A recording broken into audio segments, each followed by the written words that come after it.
Hello, hello, beautiful people of the internet. I'm live, and I should be live on YouTube, question mark? Let's see. I should be able to check this. Oh yeah, there I am. I'm live on YouTube. Cool. There I am. Oh. Hello, Roxanne, it's me. Hello, hello. It is a delightful, snowy, wintry day outside here in IRL for me. So, it's a good time to find a barbarian madman here in the frigid north. Last we left off, I returned to town and called the stream there. So, I suppose I'll start by just selling stuff. Hasn't snowed yet in your part of the Midwest? Nice.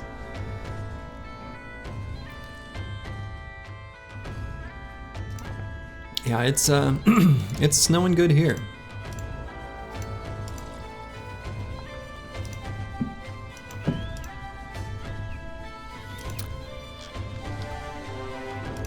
Hello, Xerxes. So I think I'm gonna start by offloading gear that I don't need anymore. Stuff that was pilfered from our foes. I think I'm good on backup armors. I've just kind of got them all equipped on the bros waiting in the wings. Do I want any of these -8 fatigue helms? I might, actually.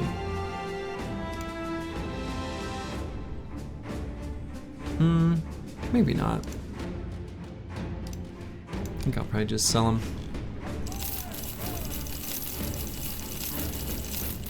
Could use that basic mail shirt. The basic mail shirt is okay. You can do a 40% nimble setup with the basic mail shirt alongside like the nomad kind of pointy hat that's a -3 fatigue penalty. Otherwise, you end up with a less efficient nimble setup if you go with just a nasal helmet, such that it's okay. I do use it sometimes, but I think we've got pretty good setups without needing to use that. Hello, Raywen. It's going well.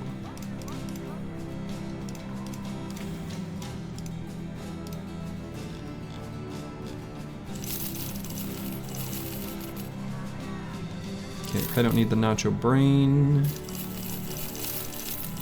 All right, and that's left us with a good pile of cash. We're gonna need to spend a bunch of it on tools and ammo. We're pretty close, I think, to reaching cold relations instead of threatening with some of these settlements here, which will be good. We can make use of whatever it is they have to offer. Hello, the Chaucer. It goes well.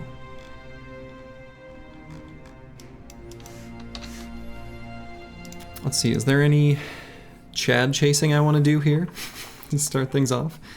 Could go for like one more recruit, 1 or 2. You want to see a legendary sword lance today? Come on, RNGesus. Hopefully. We can hope. Oh, and Master Maticus hit his final level. Okay.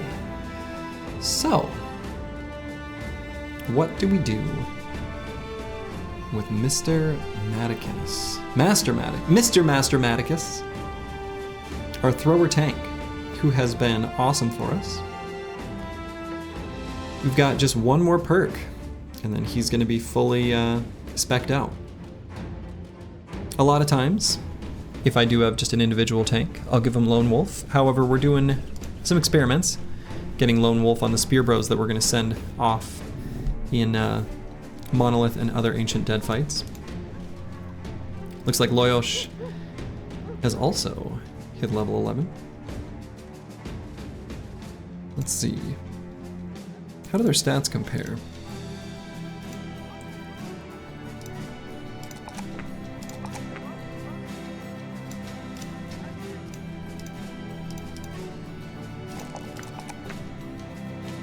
guess I'll go resolve. Kalashkova might look like he has more resolve, but actually it's somewhat close to the same. Actually has less once we account for fortified mind. Tiny bit more fatigue. Tiny bit less melee attack, but far more melee defense. Interesting. Maybe you have to mute the YouTube stream because that is insane. Oh, do you have, I mean, you certainly don't need to tune into both. Just one is fine. I'm not desperate for views. I'd rather have real humans watching me. Just watch me the once.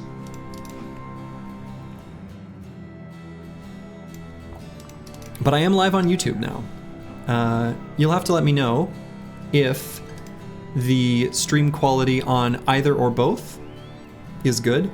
I am sending out twice the amount of bandwidth, after all.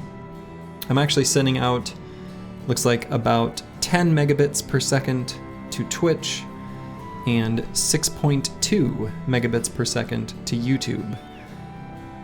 I'm not sure why they're different. It should be the same encoding. I can't explain that. So yeah, and I'll also have to see afterwards if I can just keep the YouTube stream as is and keep it as a recording, or if I should still upload the VOD afterwards. We'll see. I may be able to just keep the live recording and then just add it to a playlist. We'll have to see. YouTube is a bit less better looking, but the same. Yeah, it should be very similar. I also had a couple YouTube comments that exclaimed that the music was too loud in Battle Brothers, and I think I agree with that. So I lowered the volume just a touch. Hopefully I didn't overdo it. But I know especially for me, when I'm watching something in a language I don't understand, like when I'm listening to, like, say someone speak Korean. Not that these people don't necessarily understand English, but you know, second language type thing. And I know there's a lot of people who watch this stream who are second language learners for English, or second language. English is not their native language. In any case, it can be difficult to understand if there's other louder sounds. So, time to die, Briggies, bring out the spears, hell yeah. So anyway, back to bro analysis. Master Maticus has one more perk left. I feel like it's probably just gotta be Fortified Mind. He's only got 52 resolve. I think that's just the way it is.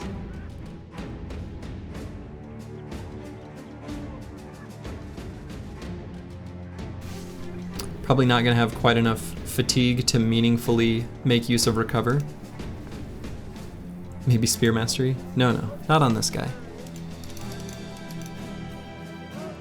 For this bro, it is a question between Fort Mind and Recover.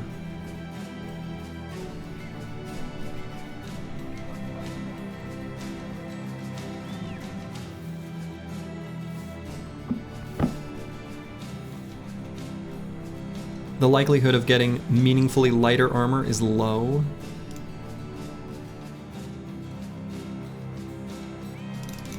As is, he'll basically be able to indom twice at most before hitting the recover button. Seems kind of bad. I guess I do have another level up of stats too, right? Well, shoot.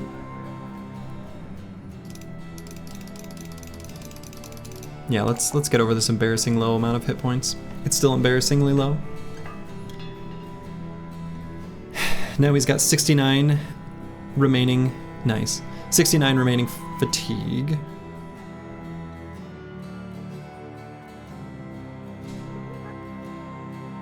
Master Maticus has worse initiative than you. Yes, definitely. Even with your missing ear. Yeah, so probably... I don't know, I guess since I'm keeping him as a inline in-formation tank, he'll be close to the banner, I can rally him. Do I just take the blue skip turn button?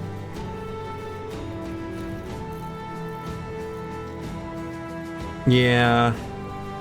Yeah, ball installing. That was bullshit. But you know what? For being a low-level bro, you killed a whole bunch of those little briglets. So. Overwhelm is off the table. Oh yeah, Overwhelm. Overwhelm's definitely. Nowhere. Overwhelm is in a different room. Like I said, it's literally between Fort Mind and Recover. He will get some veteran levels too. So, and I guess since we have determined, this might be kind of greedy. I mean, it is greedy.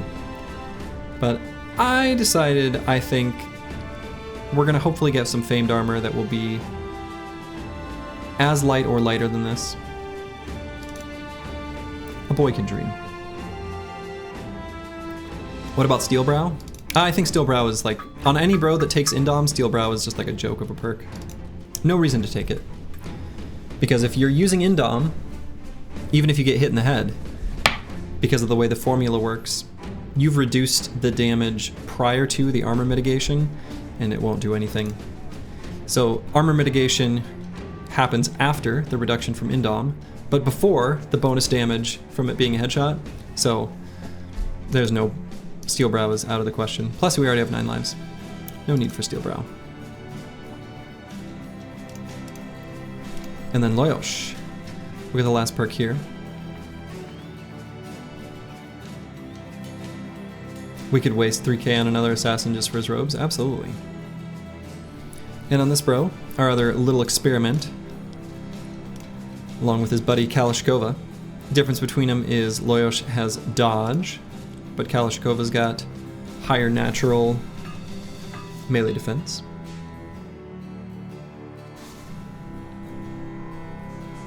Those metal pauldrons make the footman's armor 10 times better looking.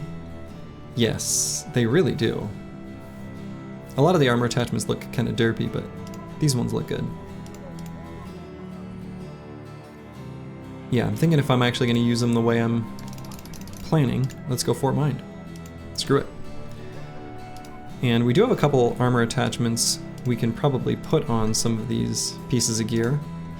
Put metal pauldrons on the decayed coat of plates. Suddenly, now it's a respectable piece of armor. Still needs to get fixed up a bit. And we can throw this mail patch onto this footman's armor. It's going to look almost the same.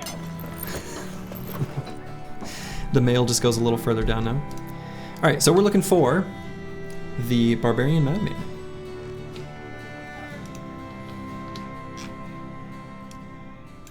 We need more tools.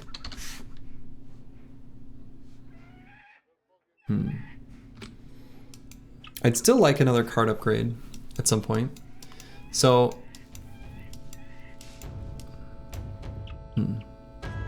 so as previously mentioned, the Icy Cave is always in the north, always in the snow. It can spawn in forest, which sucks. There are a few little strips that we've not, fully explored where the Icy Cave could just be sitting, but most likely it is going to be in this big unexplored area up there. So I think let's go that direction. Gonna check quickly how we're doing for food. It looks pretty good to me. I think we're probably good on food. I can probably just walk through this little strip of hills, check out this barbarian place of power, and head that way. Do you think we can fight that chosen camp now? Yes, I think we can. We could have before too, we were just low on supplies. We still kind of are low on supplies.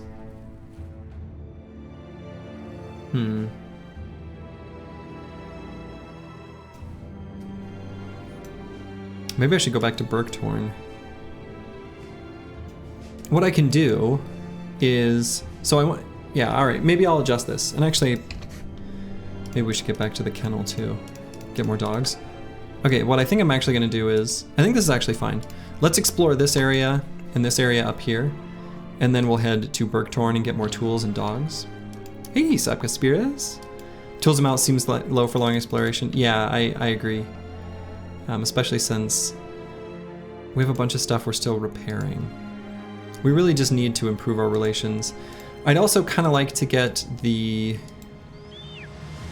retinue that lets us recover, well, Icy Cave's not here. Retinue that lets us get tools from destroying armors, the scavenger. So scavenger would be nice. Are these those 6 frosty unholds we left earlier? We're in a bit better shape now than we were before. Oh hey, and another barbarian camp. Yeah, let's do that one first, and then we can see after that if we want to fight the unholds.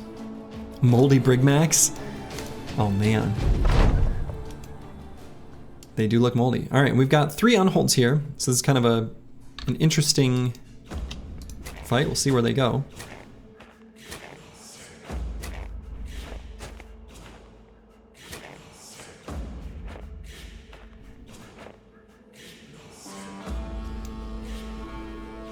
Recruiter is unnecessary at this point. Yeah, probably. I'd say it certainly is unnecessary. I still want to get a little bit of value out of it before I dismiss it. I think there's like 1 or 2 bros it would be nice to have. What I'd really like is another hybrid, considering we only have the 2. So you love the scavenger retinue guy? Yeah, he's good. He's good.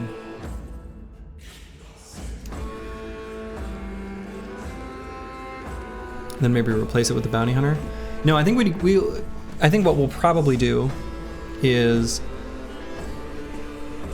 try to get what value we can out of the recruiter.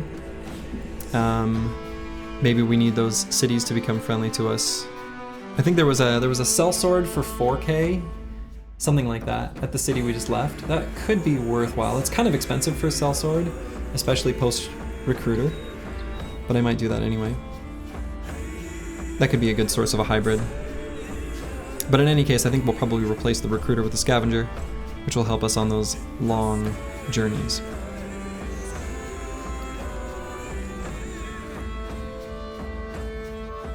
So yeah, they've got a lot of throwing weapons here, huh?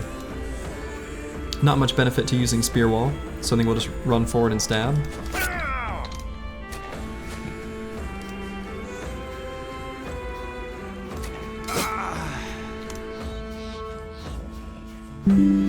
Yeah, bounty hunter is 4th is pretty reasonable.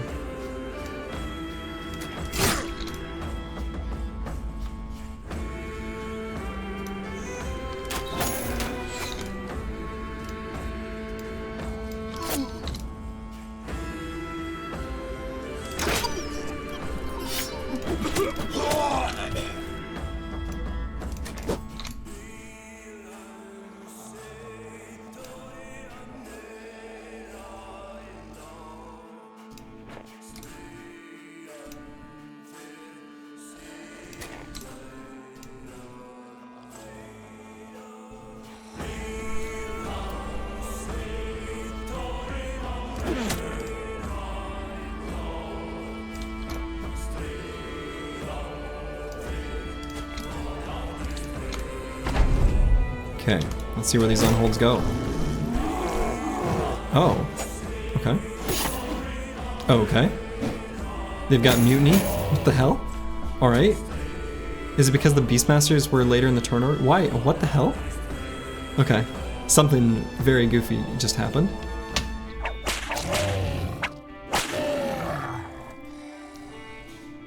What? I have seen this happen occasionally, and I have no idea why. I have seen this though, and I don't get it. I think what causes it is, for some reason, and I don't know why, but the Beastmasters wait on their turn, but the unholds go forward, so they get knocked out of the turn order they're supposed to be in, and the unholds go before them, I think is what's happening. But I don't know how to recreate that or why it happens. But I have seen that before, actually.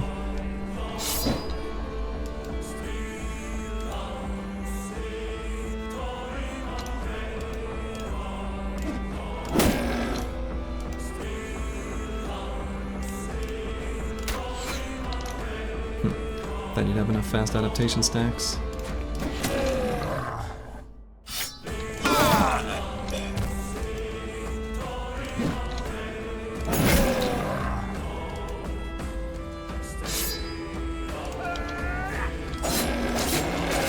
Kibio, the death blow is pouring out damage. You love to see it.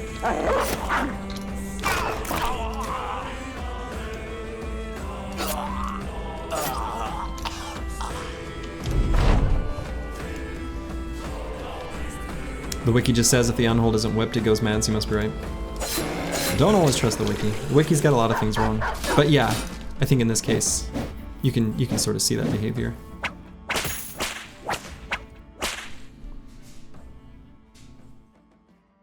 Yeah, it's like they picked one unhold that they're not allied to. It's pretty weird. Yeah, why did the... I don't know.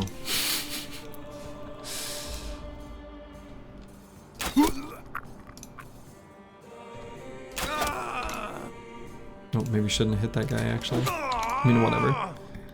Let's just see what happens. They're fighting each other. Okay, Cassio, don't go up there.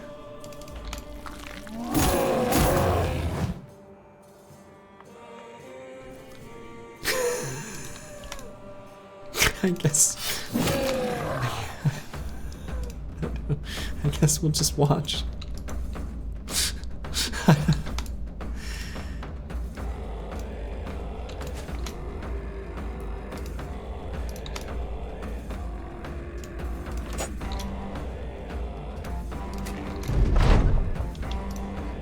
No. Cassio, get Cassio.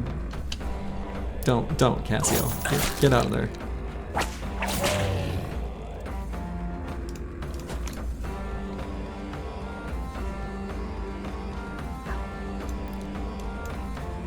Your money's on the southern on hold? Well, I might have to go break up their fight because I don't want to lose my dog. I guess I'll let him get a round of combat in.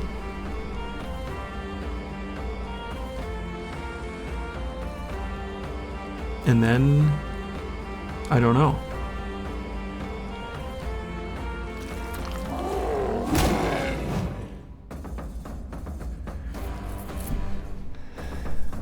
Oh my god, he's live. Hello, Sky113. I am indeed live.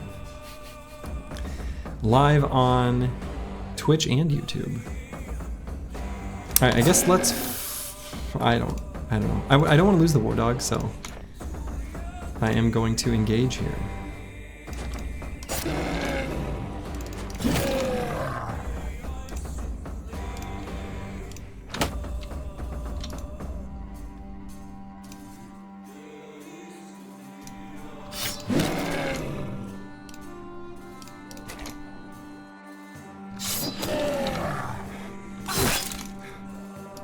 Dual stream indeed.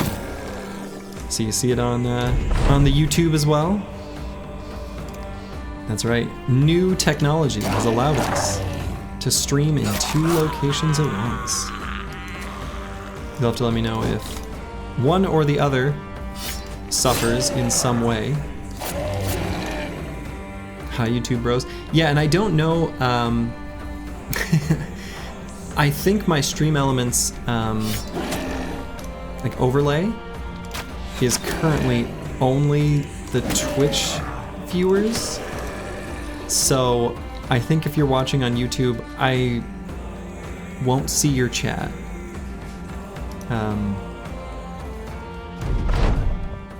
So I'll have to fix that for next time. What a time to be alive. I know, right? Alright, so that was a pretty clean fight. We actually were tools positive from that. Since the unholds went nuts. All right, Roy 7.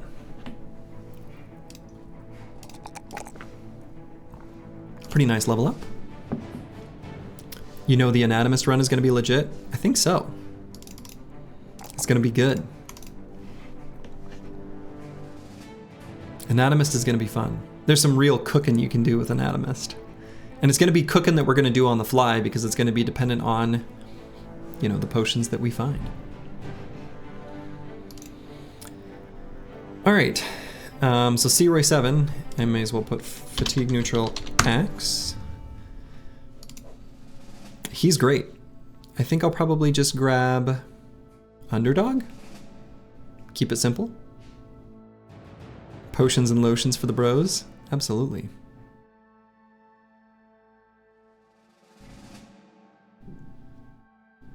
Yeah, let's just grab Underdog now. Could also grab Fearsome. We're gonna get that eventually on this bro, for sure. We'll probably finish him off with Fearsome, Fort Mind, and Battle Forge. Will probably be his 3 final perks. All right, we'll fight these 6 Frosty Unholds, the Moldy Brigmax, and then we'll explore this little area up here. We don't want to take too much damage here, of course. Had to grab a snack. How did the fight end?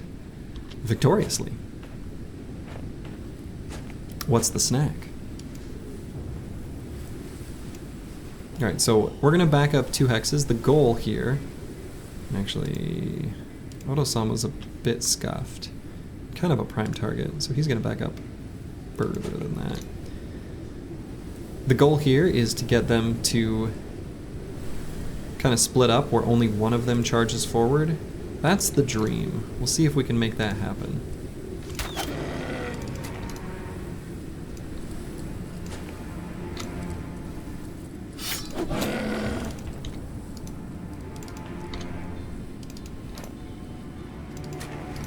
Six is a lot though.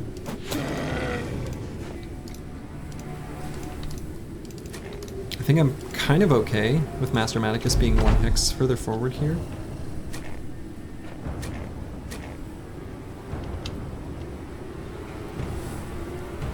Let's see, if I make melee contact, will this one just charge? Probably, right?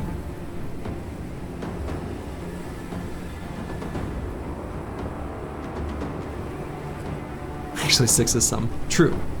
True, true, true. I had my numbers wrong. You got me.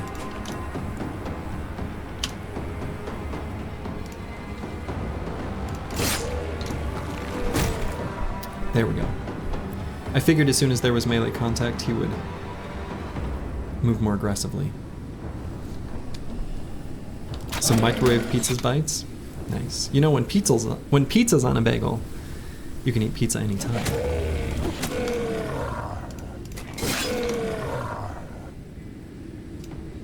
Alright, I think I might...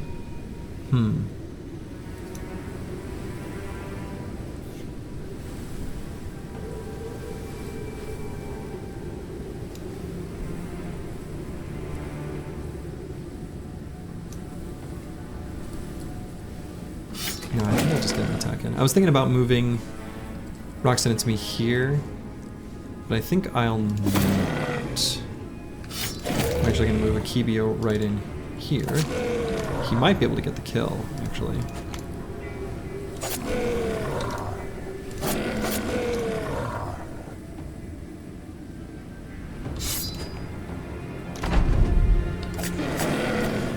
Oh, so close. But we should be able to kill him before he refreshes. Unhold football team.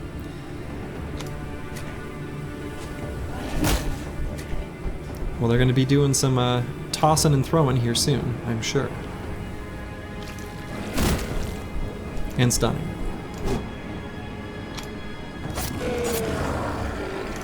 There we go. Alright, set up for a death blow there next turn.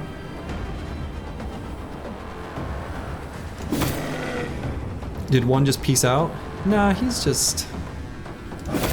He doesn't know what he wants out of life.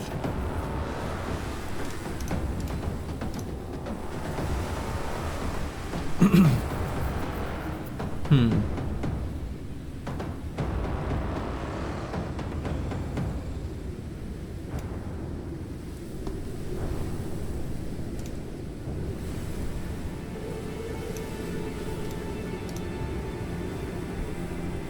Not 100% sure what I want to do with Master Maticus. Might just throw.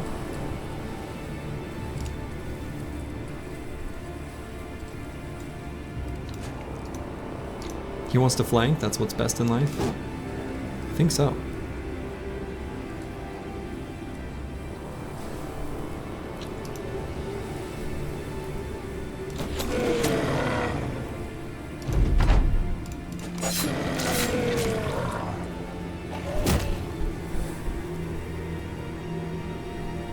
Okay. What I might do, just to lower damage output for next turn, is simply throw a flash pot there. These frosty unholds, they can put in a decent amount of hurt.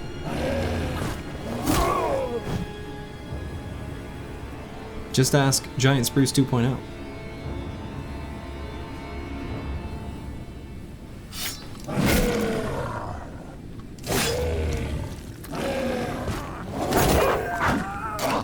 Oh my god.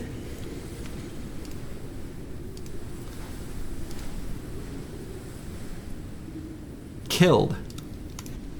Well.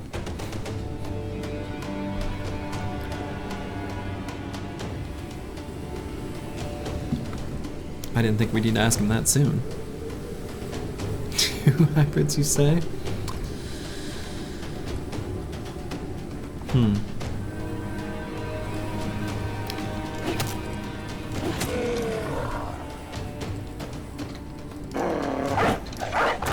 Well, that was unfortunate.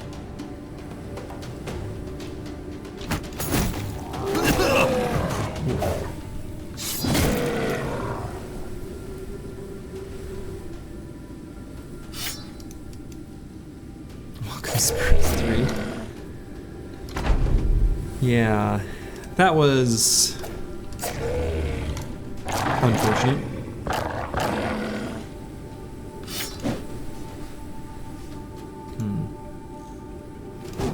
Kind of worried about auto song here too.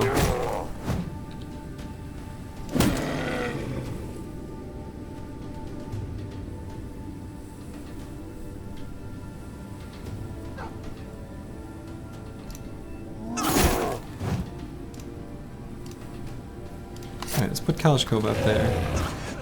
Yeah, because he doesn't have a good move.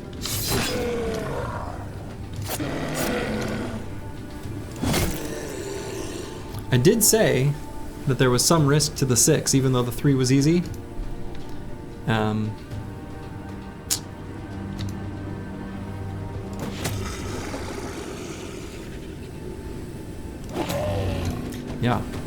Well, there you go.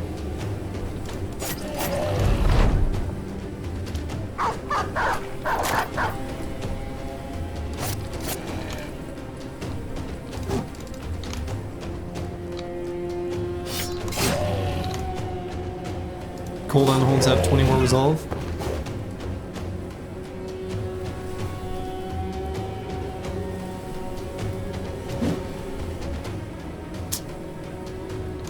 Six Frosties is a tough fight. Yeah. Yeah. And I did, you know, it's not as though I didn't know what I was getting into, but at the same time, I want these crafting materials. And you can't get them if you don't take the fight.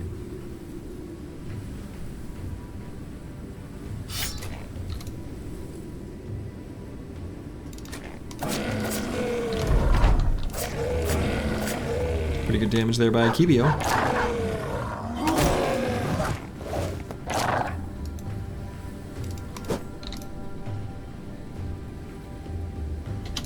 I think we'll wait for this unhold to take his turn before we move up and engage.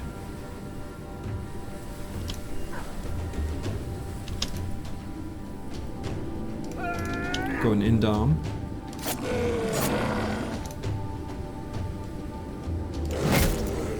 Boom.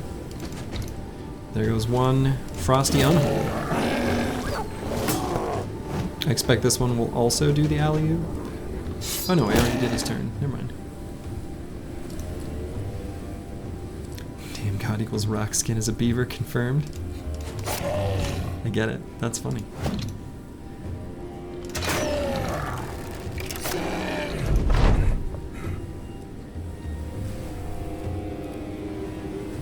Alright, I'm gonna let that unhold take his turn before we move the rest of the squad up there on the top side.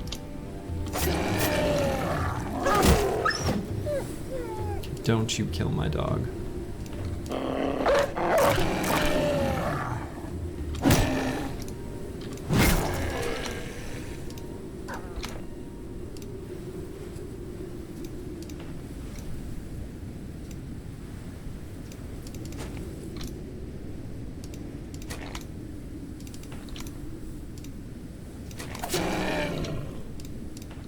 Okay.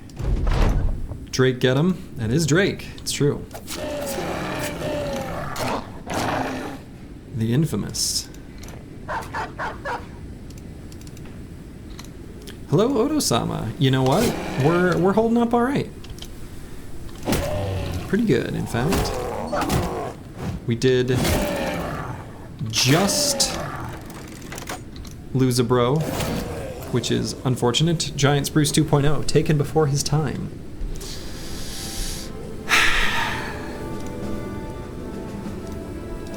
I don't know that Giant Spruce is here, but I have personally entered Giant Spruce 3.0 into the queue. Shit.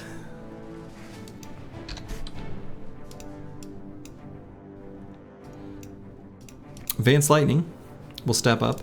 Lucid Tavi, I suppose, will make a cleaver bro of some kind. I'm maybe going to delay leveling him to know if he's going to end up with a one-hand or two-handed cleaver. So we're going to move Vance Lightning in instead of him. No hat either. Where did it go wrong? Well, we did get these thick white furs and giant skull and bones. Some very good crafting mats. Well, hello, Vance Lightning. Yeah, I'd say you're ready for the big leagues for sure. Should be a good fatigue neutral with these talent stars and starting stats. Der Hirnsmelzer has leveled up. The Brain Melter. Pretty easy level up as far as stat points go. Speaking of Q, put you in for a new flail / cleaver bro. Consider it done.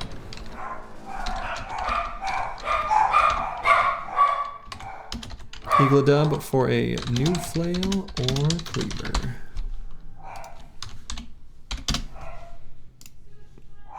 Doggo's mad. Yeah, I don't know why they're freaking out up there. Since your last one had an unfortunate fate, yeah. Yes. So he did. Alright. Der Hirnsmelzer is actually kind of in the same spot as Searoy 7. Like, almost exactly. And they're really pretty similar bros. It's just Der Hirnsmelzer is just a mini version of Searoy 7, basically. But that's alright. Probably gonna choose the same thing I did as well, choosing Underdog. Alright, so let's... How's our tool? Yeah, so now we definitely need tools in Bergtorn. We can explore this section of fog, and then once we do, we can make our way to Bergtorn, get some dogs, get some tools, get some stuff, and then we'll be good to go.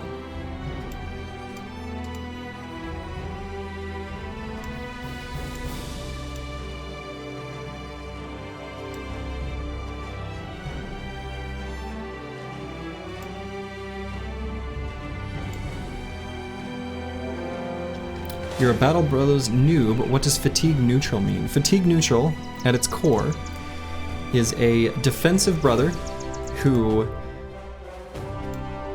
takes a mastery and Pathfinder to ensure that they only need to use 15 fatigue per turn.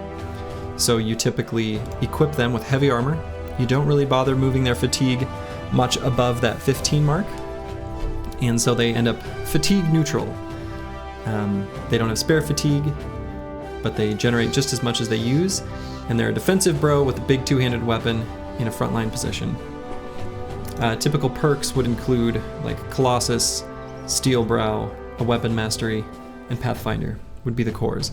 I prefer 9 lives over Steel Brow, but that's just a personal preference. I think most people go with Steel Brow, which is totally fine. Okay, so. And underdog are you? Yeah, for sure. I'm just saying the ones that are, yeah, definitely underdog. Like, for sure. Underdog, Battle Forged. I should fight these 2 Frosty Unholds. Steel Brow, objectively wrong, fight you. I mean, I won't fight you.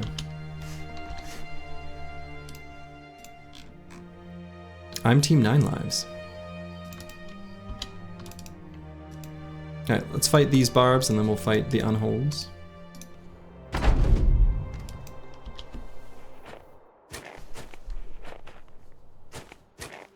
Was Spruce team 9 lives? He didn't have 9 lives. He died without it. He had Colossus, actually, which maybe I shouldn't have taken. In fact, if I recall correctly, I had a decision point of giving him 9 lives or Colossus and decided to go with Colossus, thinking I would just have like 1 defensive perk. One of those 2 anyway, for that bro. Probably made the wrong choice. But he did not have 9 lives at the time of his death.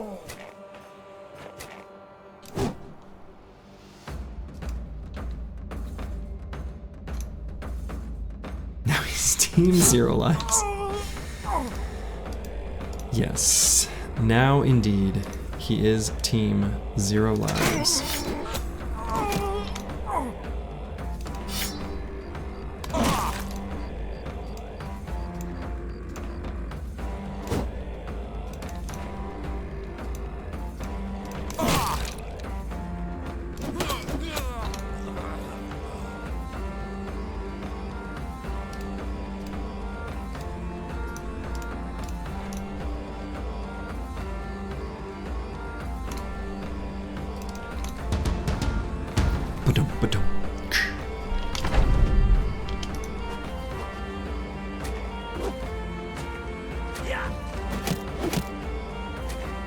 It's dark. People are having trouble hitting their throwing attacks.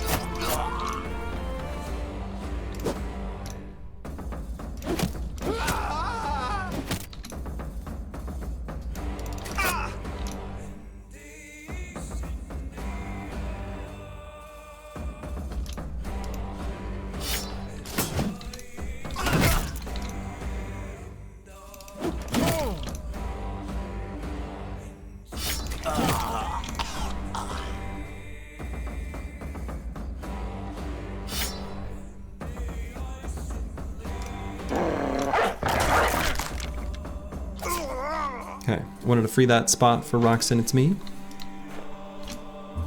To move forward. Do a stun to set up for a Kibio next turn. 3 death blows, and down he goes.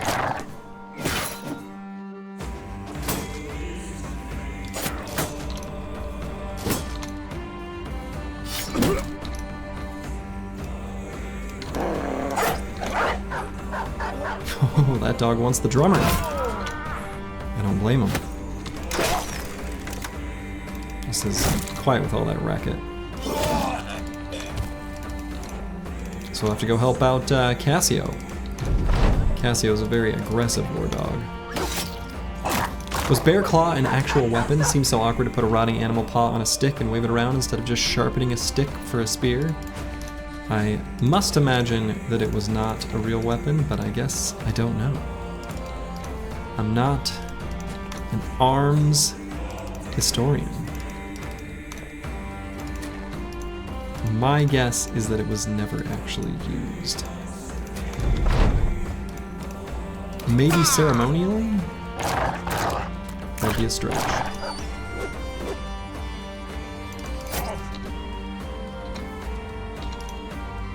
You're pretty sure it was, actually? No kidding. That seems kind of insane to me. But more symbolic than practical. Yeah, okay. That tracks. That tracks. Oto-sama has hit his final level.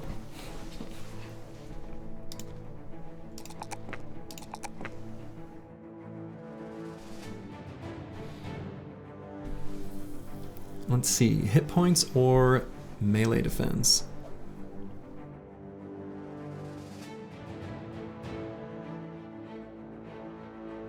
Either one should be fine.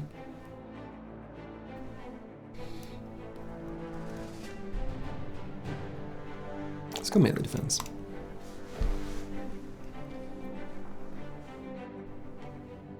Otto needs more hit points for when he gets bullshitted by small briggies. Still not over it?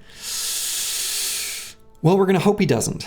I mean, he's got 30 range defense, plus the layer of defense from anticipation and dodge. So he should be pretty good against ranged attacks, but anything can happen. We can also put some thick white fur on a piece of gear for him. Could even put it on this Sir Sigismund's leather cuirass. So we need to decide what we're going to do for the final perk for Oto-sama.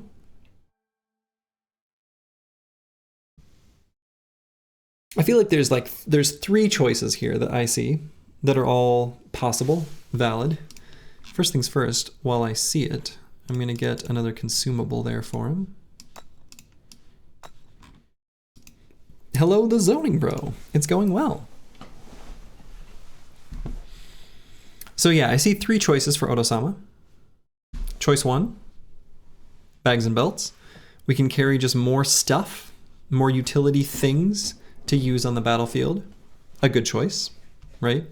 We don't know if we'll need a fire pot or smoke pot or daze pot necessarily at the start of a fight.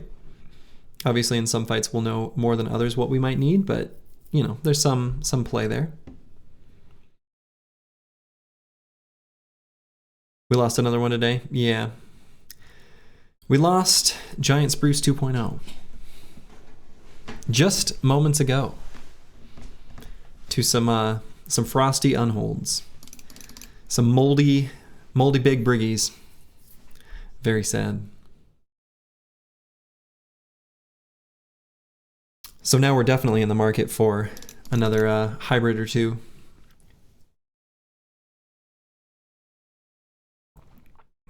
Hey Slurgy, what is that white paper on the right top of your wall? It's just like it's a cute little, just says adventure is out there. It's a cute little thing my wife got me. It's a picture of the house from Up. It's a page of a dictionary. It has the word home as one of the entries. It's very cute. And then below that is some cleaning instructions written in Korean. You probably can't read it though. Actually, if you watch my video of me playing the Slay the Spire main theme for solo guitar, you can get a better view of that cleaning poster. Anyway, all right. Oto-sama. We're either going to take bags, as previously mentioned. Gifted is also a totally valid choice, just more stats. One of those stats, of course, can be resolve, so he can broadcast a better resolve buff onto his allies. That would bump him over to the next threshold of, instead of broadcasting 12, he would broadcast 13, so that's pretty good. And the other option would be rotation, actually. Rotation being a reasonable choice, I think, on a bro like this, who's in the front. Maybe we want him in the front and then don't want him in the front later, or we might be able to save a bro or something like that. You always liked rotation on your banners? Yeah, I think it's totally reasonable. But you build them differently? Oh, I mean, I end up with a different banner build most runs. I kind of adapt to what makes sense. This is my favorite banner though, for sure. The one that takes anticipation and stands in the front. Just because it's such a like giant target right over his head. I think I'm gonna go with gifted though. If Otto had more attack, he could poke. Yeah, he just doesn't have much. That's okay.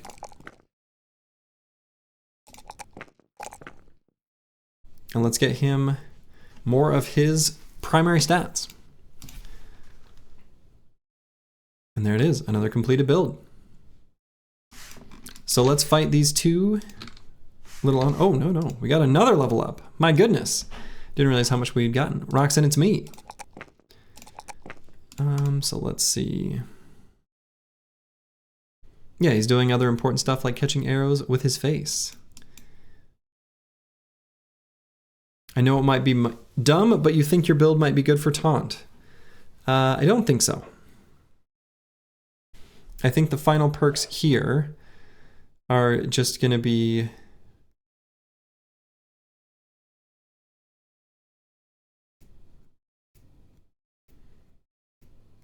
I mean, I kind of just built this as a dodge quick hand, so I suppose just Killing Frenzy? But without dodge. Missing an ear. Fearsome? Fearsome would be alright.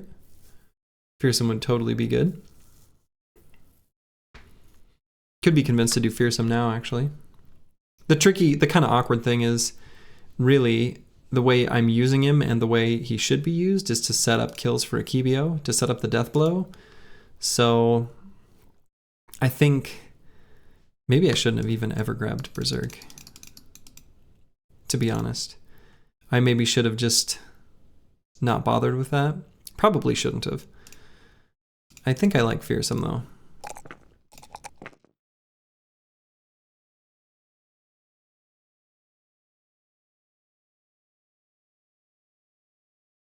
And we'll grab the one melee defense, I suppose. All right, let's fight this little unhold.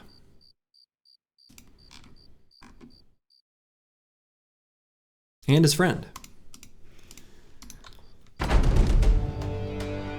What is this terrain?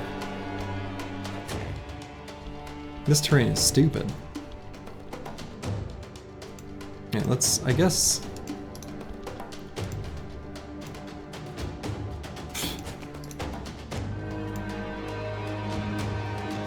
I don't know, I guess back up so I'm not standing on these stupid low valleys. You're getting flashbacks. Does this kind of look like Goblin City?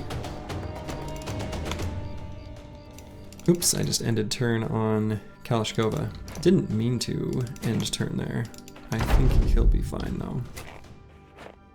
There's one of them. Did the other one already go? He must have. I guess this works. You can't remember when was the last time you took Berserk? Oh, I mean...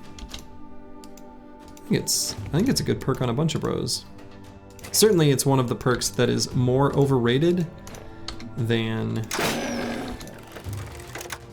you know, than its actual value, but it's still a useful perk.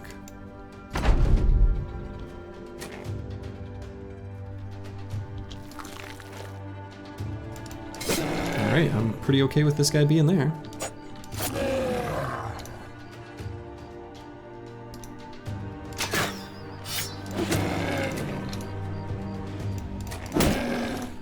Alright. We're set up nicely for Akibio's death blows.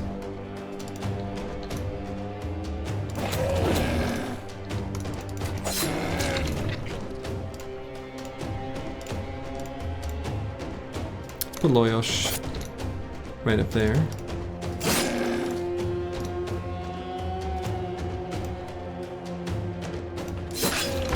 It's good, but requires a really strong bro.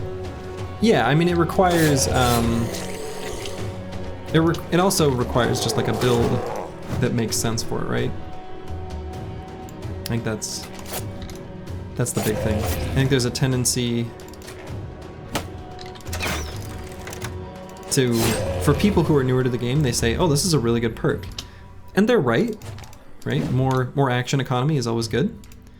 But then they make the mistake of thinking, this is really good, so I'll get it on everyone. And well, that's not good.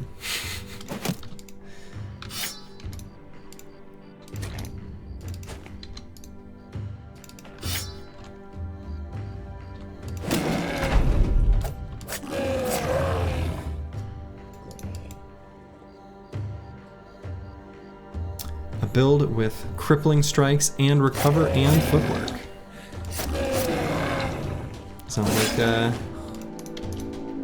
Sounds like an abomination. Speaking of abominations, those two are dead and left us two delightful little furs. All right, so I do want to explore this little area just in case. Make sure our icy cave isn't up here.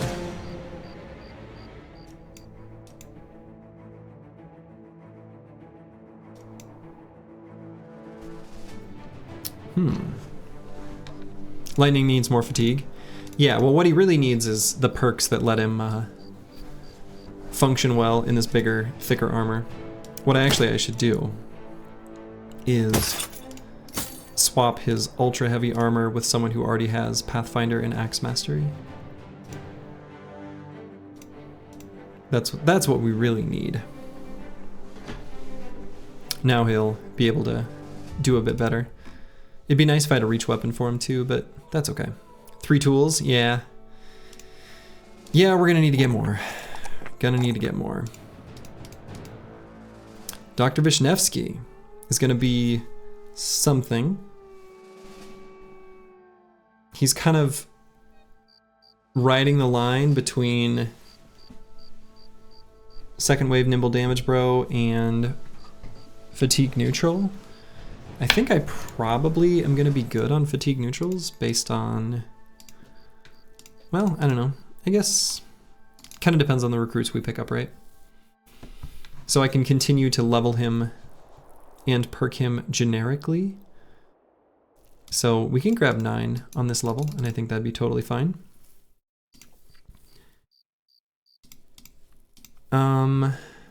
So this fight, some Reavers, some Chosen.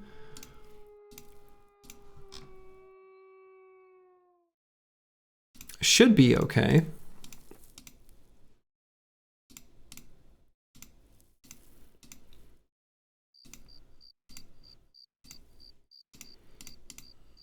Even though we are low on tools, we still have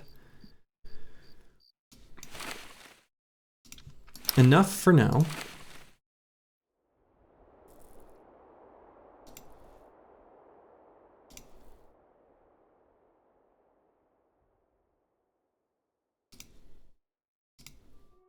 I might actually still leave this assassin's robe on Loyosh. I mean, he's got 66 durability on it.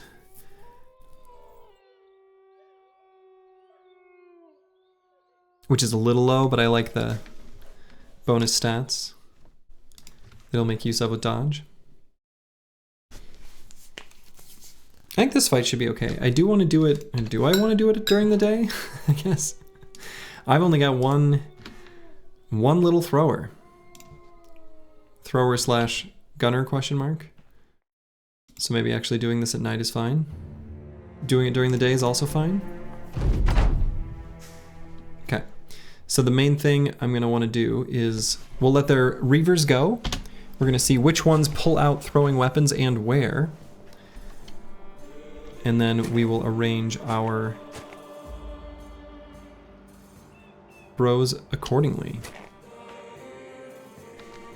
There is a heavy rusty axe here. We would love to get our hands on that.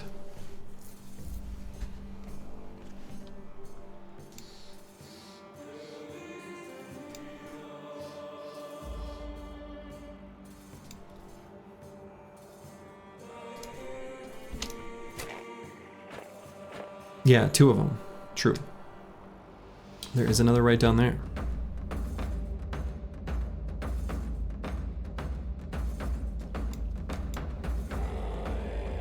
Do I want to use Deep Space Cowboy to push any of them before we really get started? He does have this spiked impaler. So we do have that luxury. Uh-oh, throwing spear, maybe you can take it? He'll probably throw it at Kalashkova, would be my guess.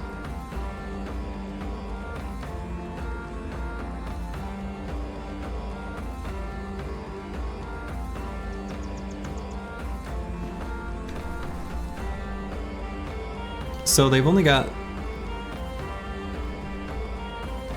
2 stacks of throwing weapons they're actually going to use.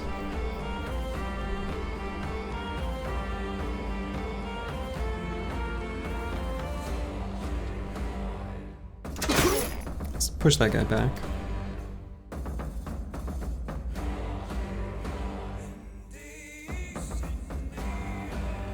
And let's just have another bolt in the weapon ready to go.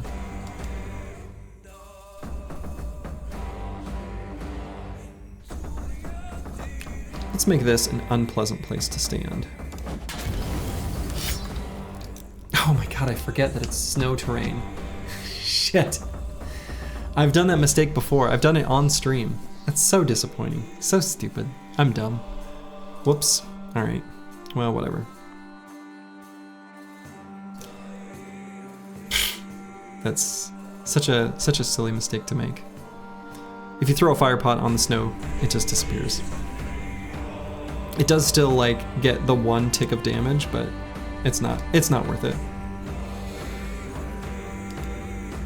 So dumb. Okay. Well, whatever.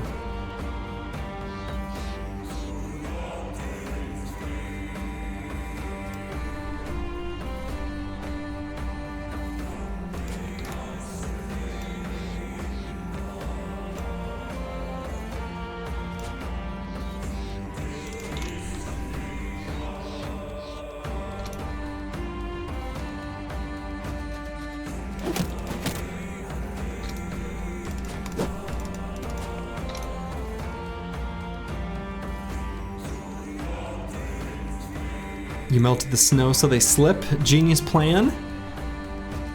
If only I could claim such a genius plan, I would. But unfortunately, your streamer is just a bit of a dummy.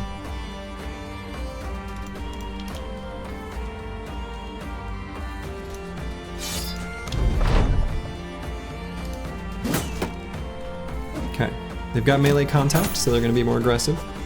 The Reavers always go first, because they're faster. We've got a nice setup there, potentially, for Akibio and Roxanne It's Me on this Chosen, along with Seroy 7. Hopefully they'll be able to do some good work there.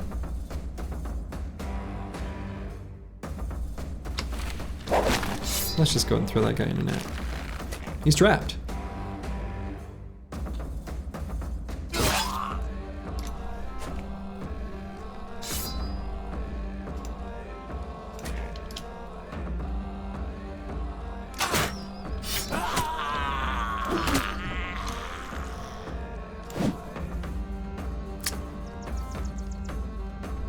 That's too bad.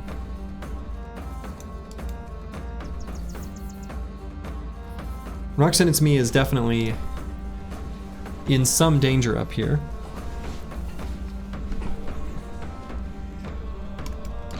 That miss was a painful one, as was that one.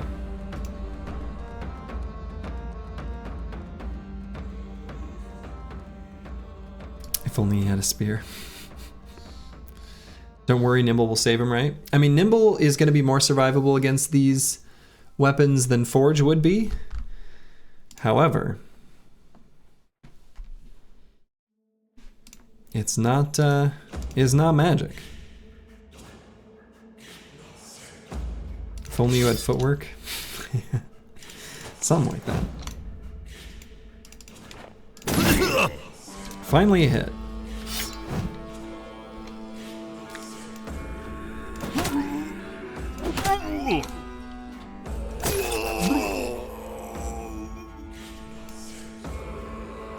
Okay, I suppose I will still move Akibio here. He can get death blows on this Reaver before he gets a chance to go.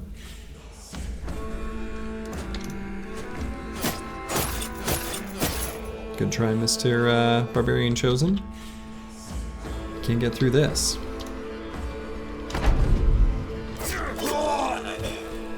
Okay. Good attacks by Akibio. We'll just have to see what happens when the other Chosen go.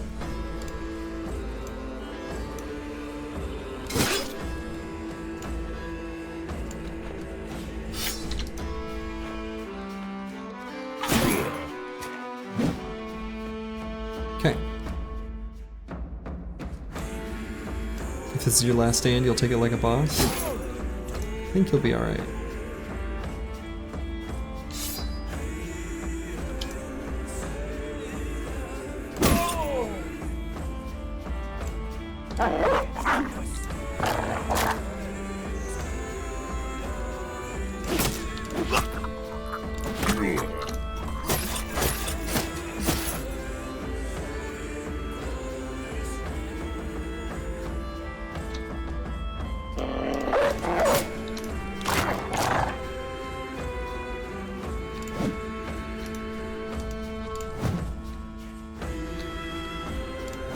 Come on, team. Come on, team. Get it together.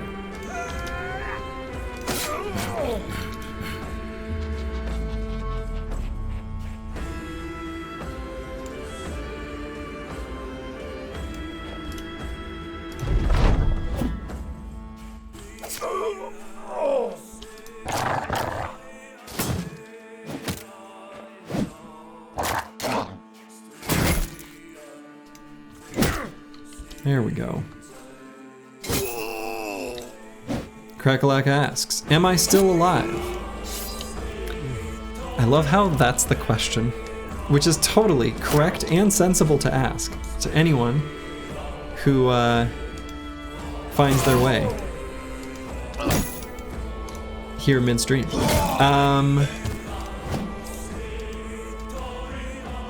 What do you think?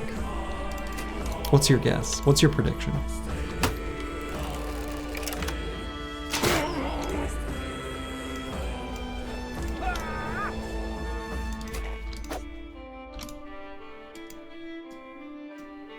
Sloji spent the first 3 streams not losing anyone. True. That is how we started. There's a little bit of a how we started, how's it going meme going on with this run. You're saying yes because you believe in me? Good.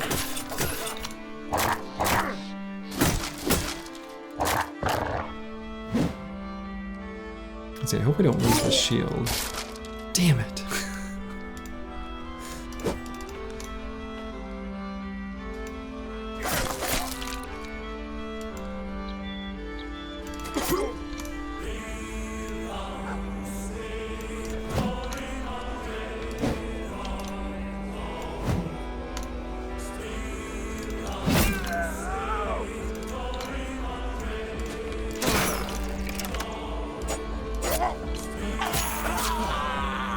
Spoke too soon.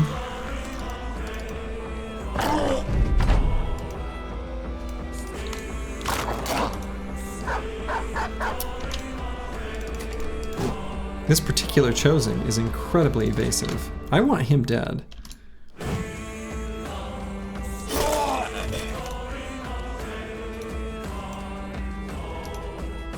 Dumb and dumber. Which one's which? There we go. Finally.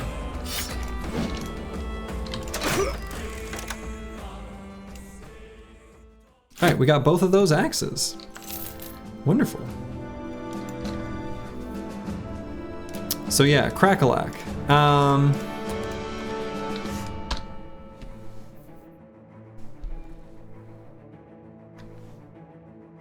Still alive. We've got you as a dodge fatigue neutral. Just hit level 7.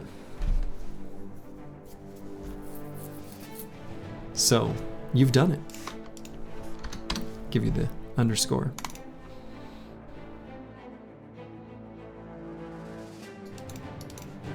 Yeah, there's a retinue guy in this game that lets you do the same. It wasn't that good of a shield. I mean, we would have liked to keep it though. Let's go indeed. And in fact, Crackalack leveled up in this very fight. We've also got 2 new toys in the Heavy Rusty Axe that we can distribute to the squad.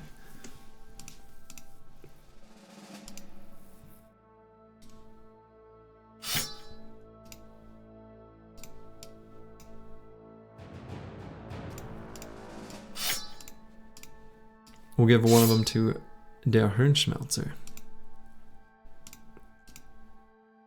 Actually, I'm going to give one to Searoy 7. You played Legends 2 years ago and it was just a bloated mess. You prefer the simplicity of vanilla perks? Yeah, vanilla is a delightful.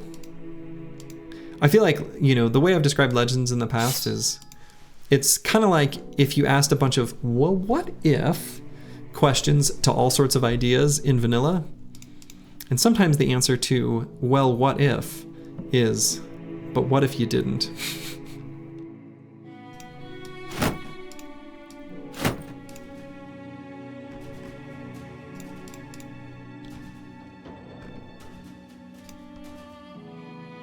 All right, Crackalack is going to be a bit of a special bro here. Our dodge fatigue neutral. Gonna end up with pretty poor melee skill. Legends adds a bunch of interesting features that makes the gameplay worse. Yeah, that's probably right. Why shouldn't my bro be able to fly? Right? Yeah, they are essentially different games. Who knows? Maybe I'll give Legends a try on stream someday.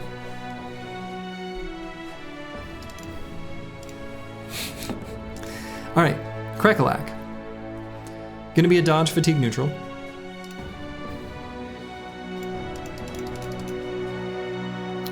Probably nothing else too fancy other than this low melee skill does make it more appealing to go either flail or even potentially greatsword.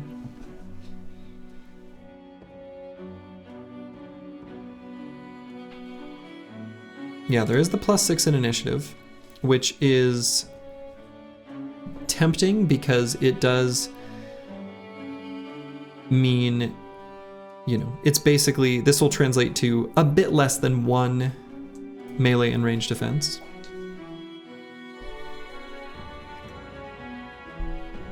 There's no greatsword, you mean long flat spear? True. True. A spear with a really short handle. A short hilt.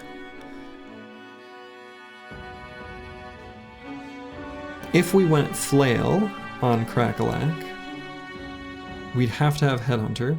So right now he's level 7. So if we did 7, 8, 9, 10, 11. I suppose that could work.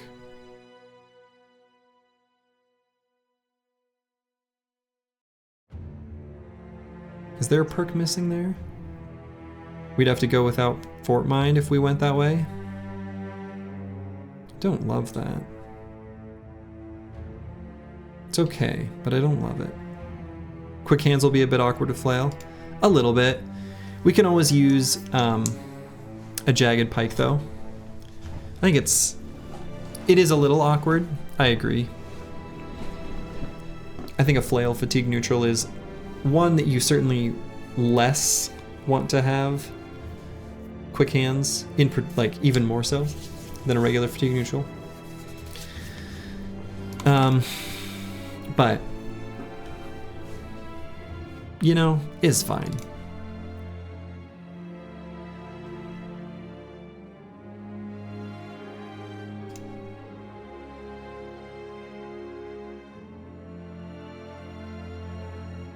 Should we just make use of quick hands? Yeah, so if we did, then, I mean, actually, to be fair, I think that's the interesting thing is,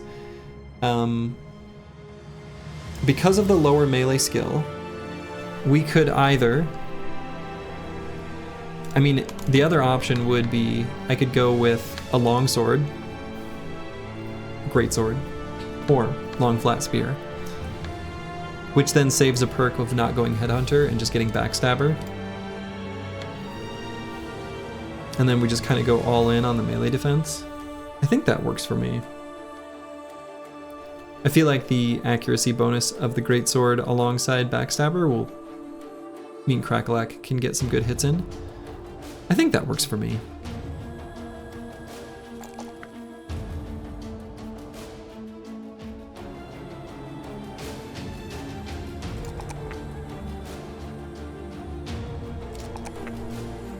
And I am going to grab the portion of a melee defense. I think that's fine.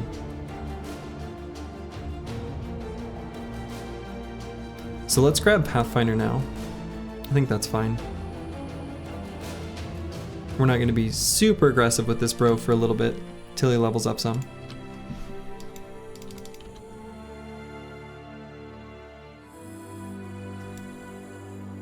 Hello, Icy Cave. Icy Cave. Icy London, Icy France, Icy Cave.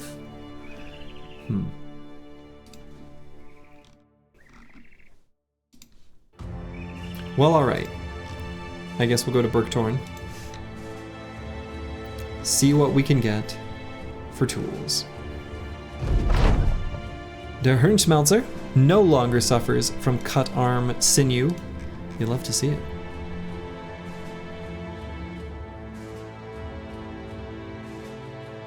It's kind of sad the two-handed spiked mace can never be better than the two-handed flanged mace unless it rolls a 96 for damage. Yeah, the base is a bit weaker. It's still a good weapon though. When you compare the two, you also have to consider that the way Battle Brothers displays its damage on two-handed weapons is really shit, because like this says inflicts 95 to 115 damage, and you look at your weapon and you're like, this says 75 to 95. So they just like, I don't know why they made it where the primary attack gets bonus damage instead of doing it the other way around where like secondary attacks take a penalty, and why they didn't just list it on the primary. Like I kind of just think that's unintuitive. They could have done it a little bit better. But anyway, even the damage numbers of the two-handed spiked mace are going to look a bunch worse at 50 to 70, but it also gets the plus 20 flat, and it has more penetration. So it's worse, but it's not like way worse. Yeah, barbarian named weapons are swaggy, but it's sad they need to roll well to be useful. With the exception of the heavy rusty axe, of course, which is actually just like better than the great axe. Only by a little bit, but it is better.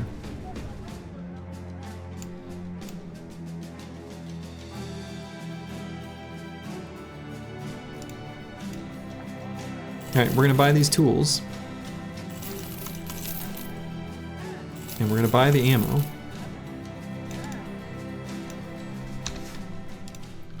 We're gonna buy some dogs. We're still pretty low. Still pretty low on tools.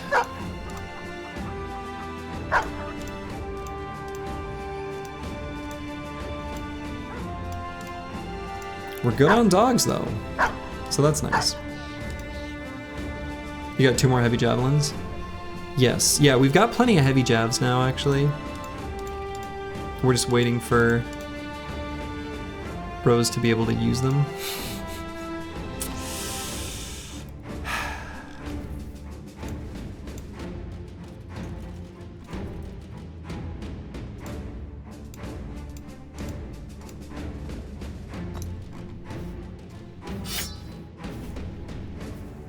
Let's see, how many? 1, 2, 3.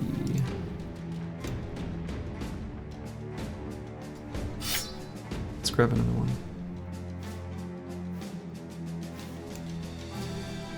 The named Great Axe best rolled for damage.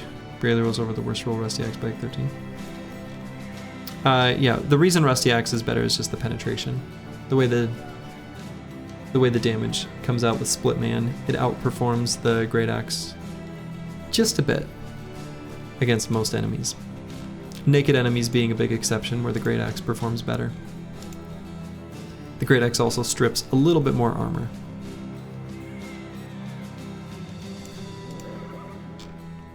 Okay, so I guess Icy Cave must just be way over there. So I'm going to return to Helvik Borg and sell some stuff, and man, maybe I go south and try to just get more tools. It's kind of awkward because it's not going to have tools available for sale. I guess I could take a pause on trying to find Icy Cave and maybe just like explore this area and then head down here. It also lets me do my little bit of remaining Chad chasing with the recruiter, since we've still got him, and then replace the recruiter with probably, I don't know, something. Scavenger. Is there, no, well, yeah, so there is something over here. I guess, actually, now hold on. That's a good point. Actually, that's a great point. Oh my god. All right, so there are 6 settlements that we know from the very beginning that are hostile to us. We can see all 6 now. This must be either a settlement for this faction here, Arcilia Cow faction, or it's a military citadel or keep for one of these northern factions, and probably this one. So almost certainly that's going to be one of those. That's absolutely where we should go. Yeah, have a good evening, Manifest Destiny's Child. Make it a good one.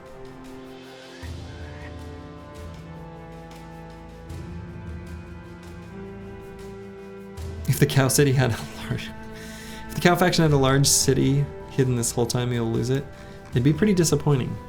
It would really be something.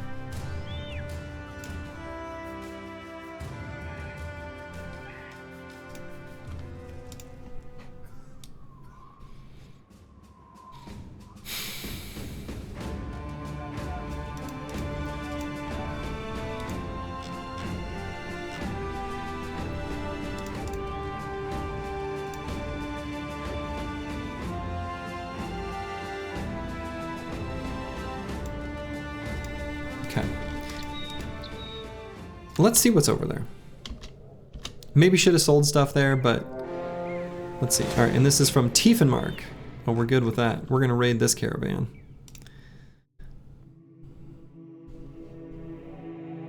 This caravan is from the faction that we're just gonna let relations remain terrible against. Maybe there can be opportunities to fight their noble army forces and get some sweet, sweet, swaggy gear, like Zweihander helmets.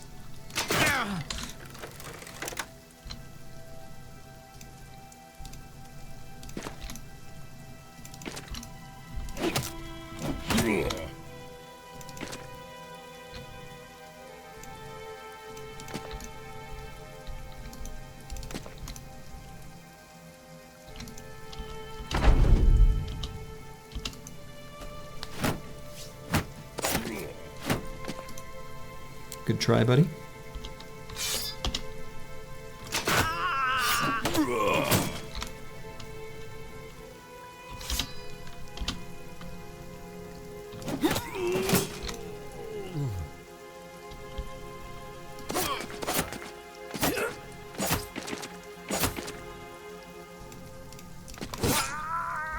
And they're mostly all fleeing.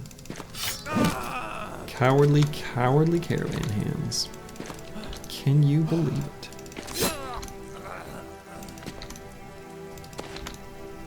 Those jabs hit hard? They sure do. Javelins. Pretty good weapon. Jabs hit very hard. Alright. Got some ammo. Some ammo and some fine wood. What's it actually even called? It's called quality wood.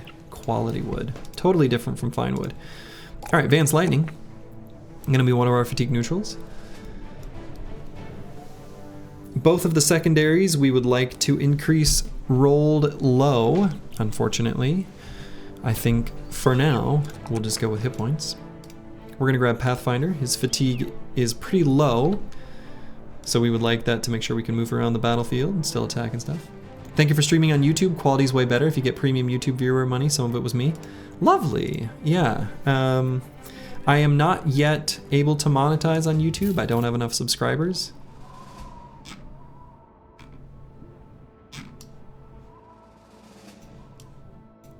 Oh, I'm an idiot. We do have another undiscovered. Whoops. Well, you know.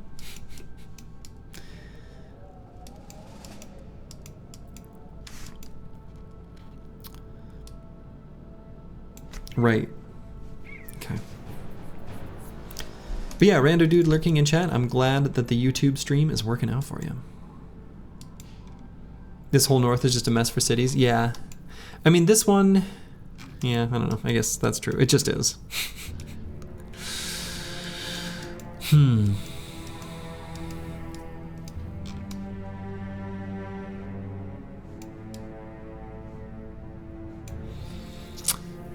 Where to go? What's the best play? I still...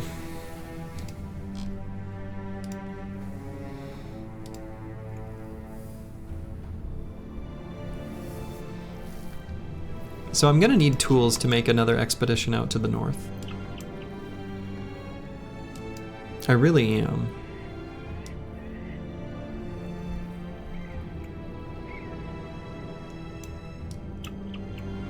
It's better to have resolve over 51. I mean, you get more dice rolls in your favor.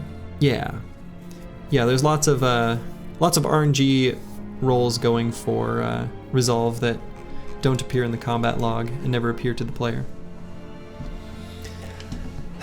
The northmost cow settlement has tools for cheap. Yeah. Yeah, they've got this surface iron vein, so they've got tools for cheap. Honestly, tools were pretty okay in a bunch of these cities.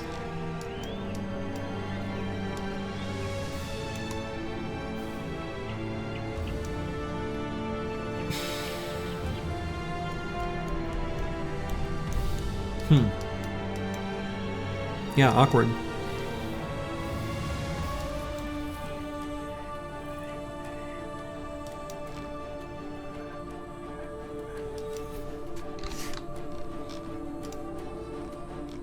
And I really need to get down to a taxidermist too.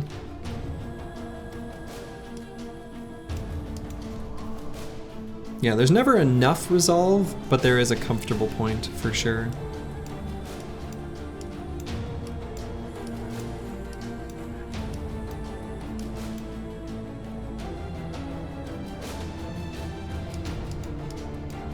Our only taxidermist on the map is way down here in Tanware.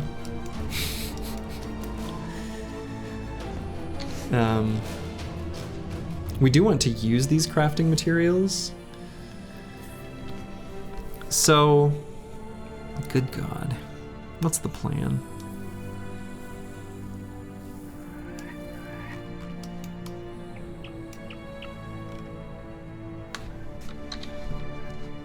I think I'm gonna go back south. And I kind of feel like I should go all the way to Tanware, because I really do want to go to this taxidermist. So maybe... Well, we know more about the map. We know that Helfenstein is here. Let's go back to Helvigborg. We will sell stuff. we'll make a trek through here, maybe fight these ancient dead camps, or maybe go down through here. We can stop through Siegburg and Matterberg to look for potentially our final recruits, which we can then replace our recruiter and then like go west from there to Al-Hazif and then make a big sweeping journey through the wilds. I don't know, maybe I'll do that. We can always find the icy cave later.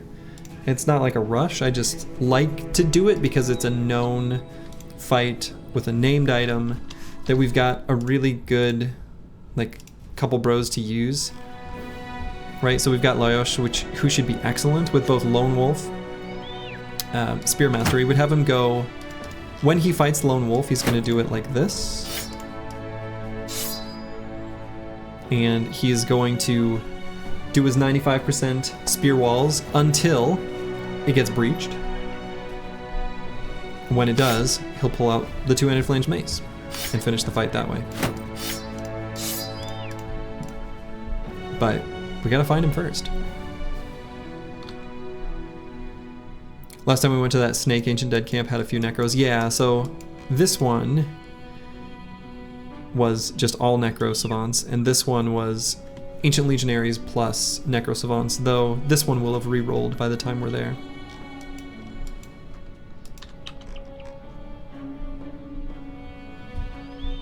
Yeah, go south, stack up on bros and tools, then ditch recruiter for scavenger, I think is gonna be the plan. So, we're still gonna sell stuff here. Probably want to keep those throwing axes. Probably. I'm sure we've got enough now. Do I want to keep this 230 armor? Maybe. It's pretty heavy, the heaviest barbarian armor. It's not very efficient. Buy a new bro? Maybe. I didn't really like the, I think, so I would have bought a new bro if, so there's a sellsword that's like, what, 4K? Yeah, 4.6. He's really expensive for what he is because he's carrying this warhammer. Like there's a warhammer tax here that I kind of don't want to pay because I think a warhammer and shield is fine, but not a great build, so I don't know that I'd make use of the warhammer. He's a background we're looking for, but not at a price we're looking for. I would recruit him except for the fact that I think the current plan is going to give us more, oh, whoa, whoa, more options. So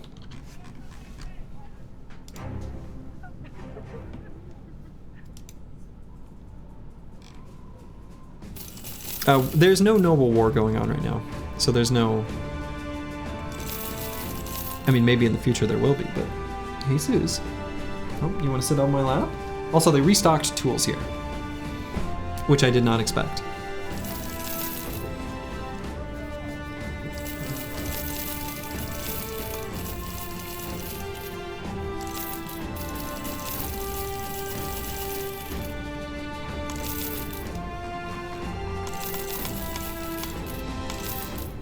Huh. Well then. Yeah, hello, Suze. This is Susie. She's a very sweet girl. Yes, hello.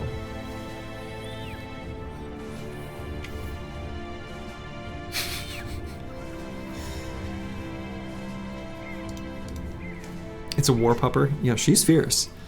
She is actually fierce. They've got a named whip here. It's like kind of decent. We're definitely not wasting our money on it, but more likely to get bleed stacks through a little bit of armor.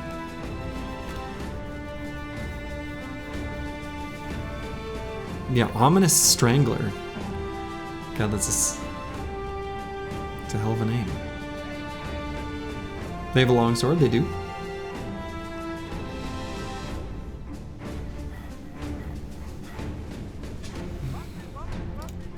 They've also got a two-handed flanged mace, a big old bonk. Let's see, where did Sue's go? There she is. I want to make sure I don't run her over. We want Mango? Mango's upstairs.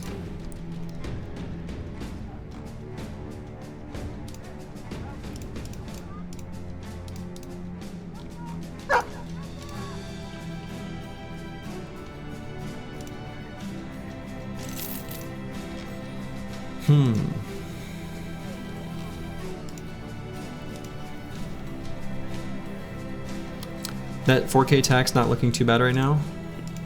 Well, yeah, now I'm kind of thinking about it because we have enough tools. I guess we don't have to go back south, so I could go on another journey to the north. So I could pick up this sellsword.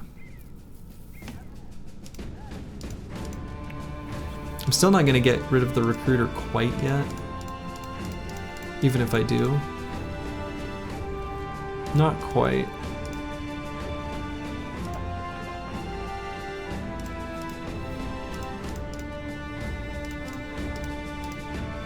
Yeah, certainly a sellsword is kind of what we're looking for. I just wish he weren't so expensive. I guess he comes at level 3. I could make the decision based on using the tryout button. I do think this might be a reasonable situation to do it. Right? If he has no positive traits,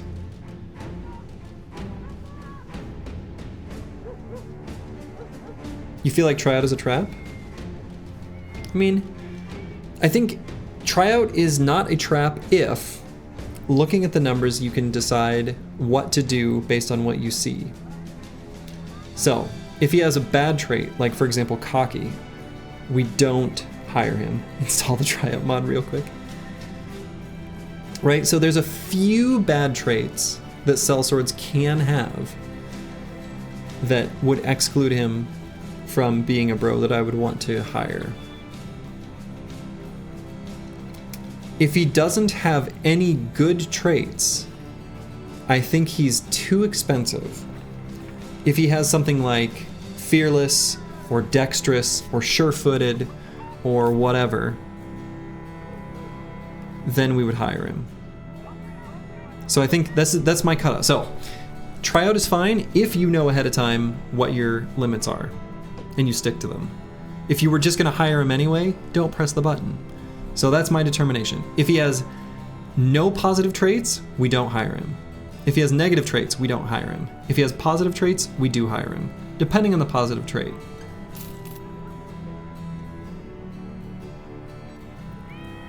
This is like the most mid of positive traits. Iron Jaw is like okay. Hate for Greenskins is kind of nothing. It's like a little bit of something. That almost didn't help me. This is right on the cusp. Like, do I call these good traits? I guess. Just barely. Like I said, I was hoping for like dexterous or sure-footed or something like that.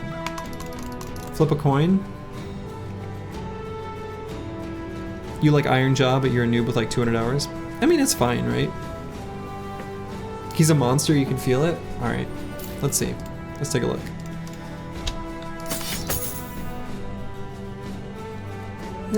He's okay. He's okay.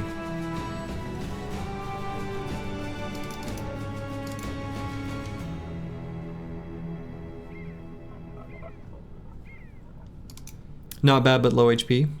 Yeah, it's a pretty mid-roll of HP, right? 50 to 60. The real problem is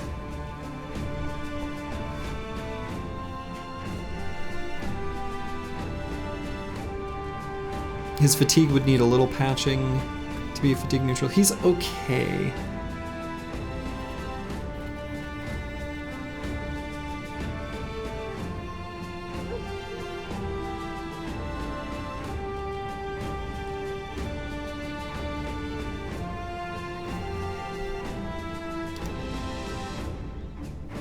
He looks like ballin' material.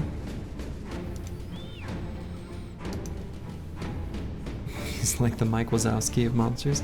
He's like okay.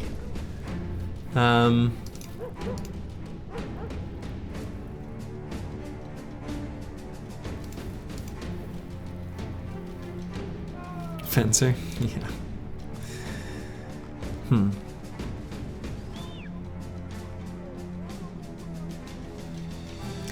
Yeah, he's kind of disappointing. He's a little disappointing.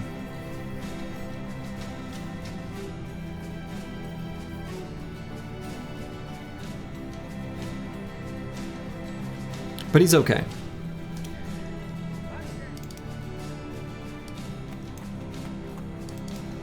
Next on our list of bros is Ragged Edge 82, who has been patiently waiting. I think the most natural build for this bro is going to be a fatigue neutral. He's got decent melee defense. We're gonna have to patch up his secondaries a decent amount. He'll be fine, right? There's nothing wrong with this bro.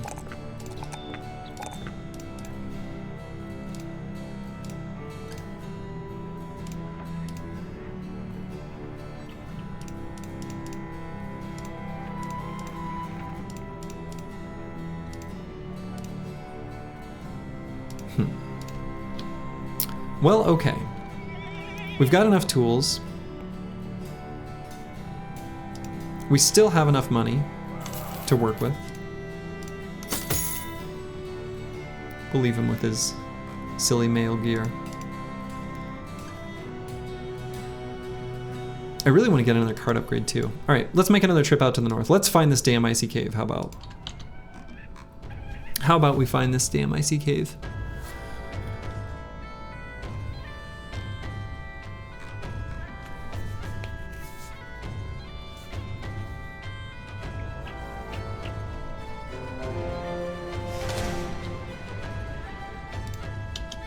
We'll fight all the barbarians we can along the way.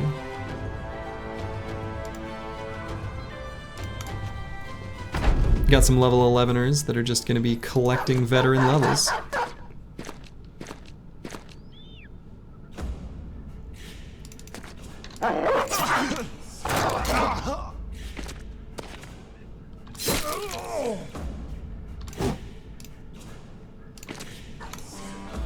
After Icy Cave, do we do the South mini-boss? Are you referring to the Ijirok? If so, yeah, we would look for it, for sure. We go dragon hunting? Like lindworms?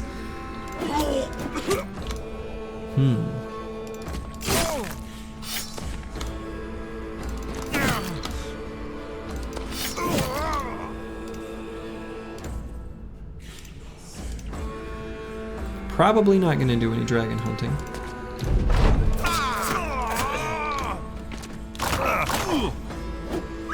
We don't have the best team for lindworms at the moment.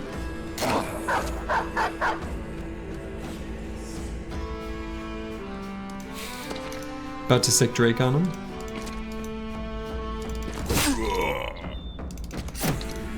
Drake's good boy. But I think better will be to try to bonk.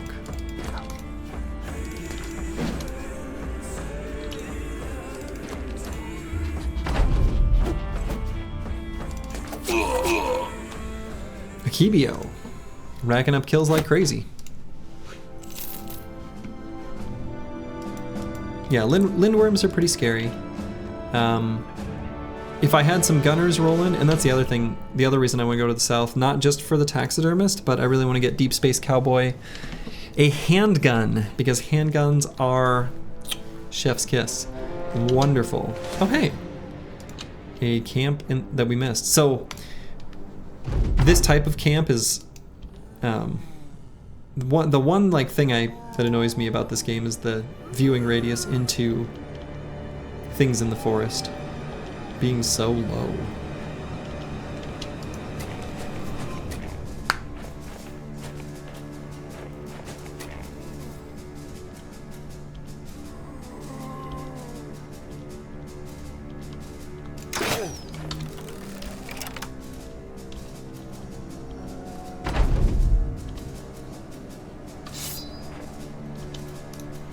Okay, there's a few Geists.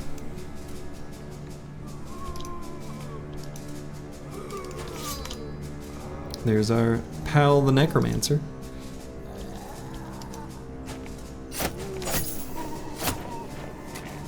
Or, as I said it as a kid, Necromancer. That is a very ambitious zombie.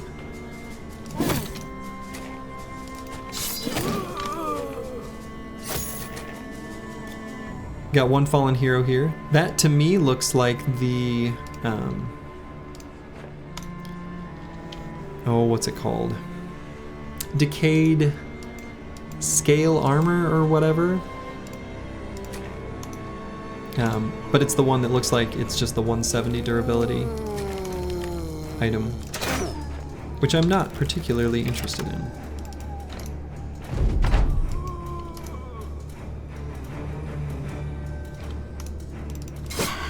Very kind of that Geist to just step down there. Very kind.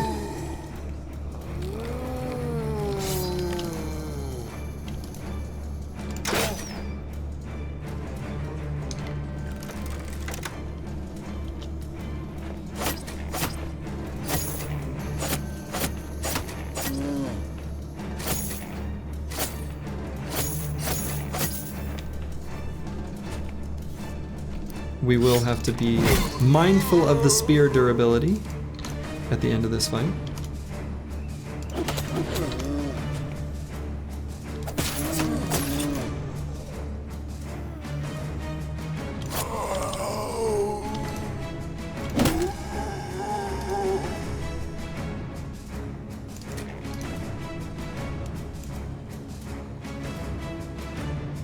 If you could install Windows 11 on one of those old Macs, do you think it could run Battle Brothers? My understanding is that Battle Brothers will run on a, and I quote, potato. So it might be able to.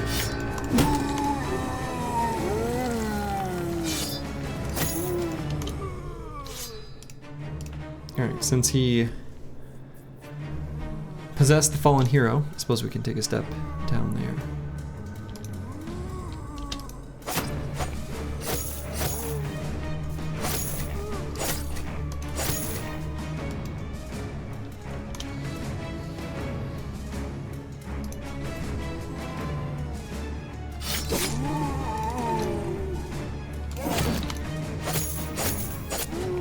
Good try.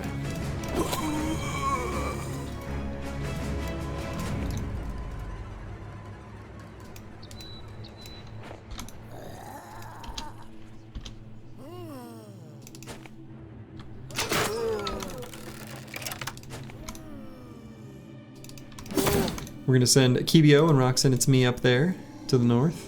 Our little hit squad.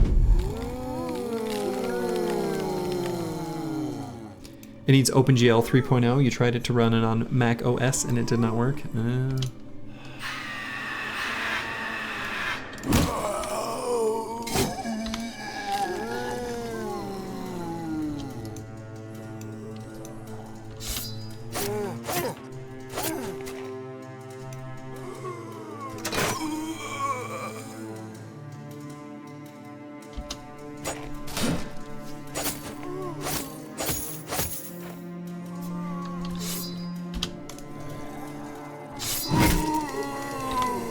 Der Hirnschmelzer. Hirnschmelzing. As you do.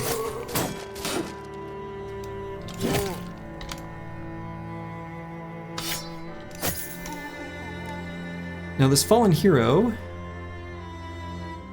made its way into melee.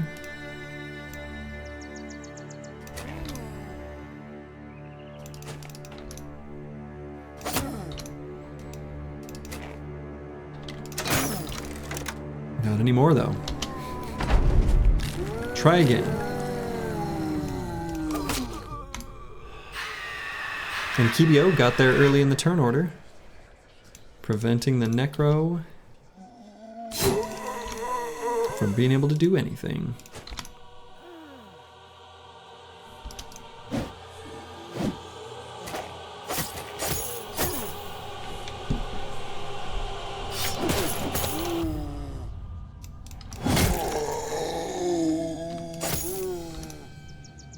That knockback is actually quite nice. It is! Yeah, the knockback is super sweet, actually.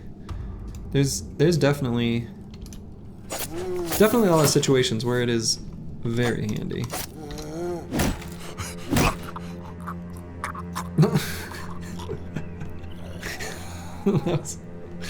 that was a really funny exchange down there.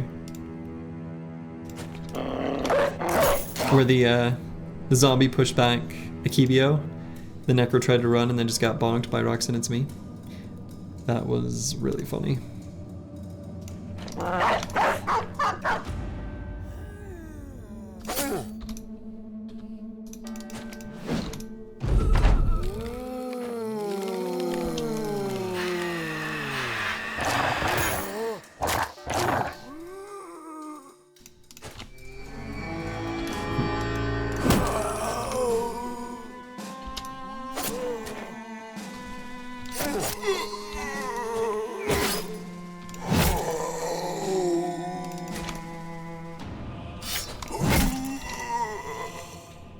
You think every necromancer we've fought you've killed?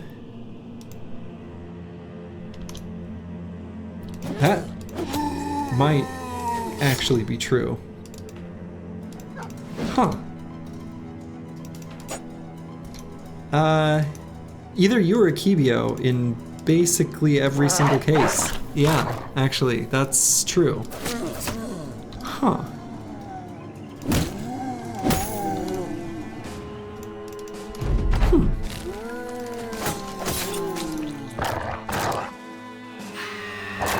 Yeah. Certainly it's been a lot of them. If not all, it's been a lot.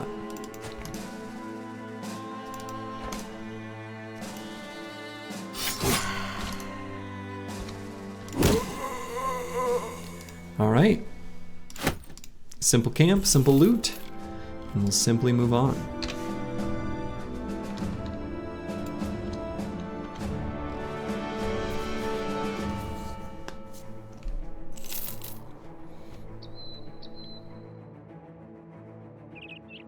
We'll check out this chosen camp. Maybe take a peek on one of these mountains to find the icy cave. Some reavers, lots of chosen. A drummer.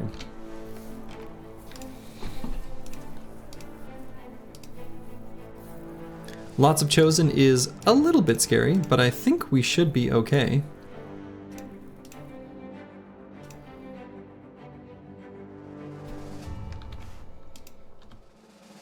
So let's do it.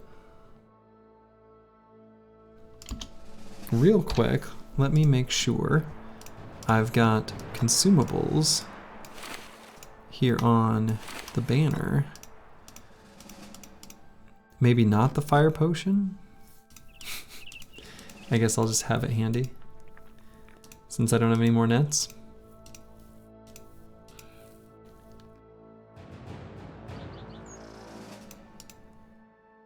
Every time there's a drummer, this mockery has to stop. Yeah. There is a drummer basically every time.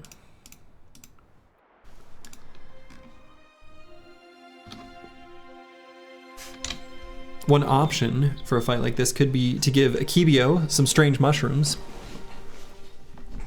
Not a terrible choice, but don't think we'll need it.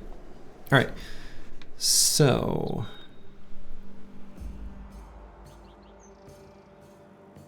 I guess the Reavers are going first. If this were only chosen, I would anticipate their movements and move like Kalashnikova here and Loyosh here. They're gonna get the jump on me though. Now I could still go here and spear wall and maybe try to count on the fact that I've got enough damage to kill this Reaver. The Bannerman is gonna cast Fireball. Not this time. We know better.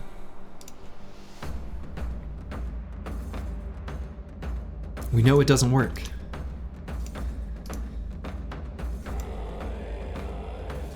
The terrain won't allow it.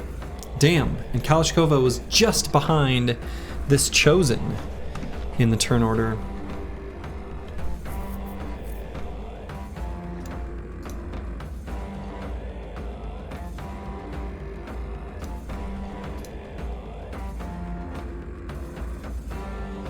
Now that said, I could still try something. We'll see.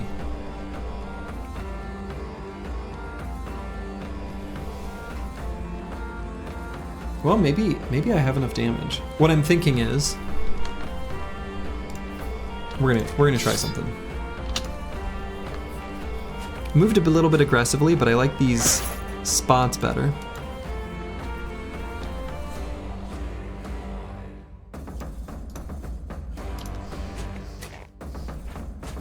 Is Slurgy cooking? Oh, we're always cooking. Okay, I got the stun there for a Kibiota death blow. And then we're gonna have to move some serious firepower up there to the north.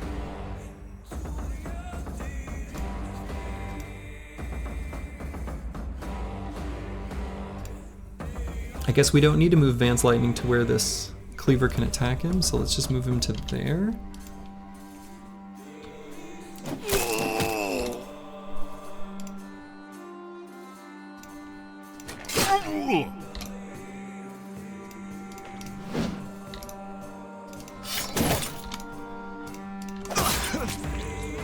Okay, we did it. This guy's gonna die.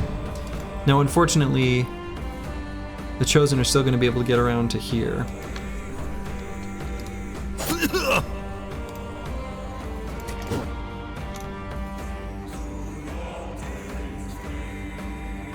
So one thing we can do, stop rotations there. Could move to here on Deep Space Cowboy, push back this Chosen so he can't get an attack next turn. Makes him very flankable. They're gonna try. I think it's still okay. Deep Space Cowboy is a bit of a vulnerable boy, but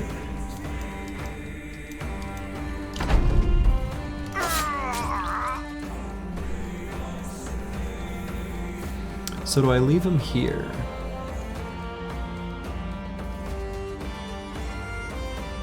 Seems like a pretty decent spot.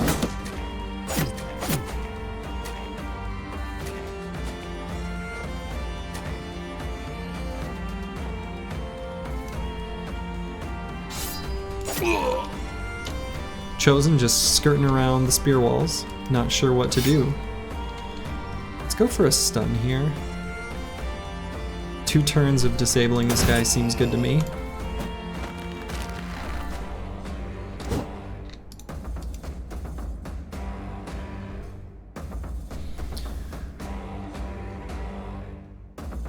So now Deep Space Cowboy can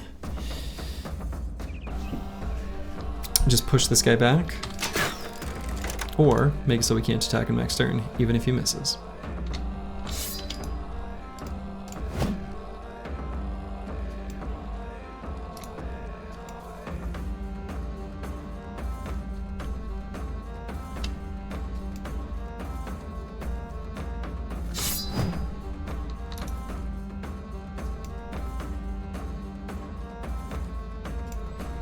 Could move Searoy 7 to here.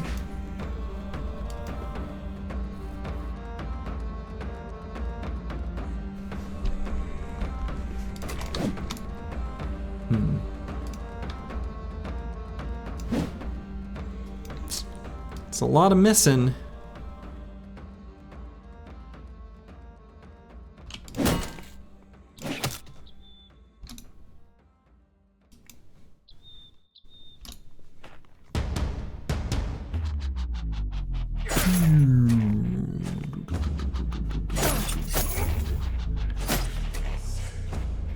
Yeah, I don't love this.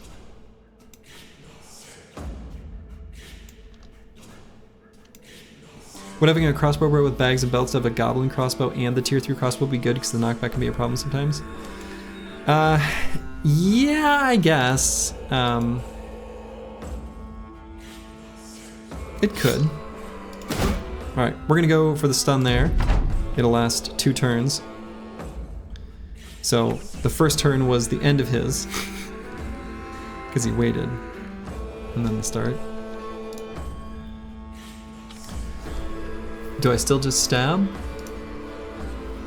think I wait.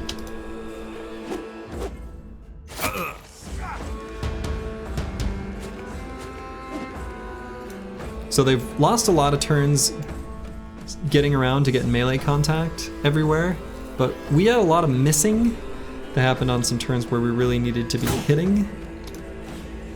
So I would say there's a few spots of this battlefield that I do not love.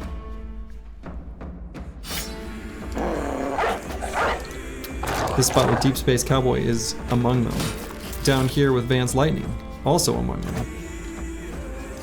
Come on, we don't miss 95%. Not on this team.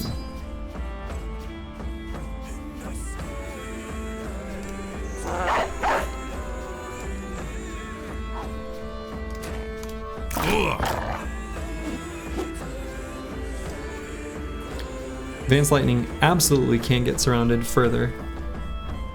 So we're gonna put a dog down to slow that down.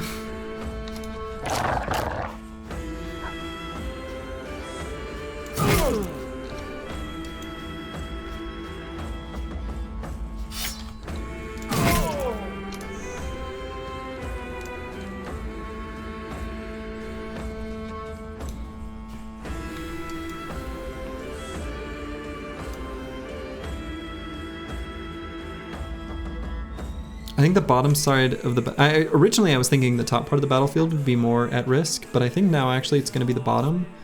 The only person with freedom to move around right now is actually Dr. Vishnevsky. Though I suppose I could, if I get a kill here, this could free up Master Maticus. Not enough damage.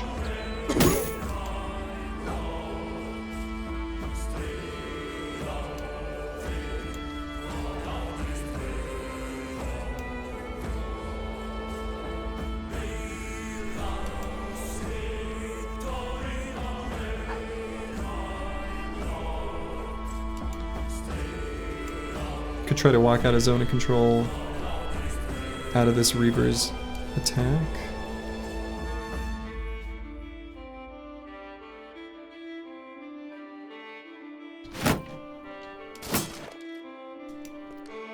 Pulled out the heater shield to be able to do it, making that a 5% attack. I don't know what it would have been without.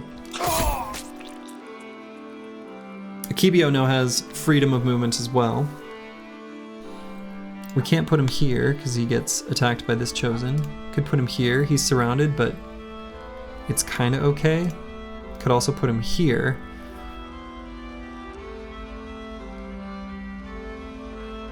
I think I kind of need to. All right.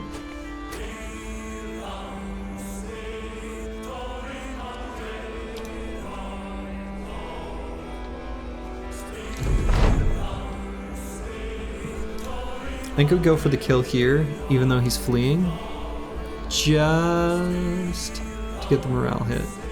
Why does my phone think I'm talking to it? I'm not.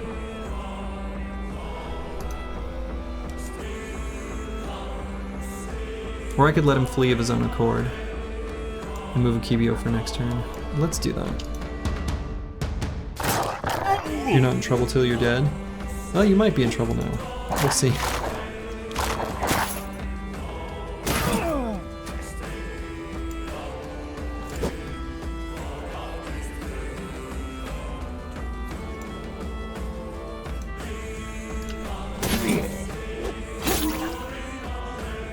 Vance Lightning is in trouble. That's for sure.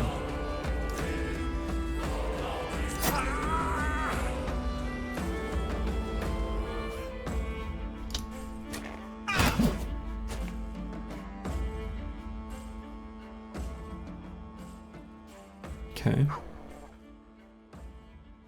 Hello, Deep Space Cowboy. It's a big stack of Chosen. It is. Oh yeah, Vance Lightning in serious danger now. Good 34% chance hit. Proc 9 though, unfortunately, because of all those bleeds. Vance Lightning is probably going to fall. Unfortunately.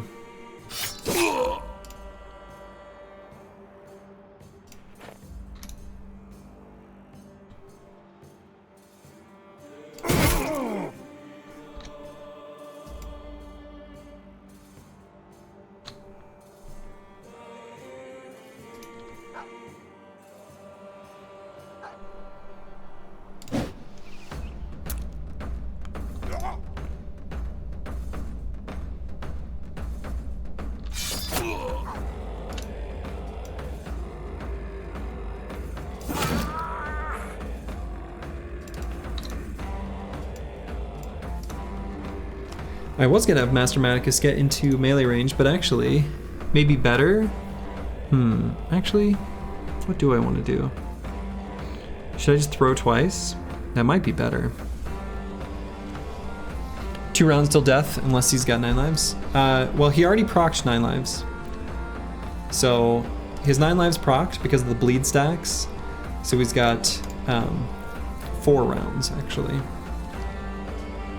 So unfortunately, he's probably dead.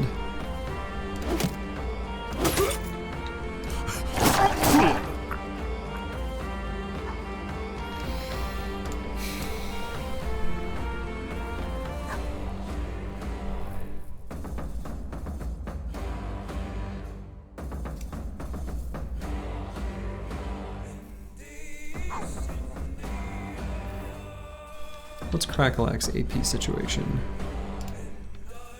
Just got the 3, okay.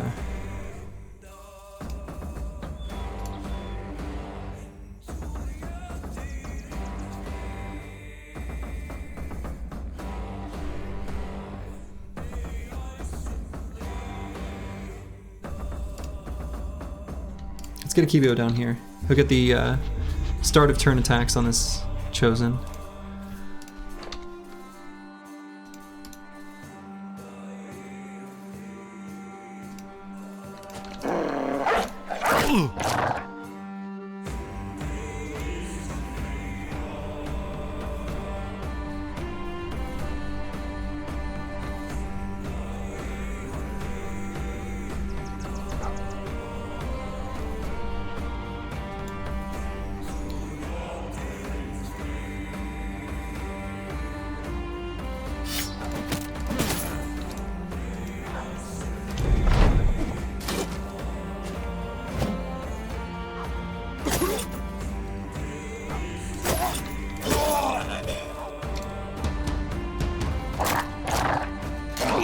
Unfortunately, Advanced Lightning is almost certainly going to die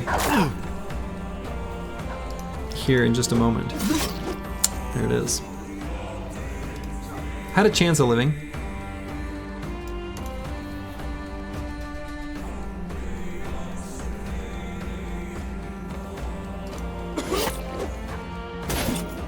Ooh. Big hits on Roxanne, it's me. Might die? Searoy 7? Also could die? Shit.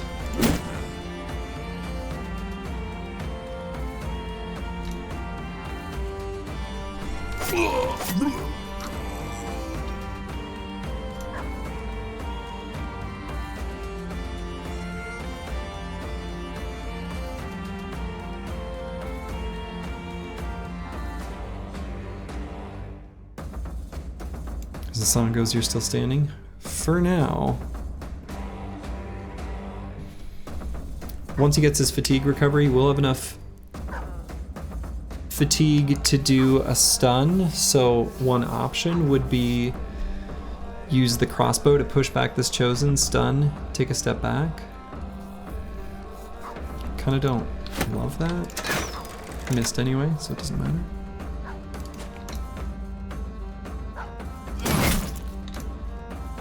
So I think actually we go for the kill here. Oof. That's a disaster.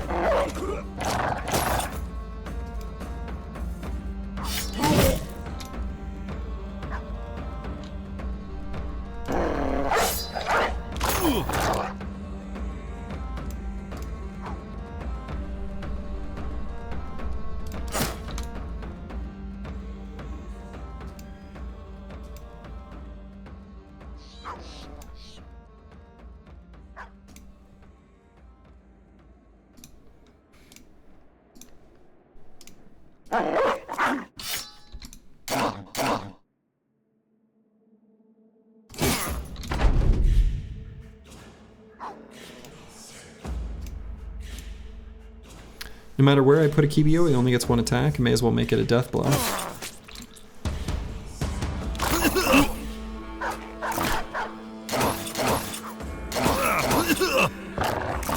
The dogs are fierce, however.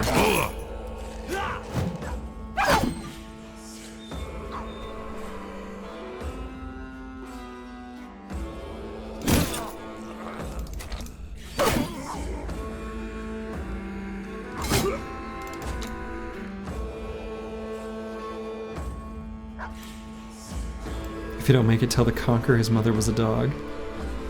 You're probably dead.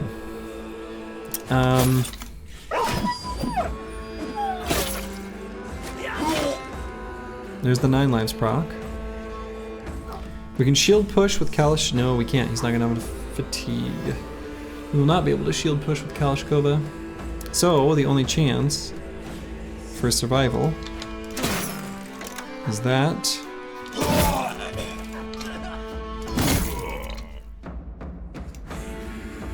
We get Kalashkova in a pretty sketchy spot, but that's how it is. Plus that.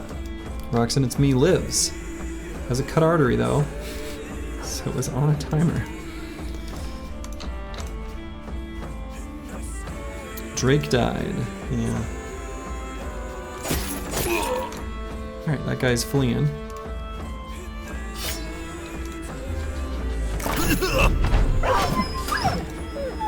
Oof, many a war dog have died.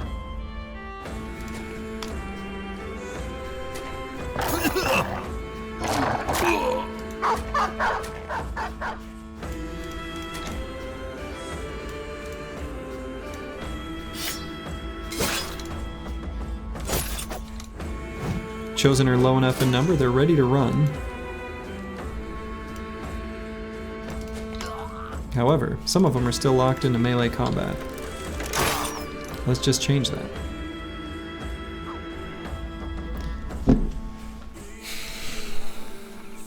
Hopefully get some more rusted axes. Hopefully.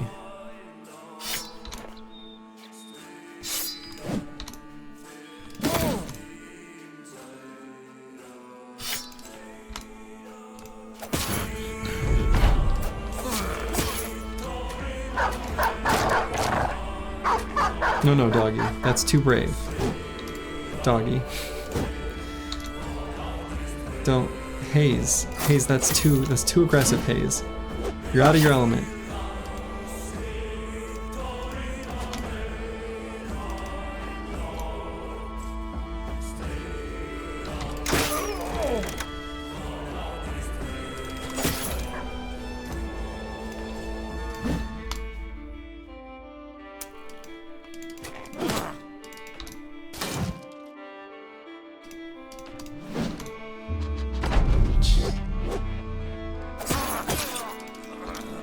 Chosen one.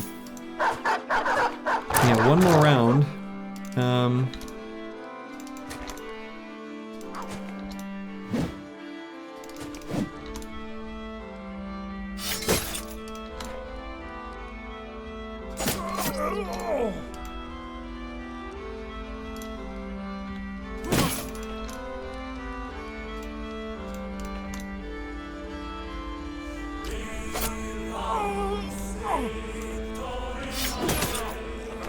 Okay. Unfortunately, Vance Lightning has fallen.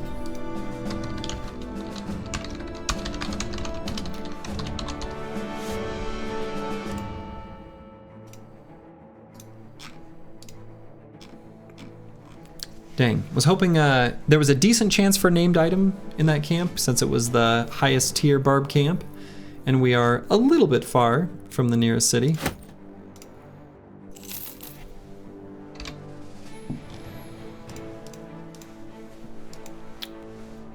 So unfortunately, that's just how it is.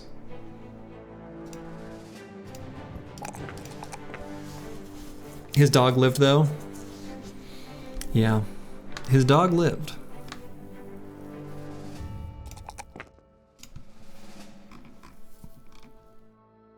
Ritter.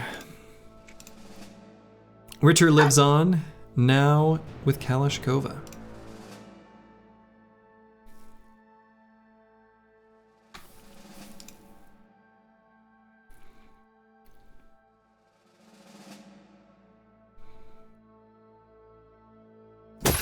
Ragged Edge 82 can cosplay as a barbarian, waiting in the wings. Lucid Tavi will step up and participate for a little bit.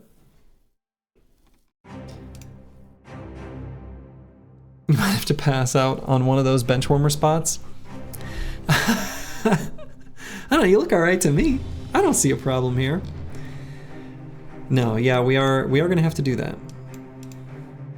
Wish I had more reach weapons. Long axes or something.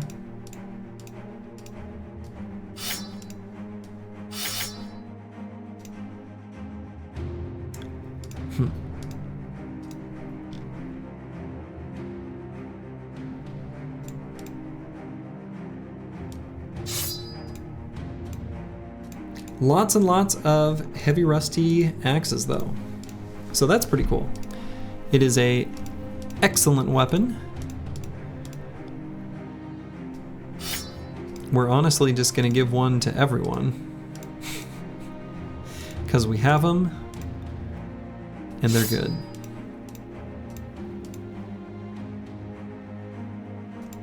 Should you get one? Indeed you should. And indeed you shall. At this point, the old guard becomes a drunkard event, is just playing with you. Yeah. It could proc. Could proc anytime here.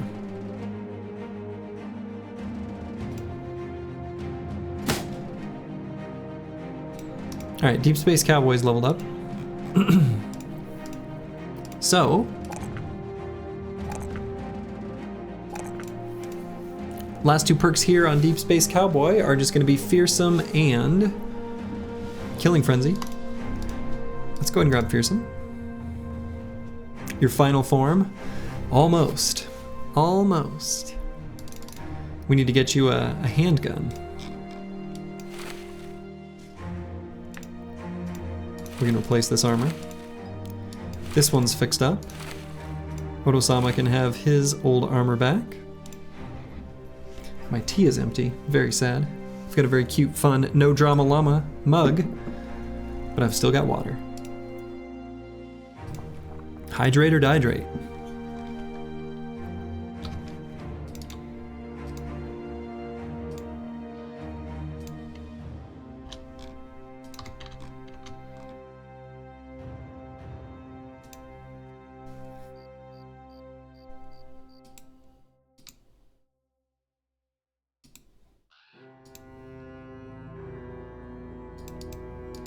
Was Vance Lightning a stand-in or core bro? I mean, he was good enough to be a core bro.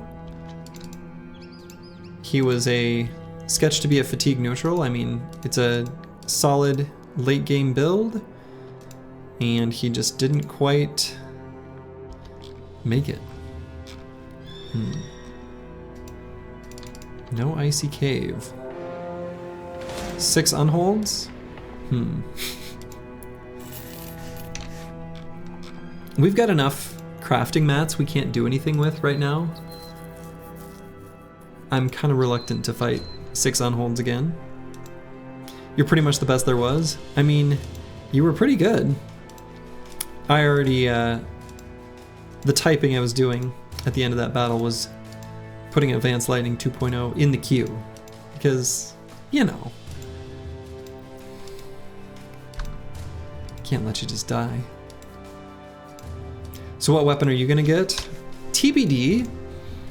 So Crackalack, because of dodge, there's like 1 fewer perk than I can allocate to, for example, you know, C-Roy 7 or someone. So like C-Roy 7, as an example of a build template, is gonna get like Fearsome, Fort Mind, and Battle Forged to round them out. Because of dodge here, probably I'll skip Fearsome. Because I'm gonna skip Fearsome, I'm gonna pick a different weapon mastery other than Axe. So TBD exactly what that will be. But Mace is a great choice. Maces are always good. Hammer or even Greatsword or something like that is also on the table. We've also potentially got the need of picking Backstabber, since melee skill is a little shy of where we'd like it. So we could potentially take Backstabber instead of like Fort Mine, and if so, choose a different weapon mastery. That would be fine too. Having the heavy armor and whip is funny. Yeah, I agree. That is kind of funny. All right, on holds. Leave me alone. Sword helps with the hit chance. Yeah. Yeah, I think great swords get a bad rap. People, the crayon briggies, speak poorly of the greatsword. It's true that its damage is lower than the other two-handed weapons against any enemy with armor, which is almost all of them, but it's still a decent weapon. Yeah, the greatsword gets a little additional hit chance bonus. And then it's got a couple other little utility swings that you like to make use of if you've got a little bit of extra fatigue that are actually pretty decent.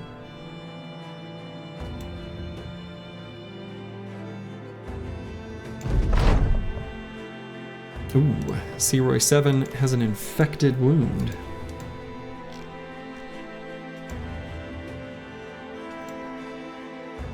Everything is situational in Battle Brothers, nothing is truly bad. Excuse me? Excuse me? Actually, even Bullseye, I mean, it's definitely not the best, but it doesn't do nothing, right? Yeah, the greatsword early on Lone Wolf is really powerful, for sure. But yeah, in general, Piglord is spouting truth. Generally speaking, everything is situational and nothing is truly bad, is an accurate statement. Excuse me, where the fuck is the icy cave? God damn it. Oh, Unhold Graveyard. That was unexpected. I saw a random thing pop up and I'm like, icy cave. It's not. Take everything. Well, shit.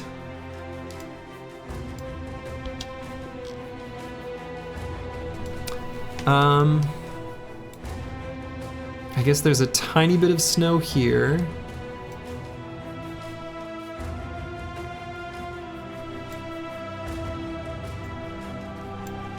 We can explore this little bit here.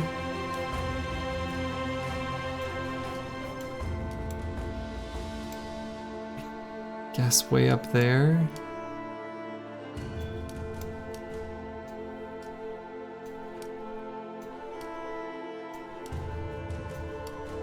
And this little smudge? Fuck me. Okay. Either that or, as previously mentioned, it can spawn in a forest. So, if that's the case, then I'm gonna comb through the forest. I mean, these little ones, I think if I got close enough, it's fine. But like, even for example, like what we just walked past here, if it's like in here, like nestled in, we're not gonna see it. Or if it's like in the middle of one of these, we could path, you know, through these forests and try to find it. Shit. That is the worst though. And I hate just wasting a ton of time looking for it.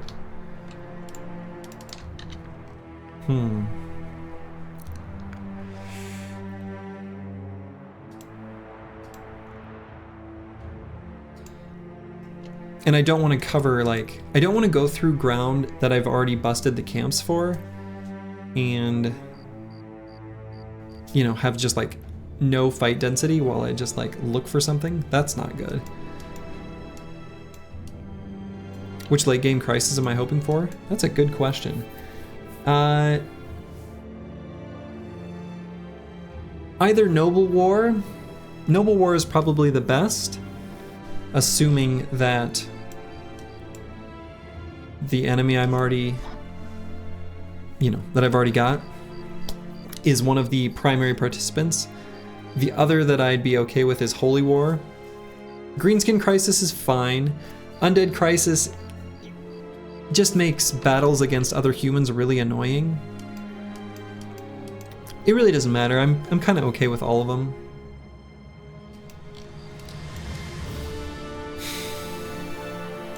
Well, shit.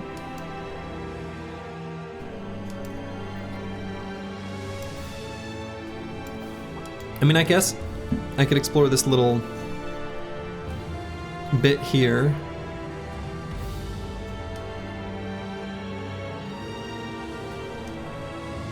There's a big patch of forest in there where it could be. Or in this little... Or I guess right here. Oof. Yeah. I hate going over those previously explored areas though. I really do. Because it's just like you're walking for no reason.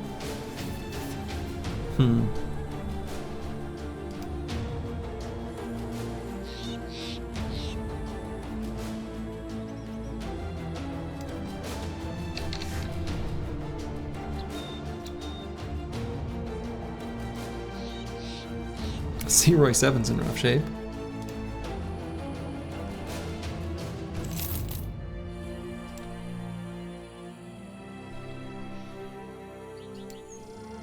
Shit. Well,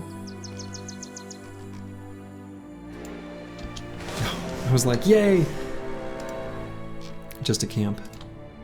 We'll destroy it out of anger. You did not know the Conqueror had this many perks? Oh yeah, dude, the Conqueror is... he's just full of perks. The big one that the Conqueror has that I don't think any other Ancient Dead have is fast adaptation. That one's just a bit of a wild card.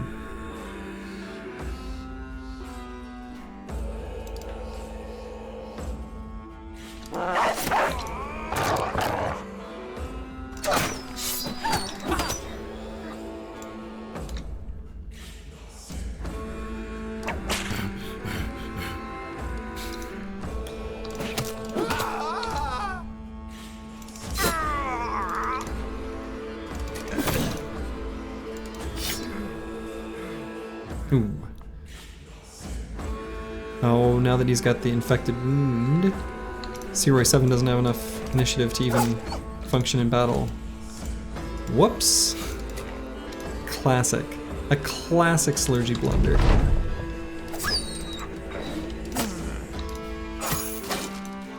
You could hire the scout? We have the scout. We have the scout and we have the lookout. So those are already in place.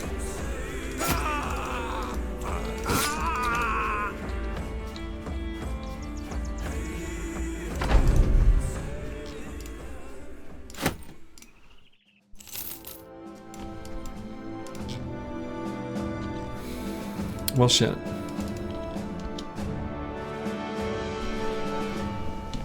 So do I go through the...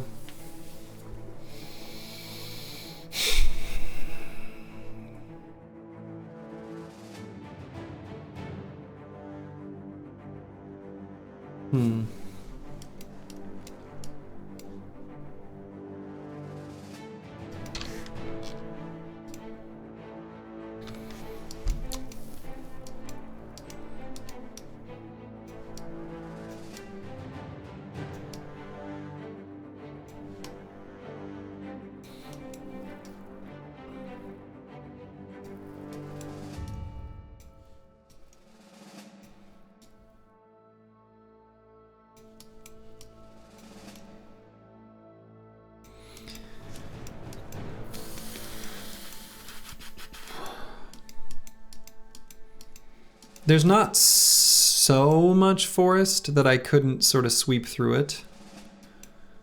In 2 streams, not 1 famed, I think the RNG trolls hate us. Sometimes you just don't get them.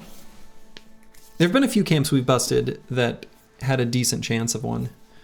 We just haven't gotten lucky.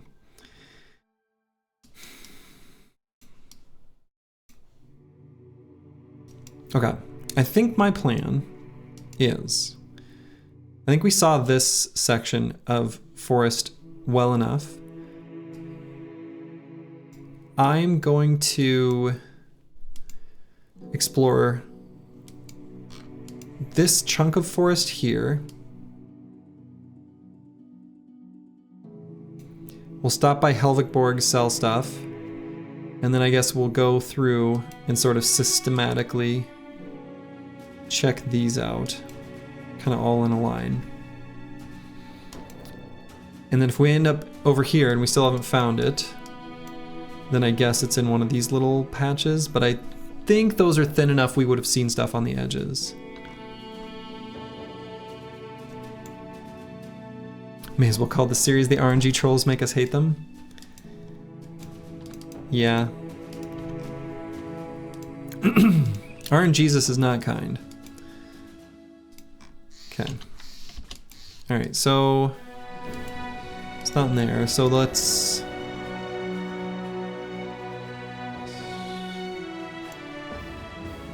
We'll sweep through here, and we'll go through...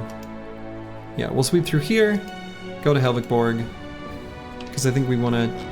Yeah. There's still, I mean, even though we cleared out the camps and stuff, there still could be some fights for us. And then we'll sweep through all this stuff in here. And if that all ends up dry, I think then we just head south, and we'll assume that the icy cave is way over here and we get it later. I feel like, I guess that's the plan. I don't love it. I do really need to get to a taxidermist though.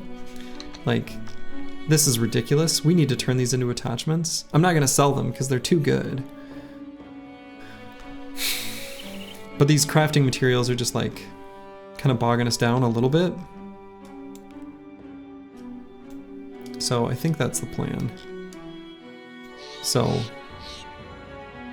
we checked out this forest. I think this one's clear. I'm debating whether or not I need to go back for this one. Maybe not. Or maybe I just... Assuming that I don't find the icy cave in any of the spots to the east, then when I do return here, I can start my western sweep here and go through like that. I think that's what I'll do. You need to find a group of direwolves. Ideally, yeah. Ideally.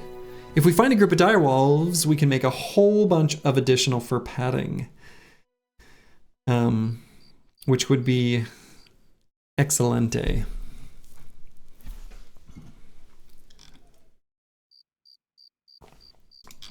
Alright, so we'll check out this whole area of forest and head down to Helvigborg. I think it's going to be the plan.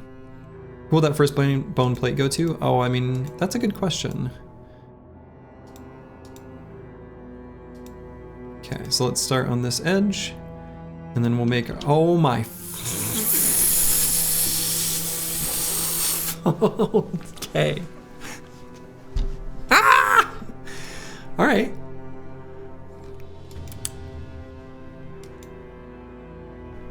Okay. Well.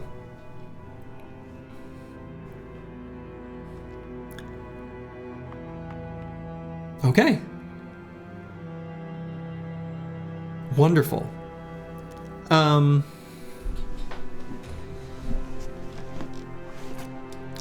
RNGesus, I never said anything bad about you.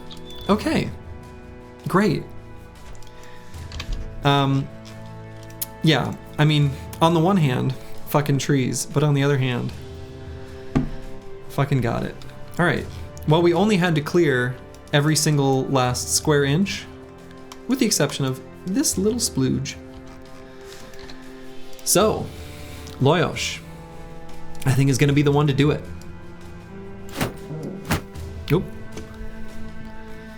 So, right now, how many turns of spear wall can Loyosh do? He can do 23 plus the difference between 23 and 15 times n, basically. And that's the number of spear walls he can do until he reaches this point, right? So if I do 94 minus 23, we get 71. 71, like integer divide or whatever, by 8 is basically 8. So we have 9 turns of spear wall. Yeah. Ballenstein is laid it out right there. So we have 9 turns of spear wall, which is that enough to actually do it all the way? I think there is actually a video by Feeding Friendly where it's a very good video where he says, you know, get the barbarian madman to kill himself or something like that.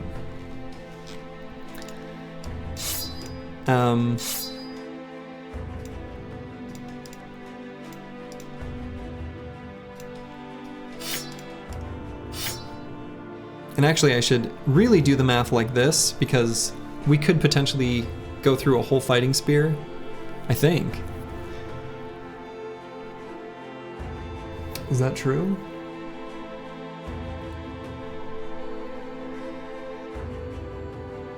Yeah, actually. So we can just keep it simple and do a second wind potion. I think I will probably not do the strange mushrooms, so that when he breaks through, we still have good defensive. If you get very unlucky, yes, you can break to spear. Yeah. So we're going to carry a backup fighting spear, and he's going to go in just like this. We can give him a war dog. We'll give him Cassio. Cassio was fierce.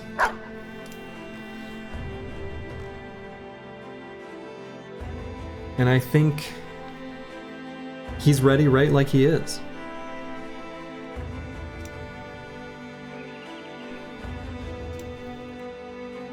Loyosh is going to be the one.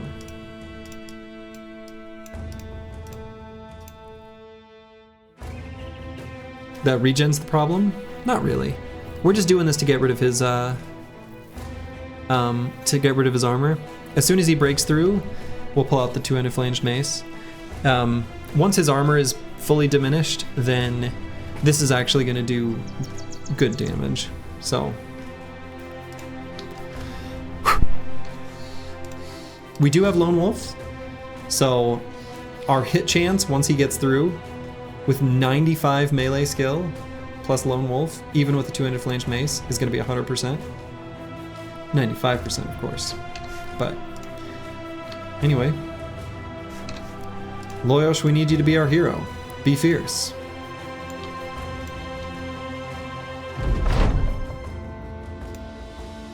You can take him.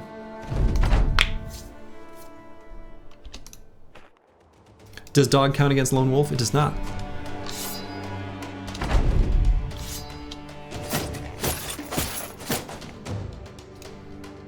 So, we're going to keep doing these 95% hit chances until he breaks through.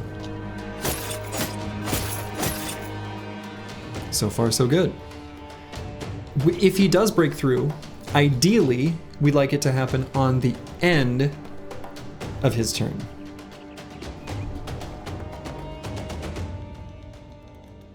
That way he doesn't get an attack in. Okay, so we broke through. How many attacks did we actually get?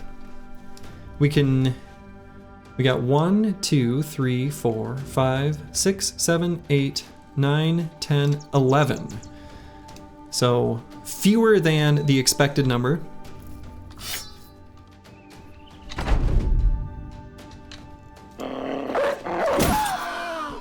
But we got to finish him off with the mace.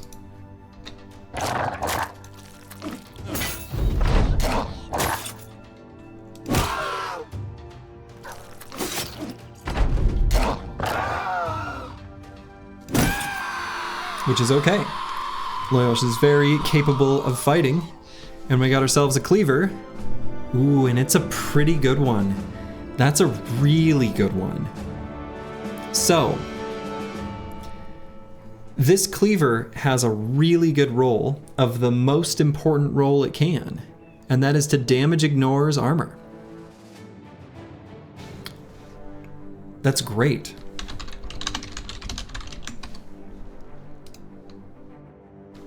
I should probably get... I wonder if there's a mod that can show the ranges that named items can have. I should probably have something like that I can pull up. instead of just opening a wiki page on a monitor that no one else can see. So the max possible roll for ignore armor goes up to 51%. So it is almost perfect in that regard, which is super good. The other thing we rolled, there's always two different stats that are increased. The other one in this case is shield damage, which is worthless. But that's fine because the other roll we did get was great. You're positive that mod exists? I'm sure it does, yeah. And yeah, unfortunate that it's the shield damage roll. Whatever. I'm still very happy with this though, actually. Okay. And we got our broken ritual armor. So now we can hunt the Ijirok. We're definitely making a cleaver bro. We can give people their weapons back.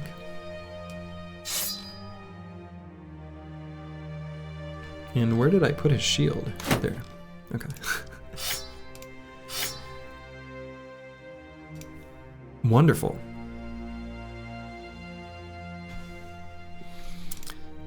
So, Lucid Tavi. Let's talk about Lucid Tavi as an option.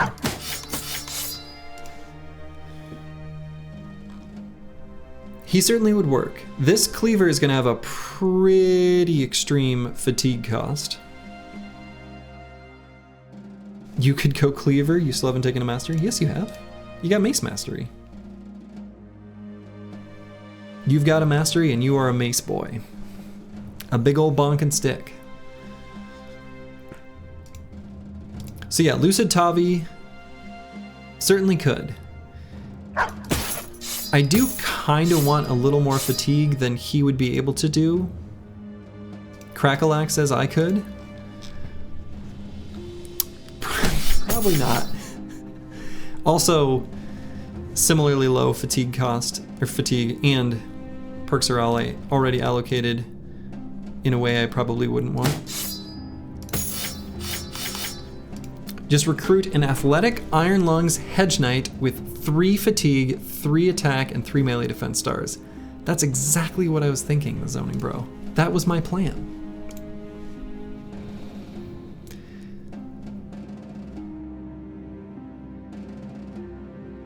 What we need is a new ballin for that sharp spear. Curse word says dibs.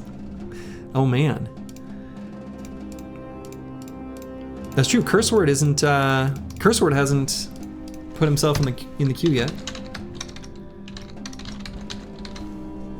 Wasn't Curse word was a cleaver bro last run, right? Is that true? What was Curse word last run? Why can't I remember? Okay, you were? Okay, I thought so, but then I started to doubt myself. Oh no, that's right. Oh my god. No, that's right, the dagger / 200 mace. Dude, that was the Nimble Forge? Dude, that was pretty... Or no, it wasn't even Nimble Forge, was it? Wasn't it just forged, but super light forged armors? That was actually really sweet. Yeah, with the named Catal. That was great. Yeah, that build was awesome. You crushed it. That was awesome. It was like really good actually. So yeah, I mean Lucid Tavi could do it. He's gonna... I don't know, maybe I shouldn't be so picky, right? I mean he can do it.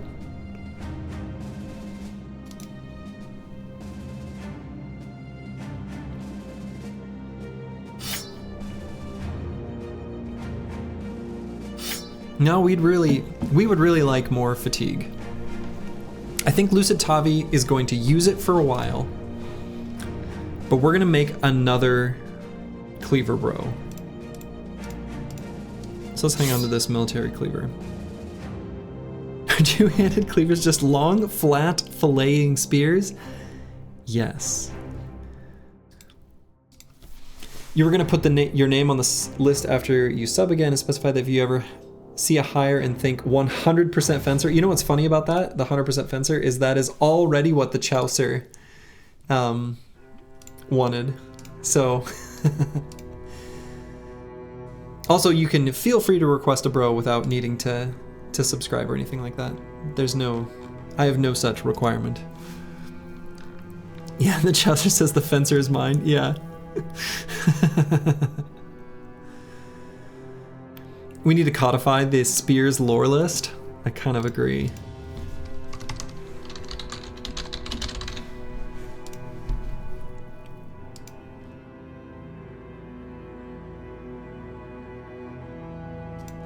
Company doesn't have a great history with sabers after the Goblin City incident. Well, we just got things we gotta make up for. In any case, this is a great cleaver. Oh, and what's the name of it? Blood-drenched meat axe? Dude, that's metal as fuck. That's a great name. All right. Anyway, I guess we'll just head back to Helvigborg.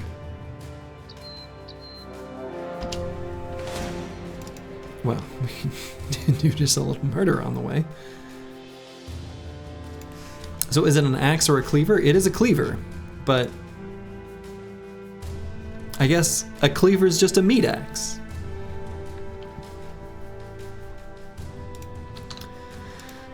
Witch Goblin City incident? We've had a few of those. Too true. Too real. Too soon.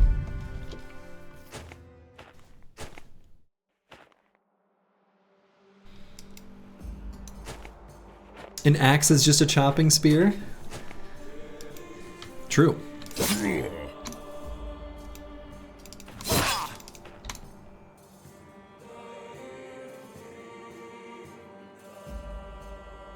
I mean, should I try it out?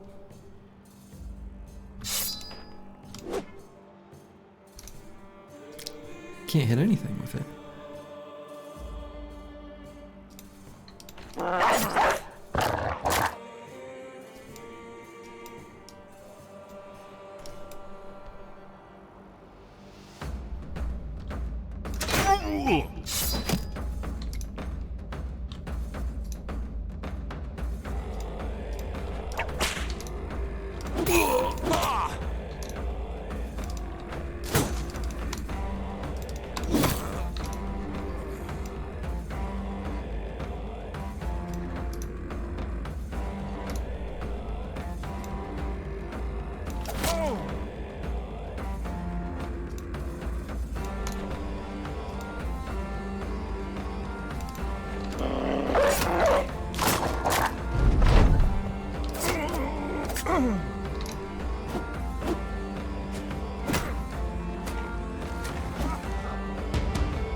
Okay, we're gonna give this blood-drenched meat axe one more go.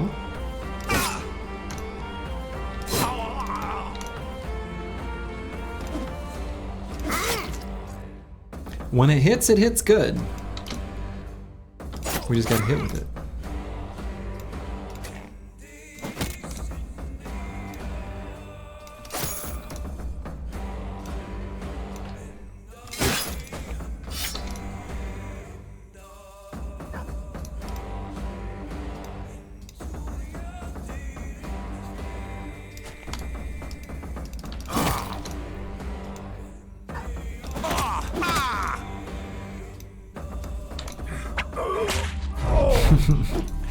Tried to ran and was whipped.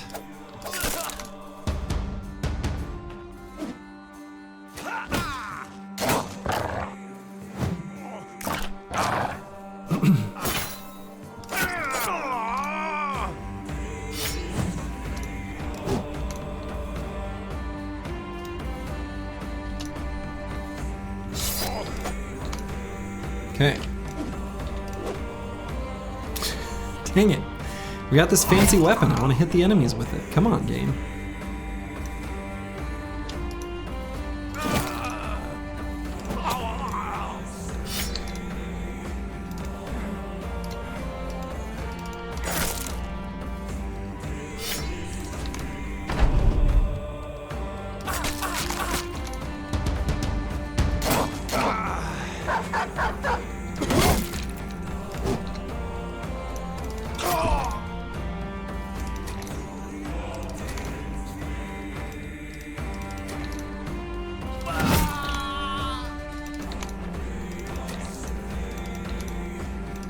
I think that might be the first icy cave that has been in a forested location in this run series, though. It's been something that I've been sort of worried about in each run. And it finally happened. And luckily, we found it almost as fast as we could, given that it did, and that we didn't just like spot it on the outskirts. So do you think taking fast adaptation on day one premium bros is a mistake? I think it depends on whether it is like you have a day one premium bro. Is it one of your starting bros? Like, because the only ones where that's possible, they might be so good that you would want to take 9 lives, right? If you wanted to take, I don't know. I'd have to see the situation. That feels like probably unwise. Soji, I believe the weapon maths will be the mod you will want for weapon ranges. Also grab the backgrounds, attributes, backgrounds and attribute ranges mod. I do have background and attribute ranges. Weapon maths. I want to make sure, my only constraint for these is I want to make sure that it doesn't ever say anything that I don't want it to give me any information that isn't already like derivable or in the game files or something. That's the main thing.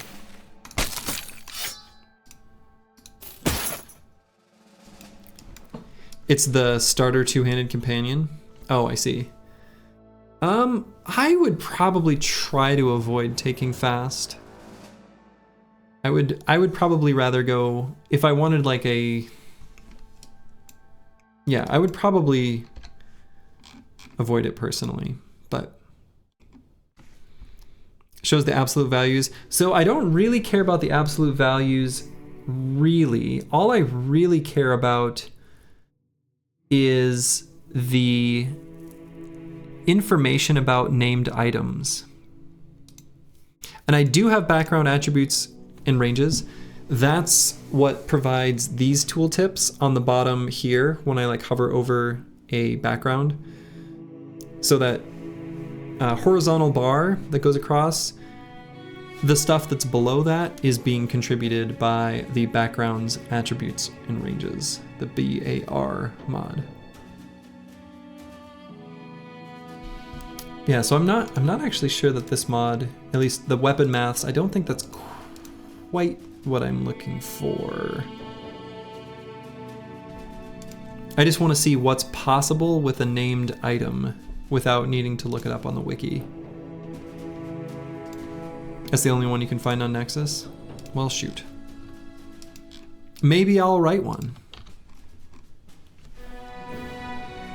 I've done very basic little bits of like kind of Hello World mods. Very little bits, just to kind of work within the hooks framework. Shouldn't be that hard, you know how to crack some nuts. I do have like the source code where I can look at it. And I do look at it in some ways. So for example, when I give my little presentation spiel at the beginning of each run and I talk about what is possible for the starting bros, I just look in the code for that because I could easily derive that by just like chain restarting, but there's no point in doing that. Like, however, things like city names, if I don't have them memorized based on like the sort of suffix like stat or mark, I'm not going to look up what size a city is just based on its name if I can't just know that with my own knowledge. So that's kind of my own personal where I draw the line. Basically, information that a regular player could have is fair game. Otherwise, I don't want to look in the code for it, because that kind of goes against the spirit of this whole Winstreak series. Also, hello, Grib.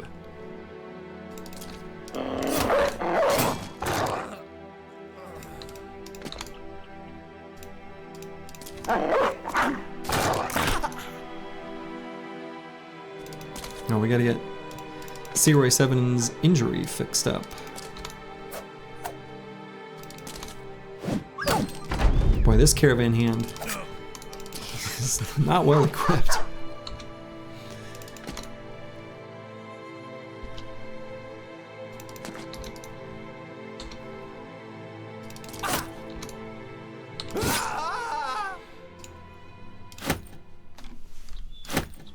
Okay. Got a whole bunch of food that's just about to spoil. Still got some 0% armors. Got this silly butter knife.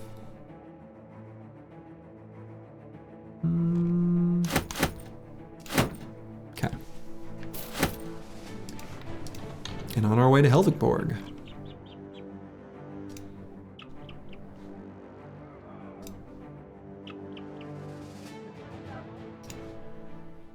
The forces of evil are strong in this world. Our famed spear is gone. I have a rondel though. I sometimes like to pick those up. I think especially if I've got a bro with dagger mastery, the rondel can be really handy to try to make use of to dagger down a hedge knight or something like that. Are you going to do a characterization of bro perks before Monolith start to keep your perk heat map going through all runs? Yeah, I think so. Probably not before Monolith start, but I think before each run. Is Ernest worth buying? Oh, Ernst. Yeah, so he's got the Brave as his title, so we know he's got either Brave or I think that title can also spawn for the like Fearless. Retired soldiers are okay. They're basically limited to just fatigue neutrals, and they're kind of like a not as good swordmaster.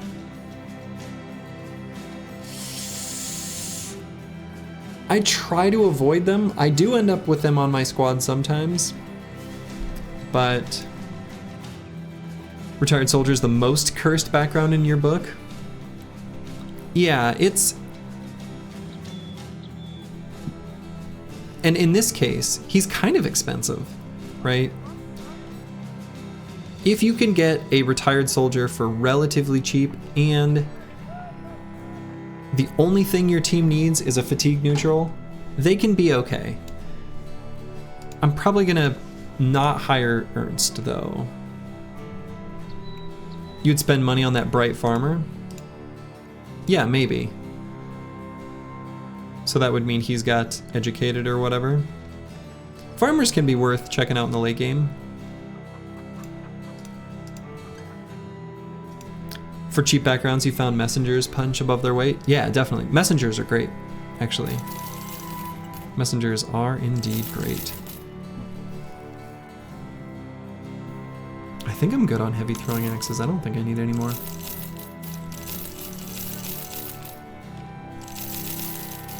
I think I can just sell all of this bounty and turn it into cash.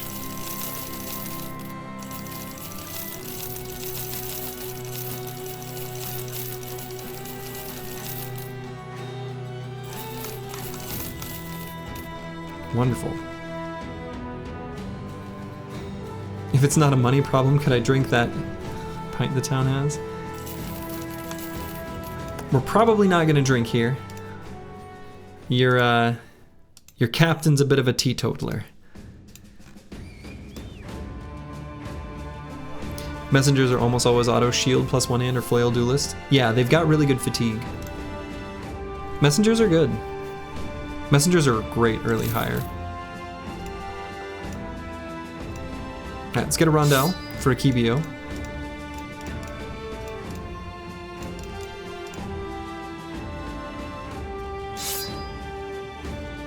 What are messengers good at? Well, delivering messages. No, but let's take a look at a messenger. So a messenger, compared to a regular apprentice, they've got more fatigue and they've got just a little bit more melee and range defense. I think the other ones are all the same as like a base lowborn. But those are two really nice things to have a little boost in. So. And yeah, you could make a case that the fatigue is more than a little boost. It's like a decent amount. Microsoft Messenger was the best. Oh man. MSN Messenger, I had that too. Honestly, even a Paranoid Grave Robber is like decent. And there is a Disowned Noble, which I usually completely avoid, but he does have the Fearless, which makes up for the huge malice to his resolve that usually makes them kind of untenable, for what that's worth.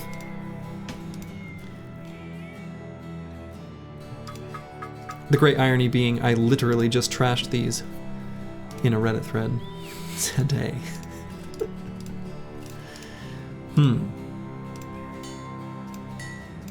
I mean, we could take a look at these backgrounds that are cheap, right?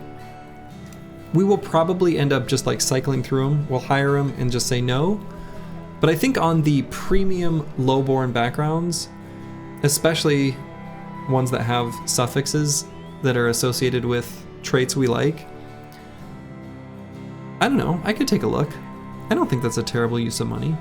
We'll take a look at Norman and Gebhard, and then maybe Hagen and Wilfried.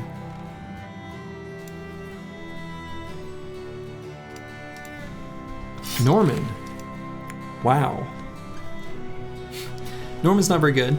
If I didn't already have a tank, he could make a great forge tank, but I don't think we need one.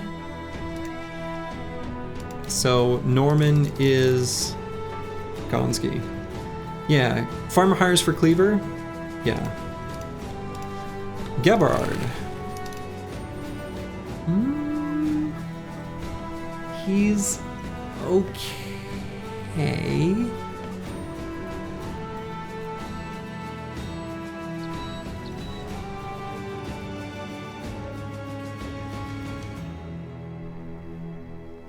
That's our cleaver bro? Nah, I don't know. He's good, but like, we've got, yeah, I don't know. He's,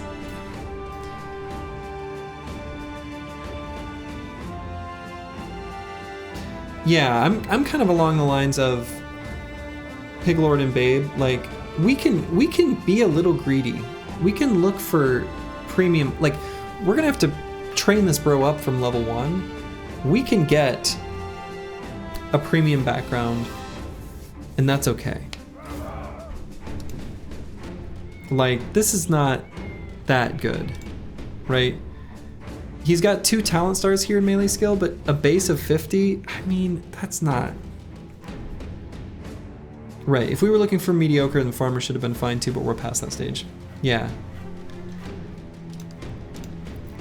We could, it's funny, I mean, this would not be a cleaver bro because disowned nobles have problems with their fatigue. I literally was just talking about in a Reddit thread that disowned nobles are not that good.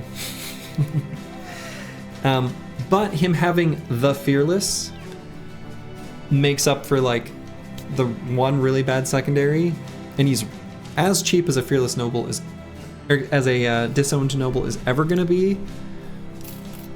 So let's do it. And I think a Paranoid Grave Robber is worth looking at. That's where I'm probably gonna stop when it comes to these lowborn.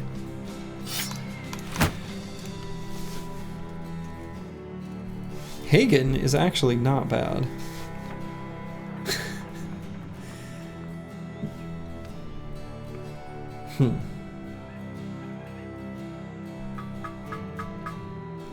But he's also not that good.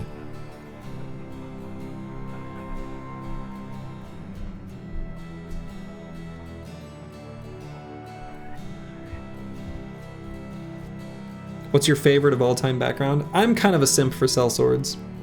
They're just really good.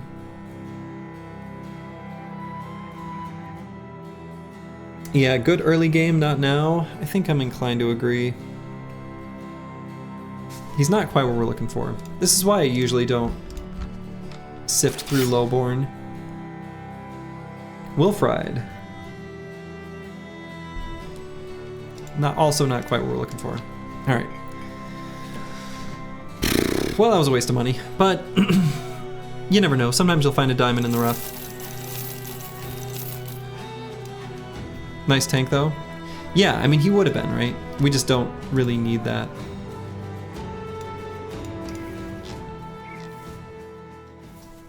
So, I think what my plan is, so we could try to find the Ijarok.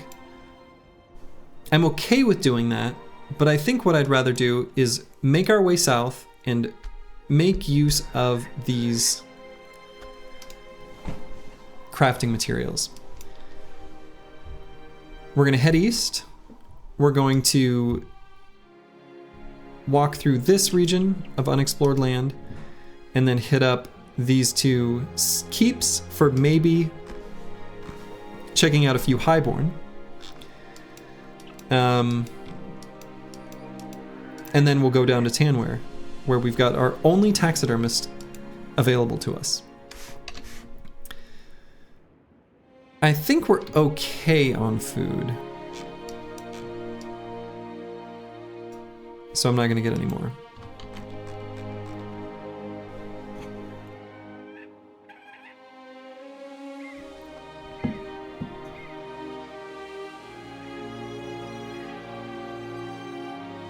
You're thinking most of the things we haven't found yet are in that big misty side of the west?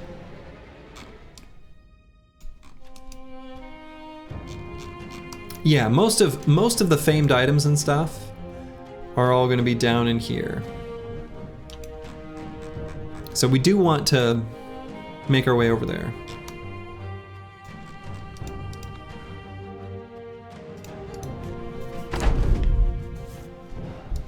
Militia is your favorite starter, especially after you learn that Backstabber and Adaptation aren't awful perks. Yeah. Yeah, war crime time. Exactly. Would you look at the time?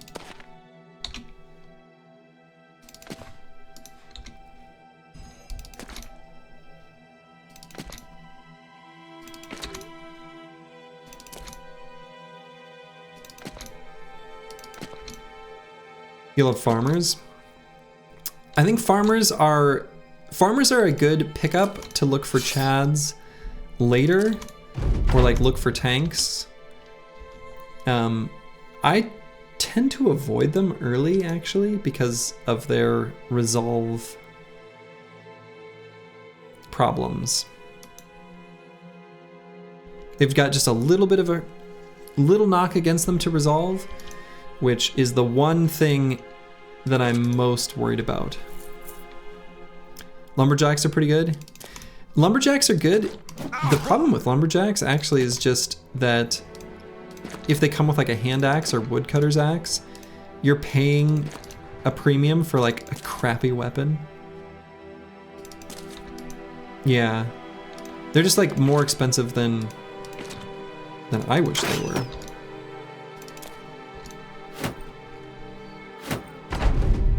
They're pretty decent though. Especially on Peasant Militia.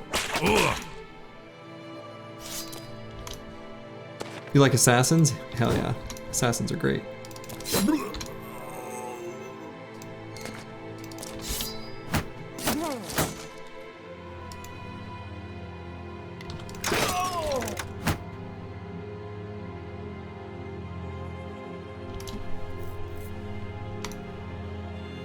If we find poachers and hunters, are we rolling them? We're definitely gonna roll hunters. Poachers, probably not.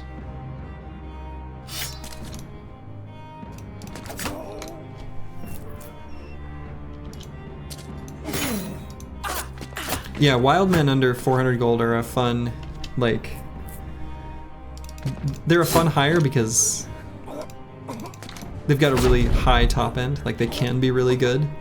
They usually aren't, but they can be.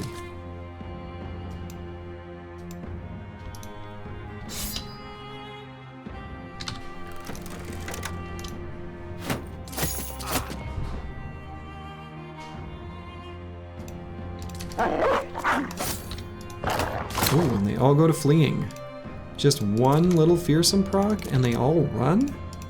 What a bunch of cowards. I'm supposed to guard these caravans. Not doing a very good job. Well, guess we'll just have to take them out.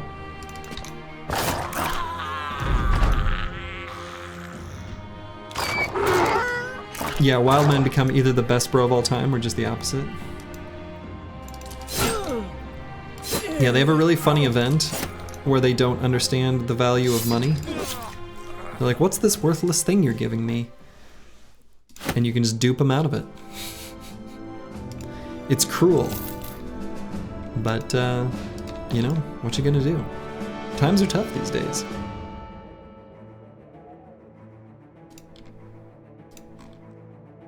Just, you know, a little casual wage theft. Normal stuff.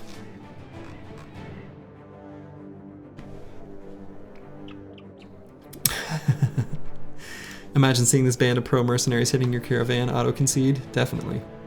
You'd be a fool not to just retreat and abandon the whole thing.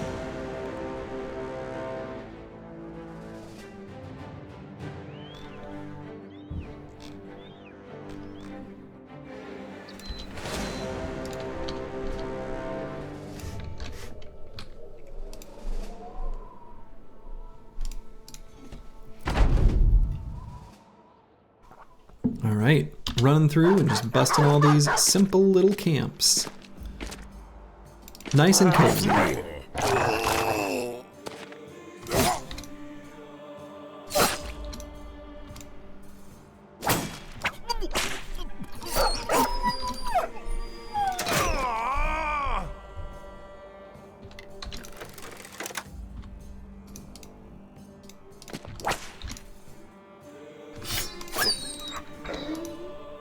So we kill the donkeys but not the peasants? Didn't know we draw the line there? Well, they were going the wrong way from where I wanted to travel. That's like the only... That's literally the only reason I left them alone.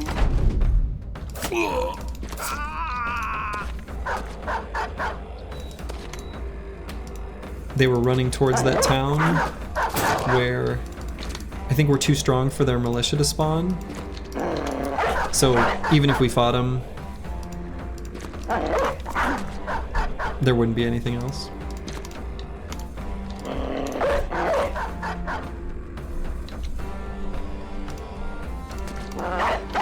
Okay, we'll let the dogs do our dirty work here.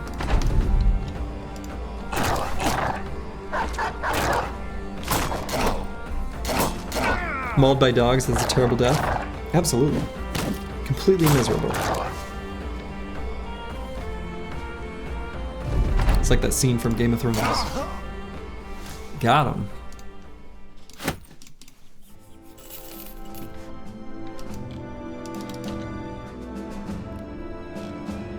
Alright, and now to explore this little patch of fog. See what's here. Peasants, looks like peas knots.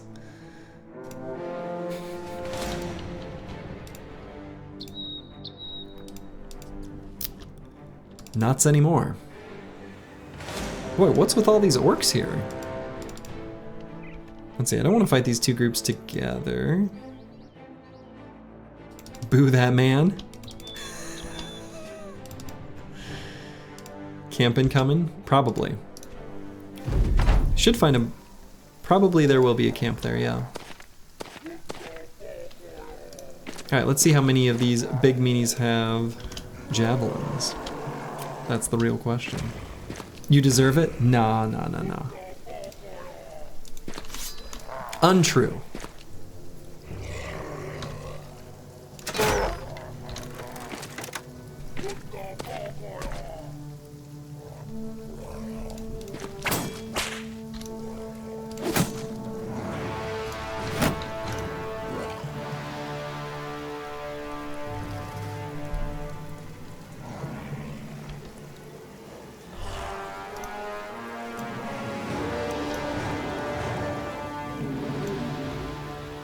Oh, and actually we can probably get... Alright,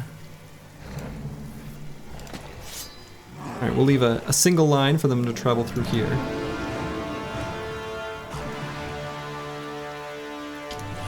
Anyway, we can get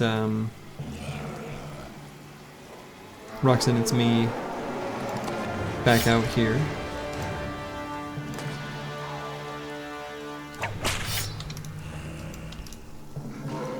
To accompany Akibio.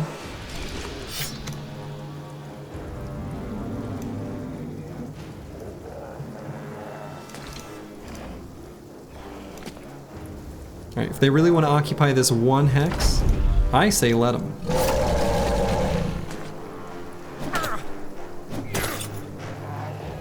Ramsey kind of got what he deserved, starving those dogs to start.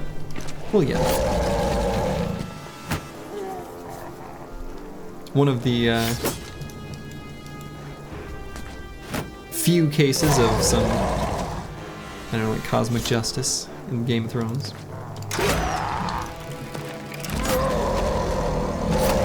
Still a show I think about every once in a while. They had something special that they just ruined.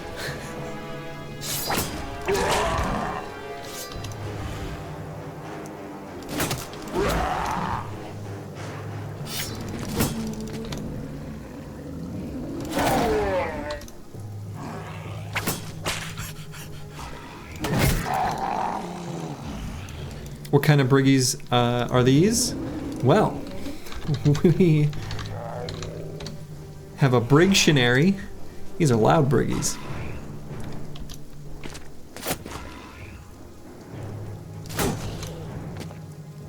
Strange meat briggies. Also that.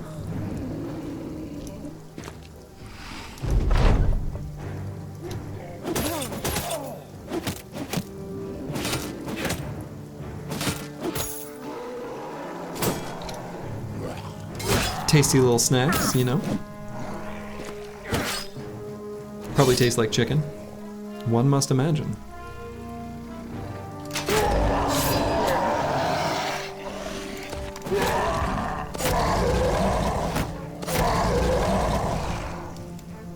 Should we go and get a gun and find the hunting ground? We do want to get some handguns from the south. So that is on the list of things we'd like to do. We are going to look for the hunting grounds. I'm not in a super rush to do it.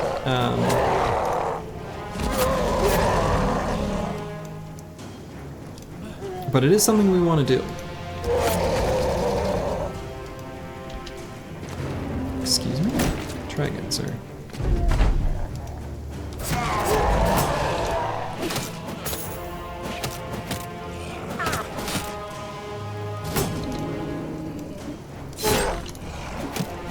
Despite its name, the handgun is not a particularly useful weapon in the hunting grounds location itself.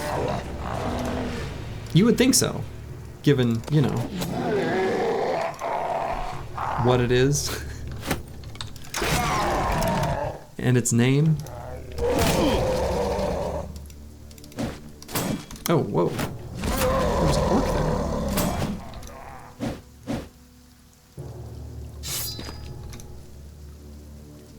Because it's a handgun. Handgun, not a handgun. Right.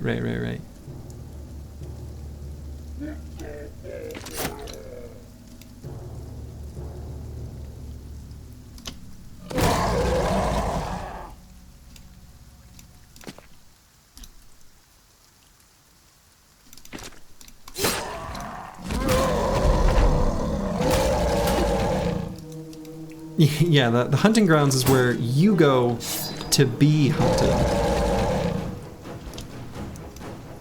That's true.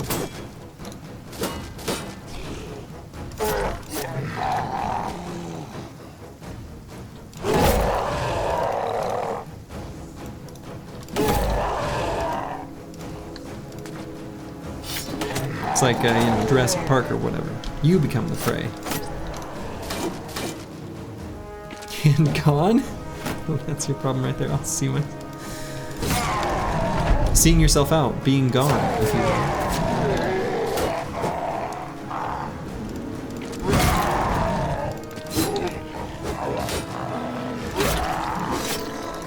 right. Putting that cleaver to use.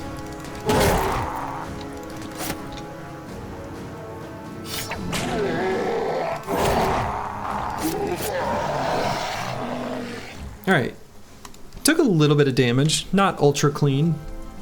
Few spray and pray javelins that the orcs threw did manage to connect. Body gone. So we can fight more orcs. I think that would be a good decision. But first, we apply level ups.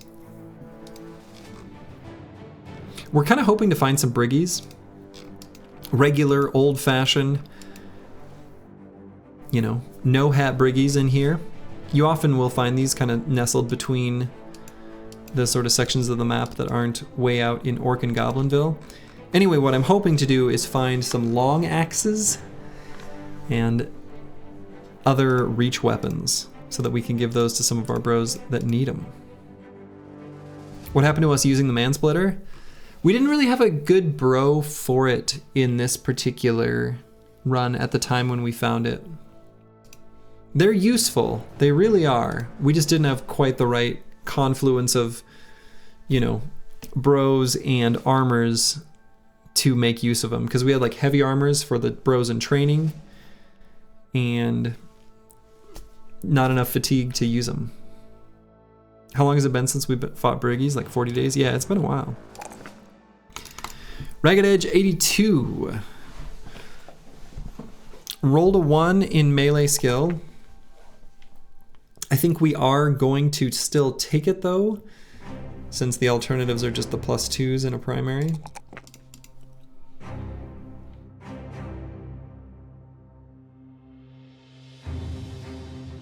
And I guess we'll either grab Path or Quick Hands.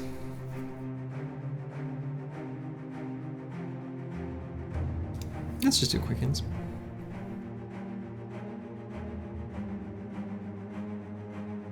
The bench warmer might take your spot. You're okay with that? Your bro needs a break? Nah, you gotta get back in there. Gotta get back in there and be with your boy Akibio. Do you prefer Billhook or the long axe? For these bros, the long axe will be better. Especially the ones that have axe mastery. Like Searoy 7 here.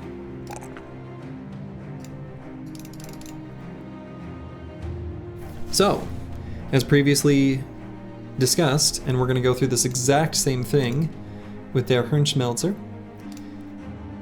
Last 3 perks are going to be Fort Mind, Fearsome, Battleforged. I think I'm gonna grab Fearsome next.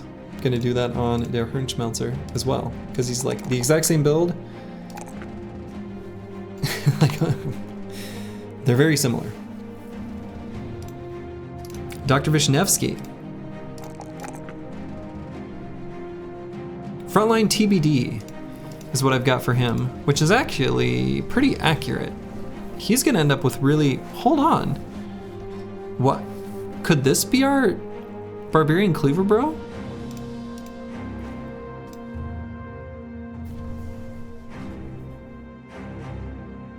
Why not? I didn't even consider it. Dr. Vishnevsky. Right, so this is gonna be level 6. He's still got, he'll have 5 more level ups after this one. So this will put him at 71. 5 more level ups will put him at like 85-ish. Melee skill, which isn't bad. You need like 130 plus fat to be a proper fat cleaver bro. It does take a lot. He's already at 106. He's got good secondaries. His fatigue is really good.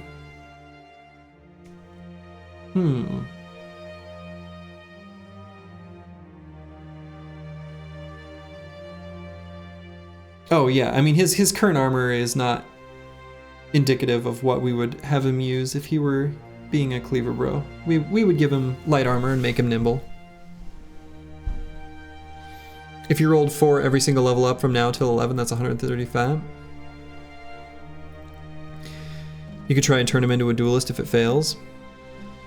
All true statements. I'm gonna use the restroom real quick while I ponder this. Be back in one moment.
Slurgy has returned. Zoning Bro says, I think he could be an okay-ish barbarian cleaver bro or a really strong fat newt. Yeah, I kind of don't feel like we need any more fat newts, actually. We're gonna have 4 of them, which is a pretty good number. If I had more than 4, that's okay. But 4 is a pretty good number. Even if he was some sort of other damage bro based on like famed item we find, that's okay. Fat Newt would be wasted potential on that bro. I mean, Fat Newt is like a premium build. That's your best bros. However, I'll asterisk that with, it's your best defensive bros. 0 duelists on your roster? At the moment, yeah. I mean, technically. Deep Space Cowboy's a duelist, but that's for throwing weapons. You would make him a nimble duelist? Yeah. We certainly could. So what we could do with a bro like Dr. Vishnevsky would be to say, you know, wait in the wings for a fancy famed item. Yeah, we also get our dagger guy, true.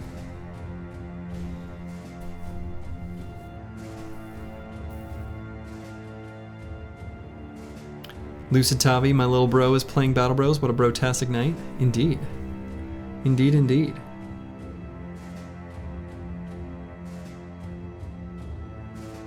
The range bro is beautiful. Yeah. Yeah, Deep Space Cowboy.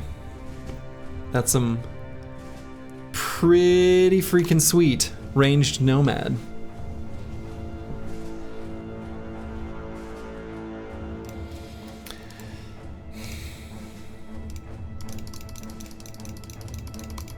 So yeah, Dr. Vishnevsky, he's still a little TBD.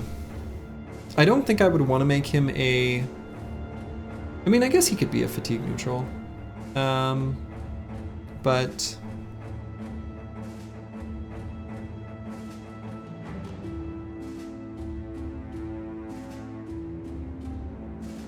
He'd be a little bit light on melee defense for fatigue neutral relative to where I'd like him. So I don't think that's exactly the best role for him. I think it would be some sort of damage build. Given that I think it's going to be some sort of damage build, I do think that's true. Maybe I do grab the foreign fat. And we can put off our decision of what exactly he'll be by clicking this button. Dodge is kind of not a great pick at the moment because he's got this heavy armor on. He's not going to wear it long term. He's gonna take that off as soon as he gets nimble. So. Alright, let's fight these orcs. But let's fight them in open ground.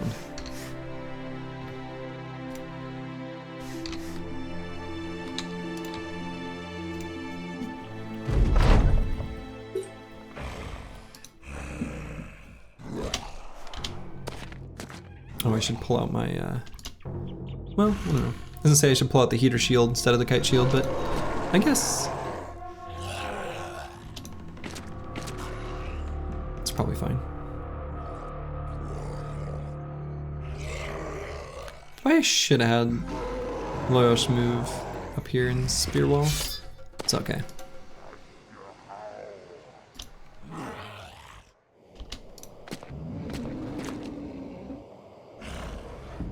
Can just move him to there.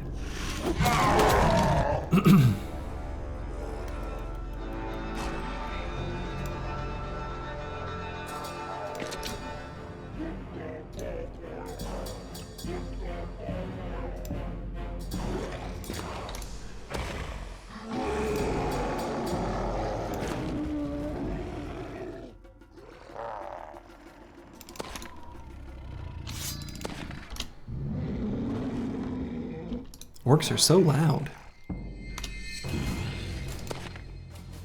Don't they know this is a library?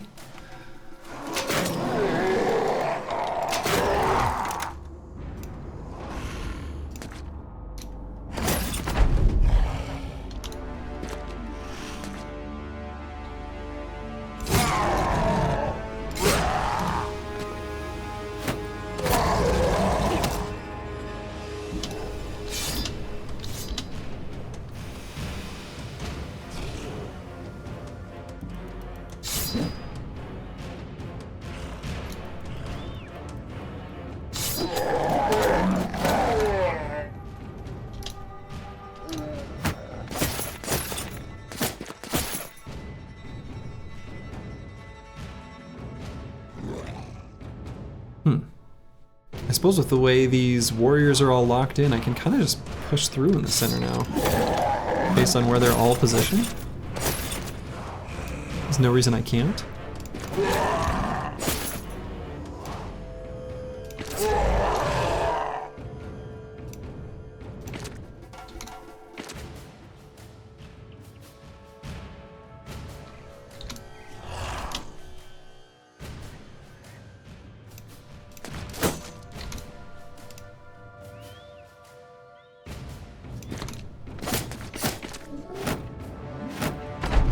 Poor orcs, trying their best to get through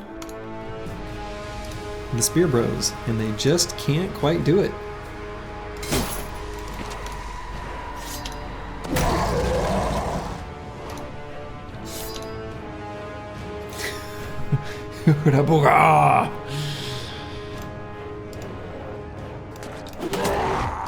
Orcs are loud and angry briggies. They're so loud.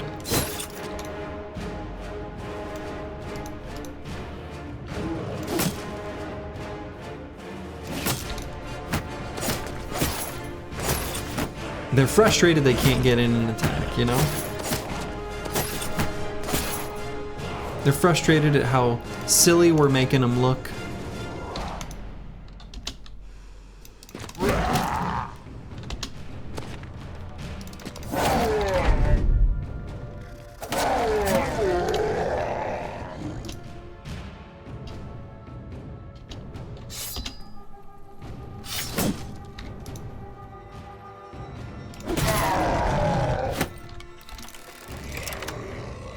You'd love to hear an orc workout? That would be a treat.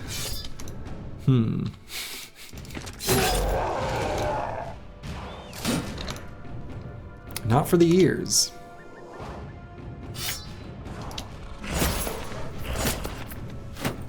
They keep trying. I feel like I'm wasting all my good luck RNG on this fight.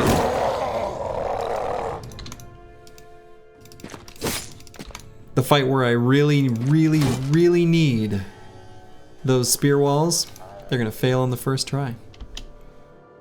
It's giving us pre-luck, so on mono when we miss 8 straight 95s, we can look back at this moment and say this is where it went. Yeah. Boy, and we've nearly gone through our spear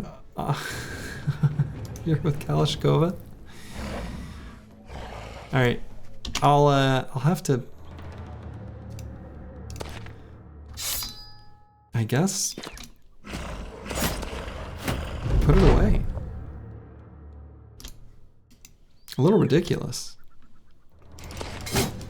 We're also attacking them with like really terrible weapons. So we're not doing much damage to them. I'm a little worried about the 95 on the fighting spear here. The 95, the 25, right? We'll be putting it in range of breaking soon-ish.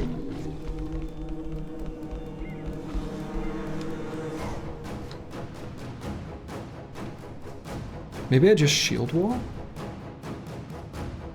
I don't really want them to surround him.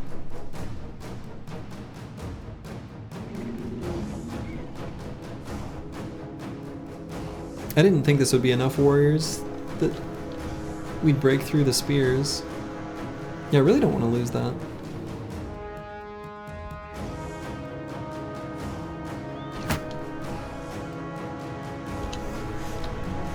So we won't.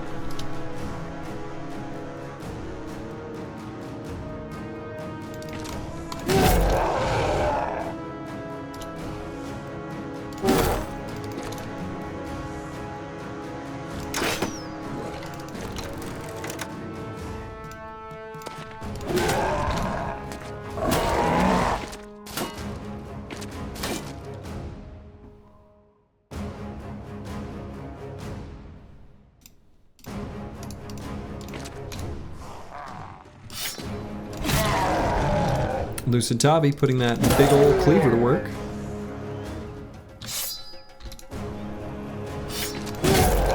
Der Hirnschmeller. Hirnschmelzer? Hirnschmelzing. Excuse me?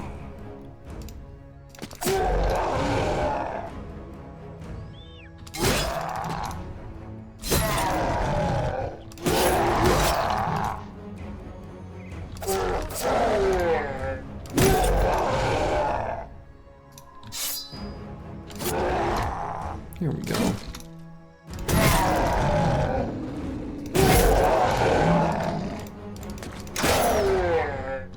All right. They're all fleeing. First world battle with problems. The orcs are breaking our spears by throwing their bodies on them repeatedly. Right. That is definitely firmly in first world Battle Brothers problems. It's true. It's true.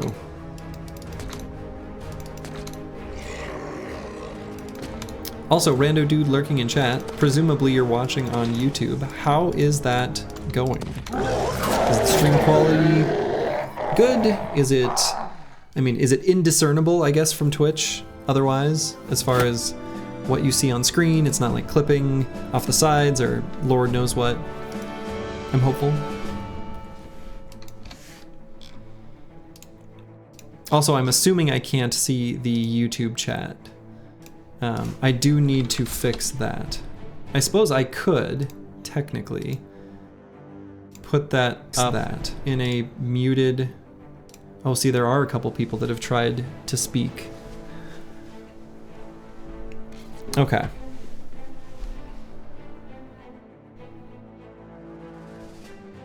I'll have to figure out a way to add that to my... I think I can just get a Stream Elements widget. But apologies to YouTube for this particular stream.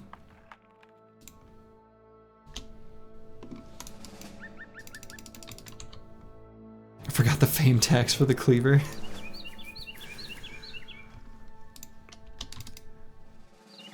Let's see. Let's trace these footprints back. What am I doing?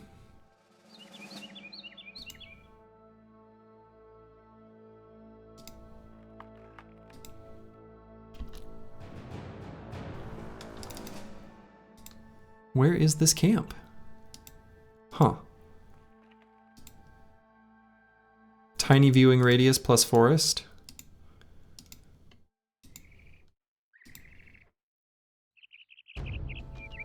Well,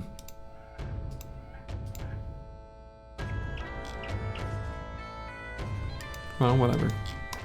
Boy, this giant mountain range. It's great. You love the pause, rewind, no issues. Nice. Yeah, I also have YouTube Premium. YouTube Premium has been a godsend for me. And the nice thing about it is I was able to join like a family plan. So and you can get like 7 accounts. So I was able to give one to like my sister, to my wife, to some of the people in my wife's family. I think my mom or dad or both. I think both. Anyway, you can give it out to a handful of people. And that's really nice.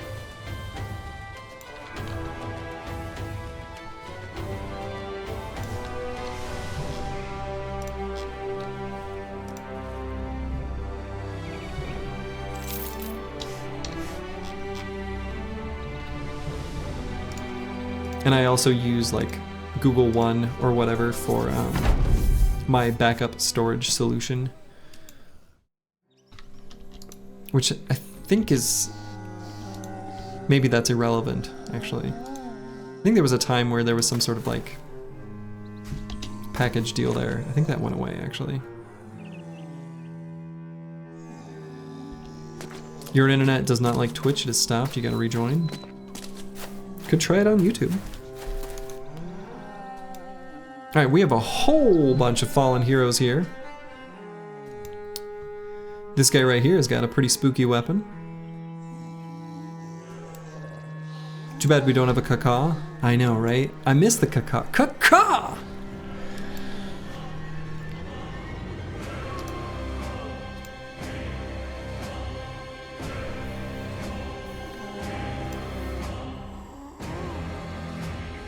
That longsword could be nice. Well, if anything, we're gonna, for Crackalack, for you, we're gonna get you a great sword. Not just a simple long sword. We're gonna get you something great. Not just something long. There's a euphemism in there somewhere. All right, and this is actually like a somewhat, I won't say spooky camp, but like, there's a lot here. Why does Twitch think longsword is a bad word? Does it?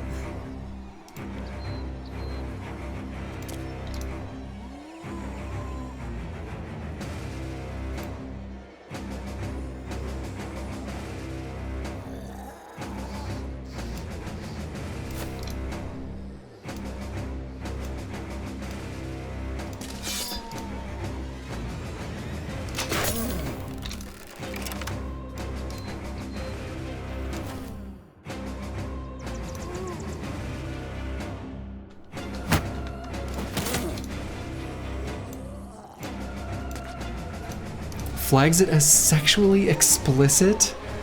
Oh my god. Does it really? That is... I feel like Twitch is saying something about itself more than the word there. Just saying. You never see him, I mean... Huh.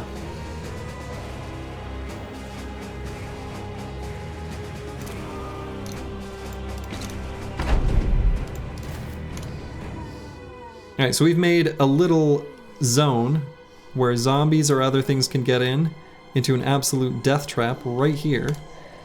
They are otherwise just going to be zoned out with our spear bros. Flaccid sword is probably fine.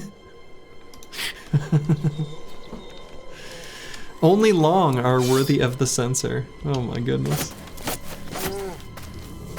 Sexually explicit. Not what I would have guessed. Rock sword, alright. I don't know, did it flag it? Long, long man! If you know, you know. If you don't, well, just look up long man. And that sound I just made will make sense. Sorry for your ears.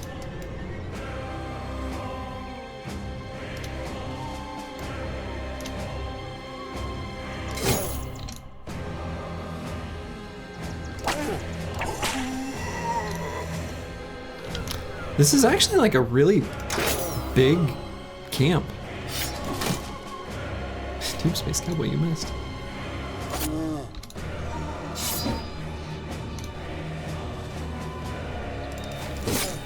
Like, this is a very large undead camp.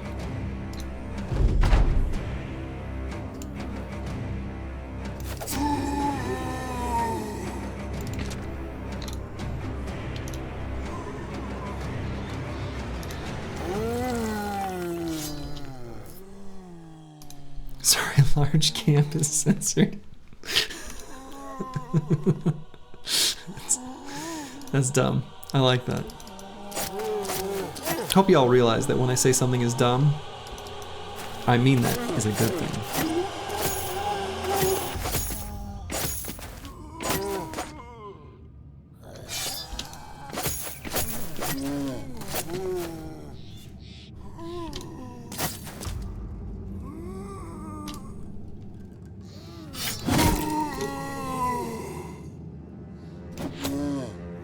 How are these spear bros never missing? Well, they have a 95% hit chance. Not never. We've seen enemies get in, but as soon as they do, we just blow them up. Spears, pretty good.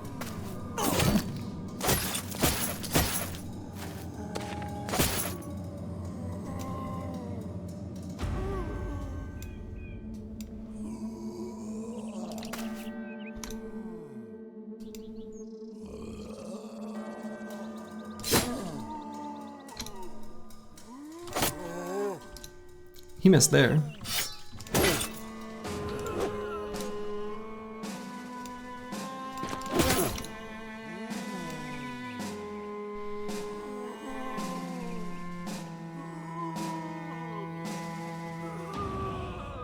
Let's see, should I get... I think I'll just go for a stun here.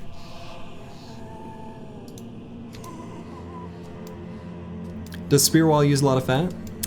With Spear Mastery, it uses 23 per. So, yes, actually, it does use quite a bit.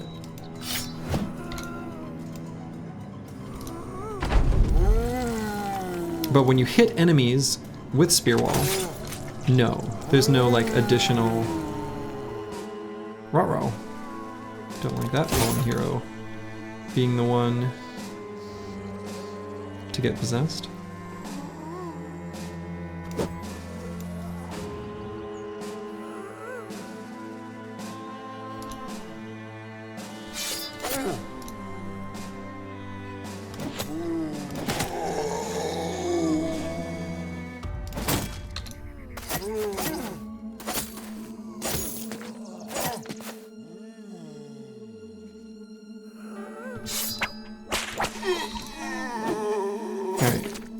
Freeing up that hex is good. Hopefully this fallen hero runs there.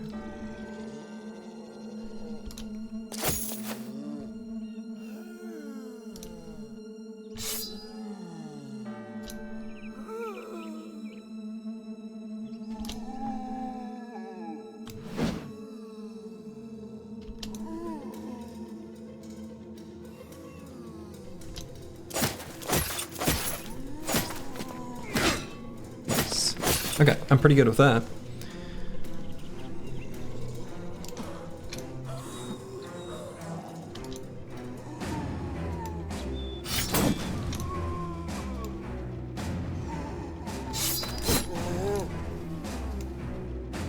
Oh no, Kalashkova's spear broke. Son of a biscuit! I didn't even see that happen. No! Yes, that's the big downside to a spear bro. Is you can accidentally lose your weapon. Shit.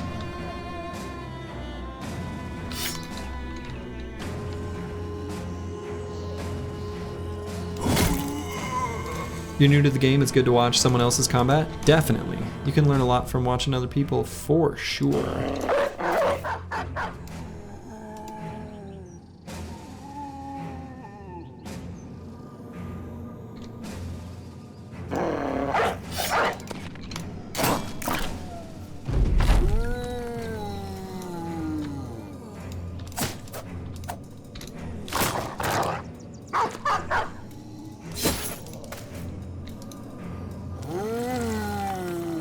Hopefully Roxanne It's Me will be able to stun there.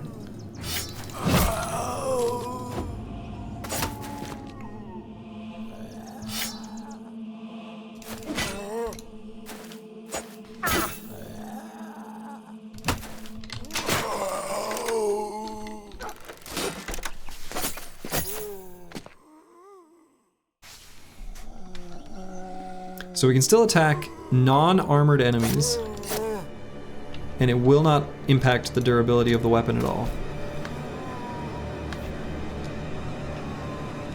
I'm kind of glad that this wiederganger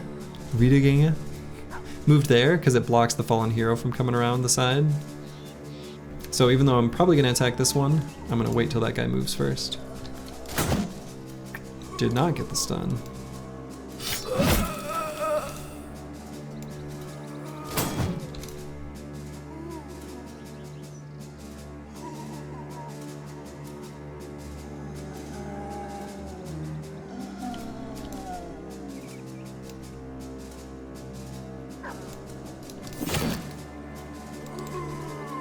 What is the chance of headless fallen heroes?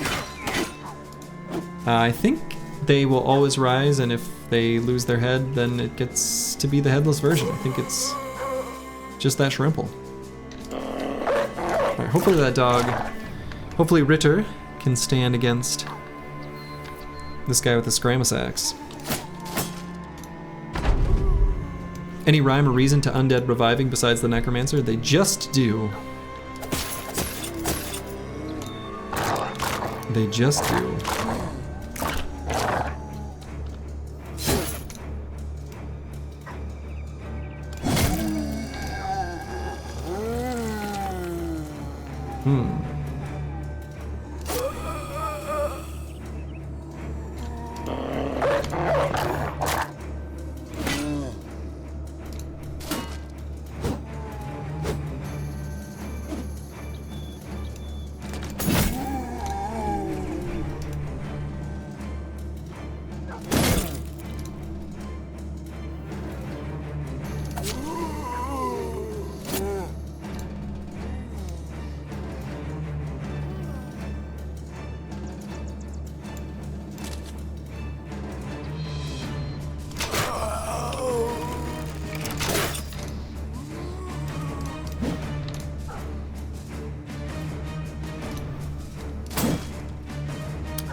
Ooh, my goodness. 3 hits all in a row right on Roxanne It's Me.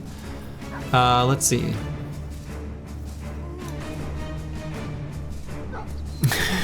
Revive rate is about 98 point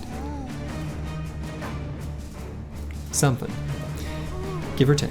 Okay, so I think what I can do, as goofy as this sounds, is with Master Maticus I can shield push this guy, and then move in range to shield push him again next turn, so that Roxanne It's Me doesn't beef and cheese it. And Akibio got smacked in the head by that flail.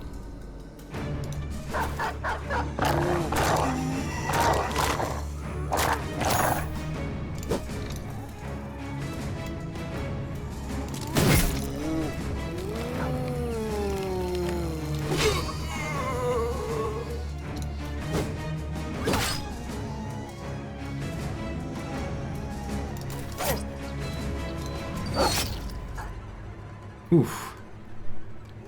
Ritter is in danger. Our little war dog.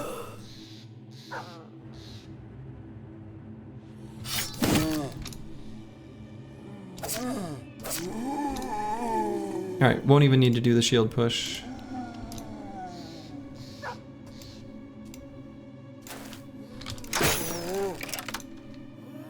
If Akibio dies and the old guard becomes drunkard procs, you'll smash everything in your room.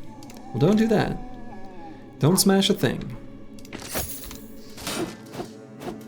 Akibio certainly is not dying this fight, he said as he puts his bro, whose hat got blasted off, directly into melee combat.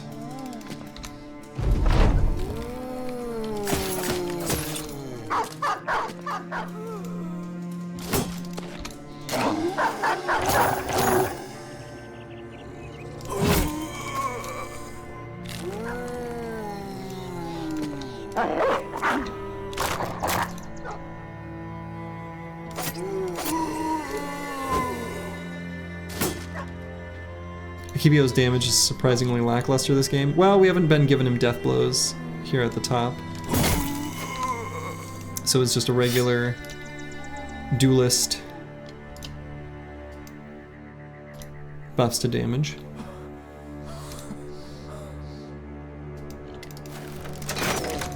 He's been really good. This particular combat, maybe this stream, hasn't been as good as was last stream. That's okay.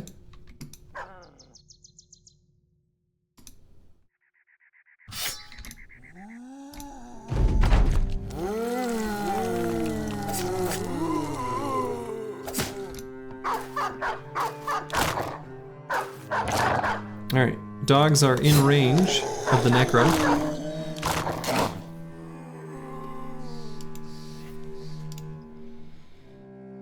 Let's get Cracklack down here so that this fallen hero has a non-dog target to keep the doggos safe.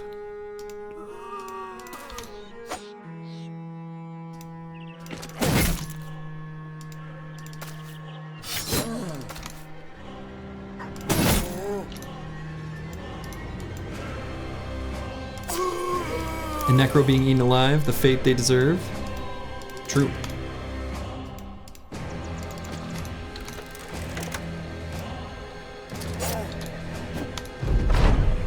Necromancy. Not even once. Let that be a lesson, kids.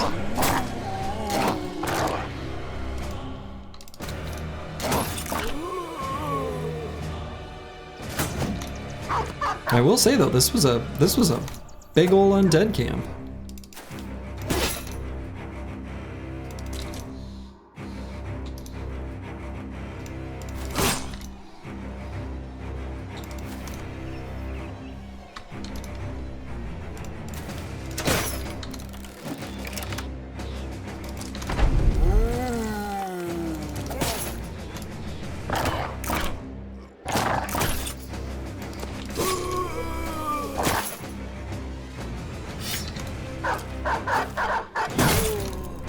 Very sad about our spear.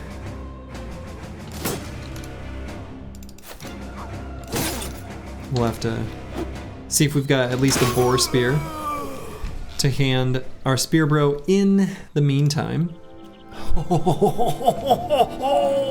Two of them! Let's see what they are.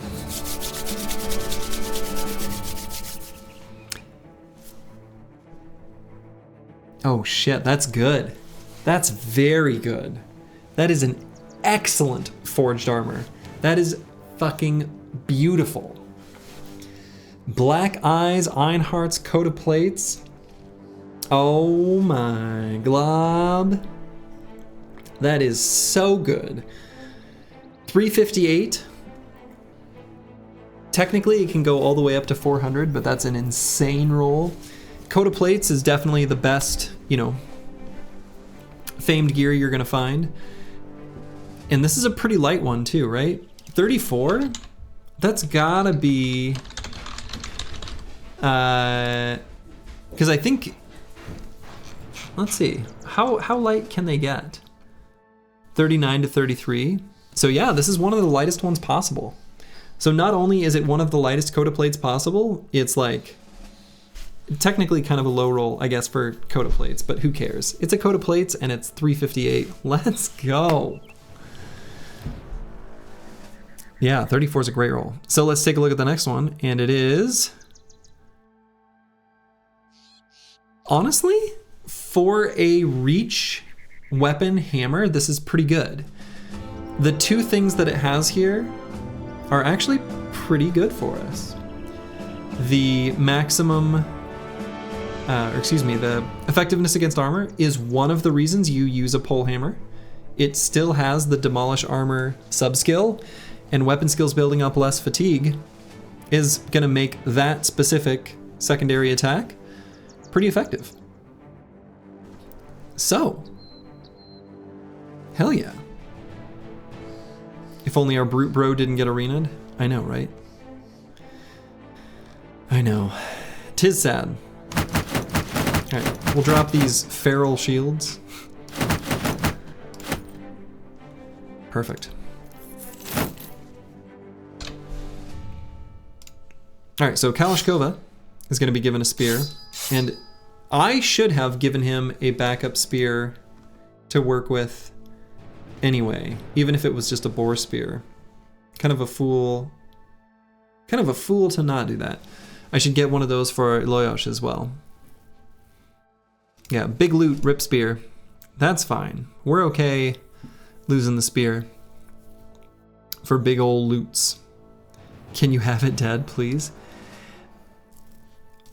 So because you have mace mastery, the pole mace being able to give a guaranteed stun is simply too valuable. And so we will actually be giving it to someone else.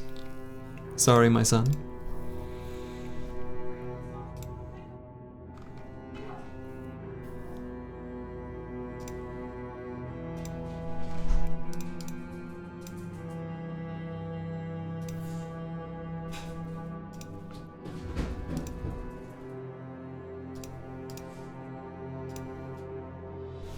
Might just give it to Dr. Vishnevsky. Jesus. Yeah, go ahead. Looking pretty sweet. The TBD guy. Yeah. I mean, honestly, an interesting thing we could do with Dr. Vishnevsky would be to make him a... I mean, damn, that demolish armor is beautiful. That's really good. That effectiveness against armor is kind of insane for a pole hammer. Do we have backup spears for the front line? Yeah, we've got a backup spear now. We were able to put a fresh one on Kalashkova, give him a backup. If we get another boar spear, I should give a backup boar spear to Loyosh. That thing can do a lot of work in Monolith? Yeah, definitely. It can do a lot of work against orcs, too. So I think Dr. Vishnevsky could be a hammer bro. We're still going to give him a two-handed hammer for melee, in addition to Norman the Freeze Crusher. But totally, we could build a nimble damage bro out of a hammer bro. And I think that'd be a reasonably good thing to make of him. This thing's gonna be good in every fight it's in.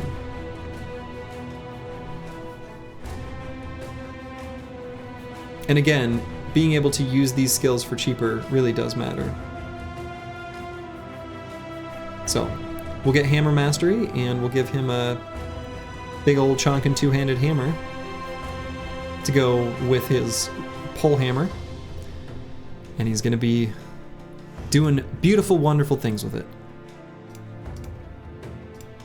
Kalashkova got himself a veteran level.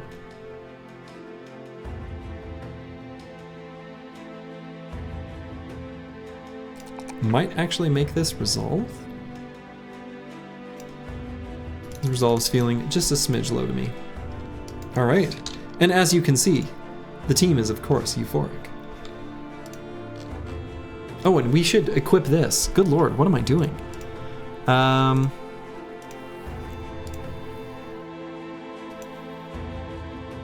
Could toss it on C-Roy 7.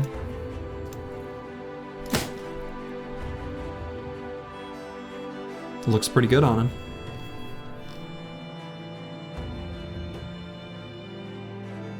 So Decayed Coat of Scales can be a hand-me-down for Crackalack. Footman's Armor. Toss that on Ragged Edge so he doesn't need to equip this thick-plated Barbarian Armor, and there we go. I suppose we could give something thicker for Lucid Tavi until he gets Nimble, but we'll be alright. Well, that was great.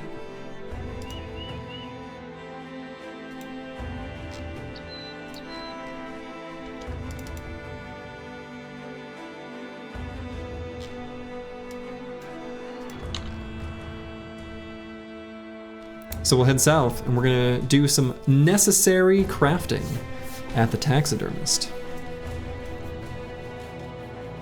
You have more decayed plate if you want to use it. True. So we did also get a decayed plate that went down to 0 durability.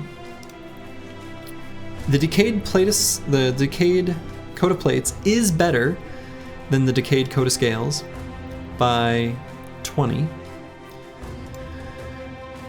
It is better. Repairing this is going to be a kind of insane amount of tools. We might do it. I'm on the fence.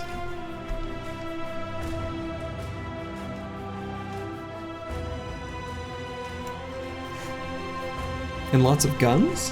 Question mark? Guns?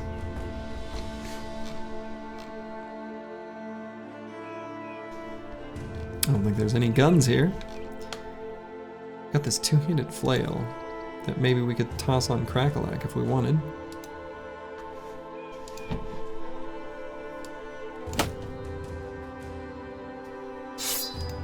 We'll keep that around in case we go that route. Or maybe we just do the greatsword. TBD.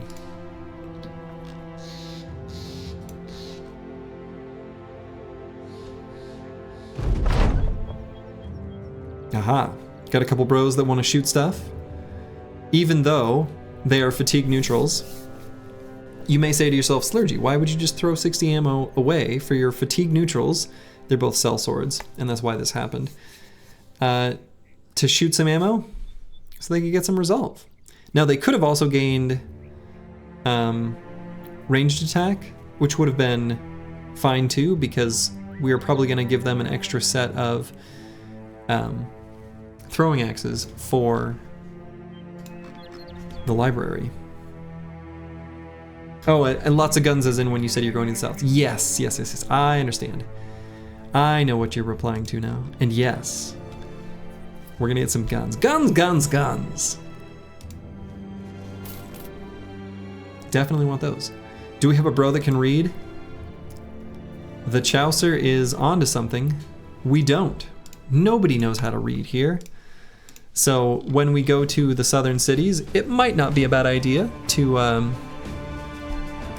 find a historian. Train him up to level 2.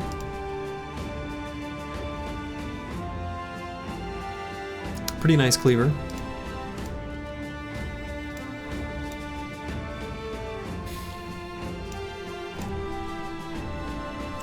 Good price on tools, good price on ammo. We'll sell the strange meat before it goes bad.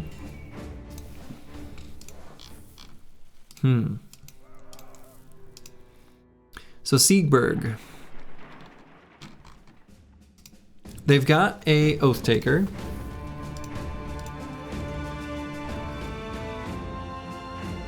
Hiring historians is lazy. Level a fresh cultist to 9. Also a choice.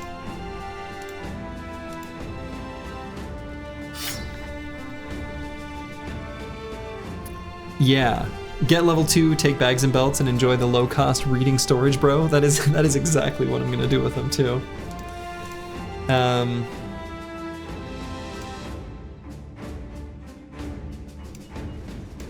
It's kind of what we've done with a lot of our bros here.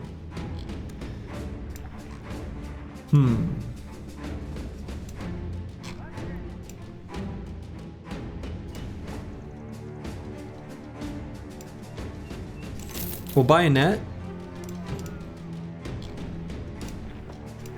Okay.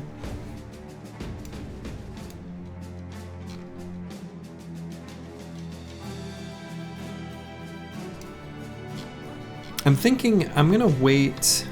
So what I am gonna do, just in case there's combats before I get down to where I'm headed, just gonna sell like the super crappy dumb stuff.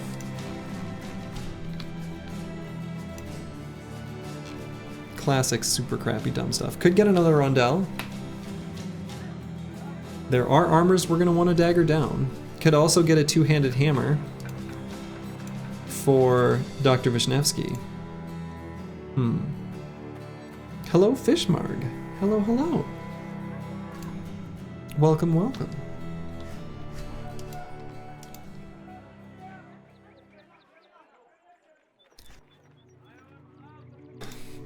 But the Oath Taker? I know, right? Yeah. You wonder how cost effective it is in longer campaigns to go to the south relatively early and get like 2 to 4 indebted bros and let them sit in the back to get level 2 in fights for bags and belts just for the storage.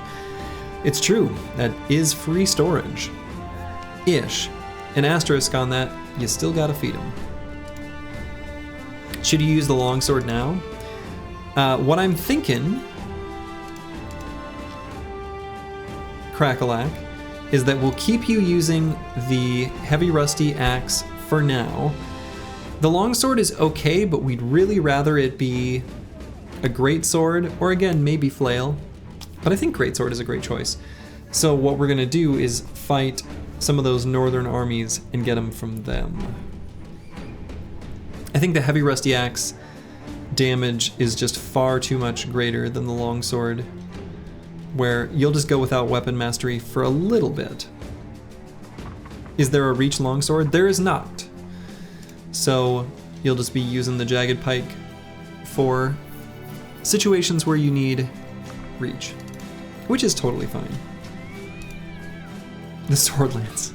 True, that is technically a polearm.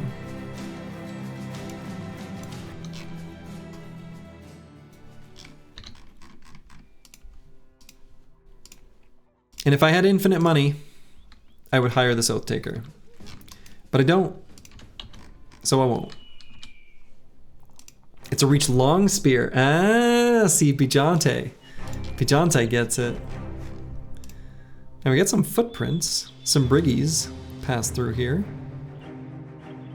Let's see if we can find where they came from real quick.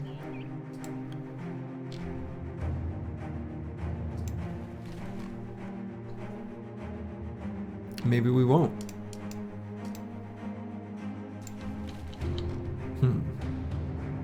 Disappointing.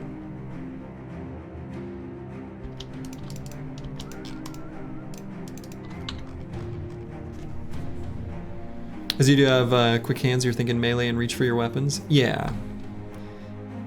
Yeah, I think it'll be okay to do a goblin pike for a reach weapon if the situation calls for it. I think that's totally okay. Even without mastery, it's a cheap one to use. Okay, so Bertwin is here, a hunter. We love to see it. They also have a Saleh for sale. We like those. Patrol the road to Nebelheim, Subingen, Matterberg. We actually might do this contract? Was that another Oath Taker? It was. This Oath Taker is more expensive. However, he comes with a 300 durability helmet that is excellent. So he would be a nice pickup. He's expensive. But we're doing just a little bit of, you know, chadscaping. Cheap net. Cheap net indeed. Yes, and a pole hammer. And a pole hammer indeed.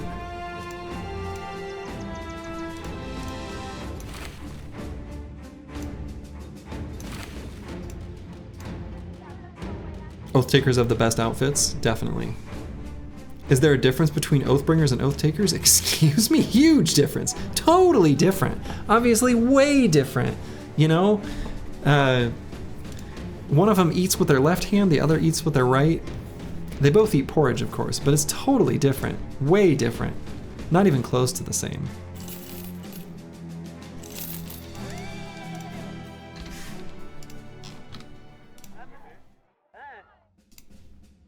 All right, I am actually going to accept this contract. And, okay, good. My plan is, I'm still going to go down to Tanware, and we're going to fight stuff along the way, and then, you know, sort of finish this Patrol the Road contract to see what we can find for enemies to fight to get just some free cash. Bertwin. Bertwin is going to work for us. So he has comically low melee fighting capability, but he's great. Sad Hunter? No, Bertwin's great. We're not mad about this at all. He is 1 away from a max roll and ranged attack with a talent star, or 2 away. Sorry, 2 away. He's going to be great for us. He is probably going to be, he could be the exact same build as Deep Space Cowboy. He could also, because of his incredibly high initiative, could be an overwhelmed gunner for us. Those are fun. Helps unlock fights like Lindworms a little bit smoother. Also handy against noble armies and other things. I'm a sucker for him. He almost min-rolled Resolve. He did almost min-roll Resolve. That's true. However, he made up for it with Brave and Cocky. Now, Cocky is a liability.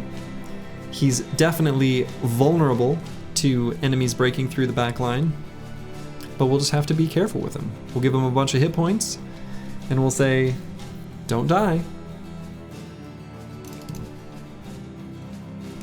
All right, looking through our list of bros. Someone who had made a request on YouTube and was top of list with no specific constraints is Nixlarfs.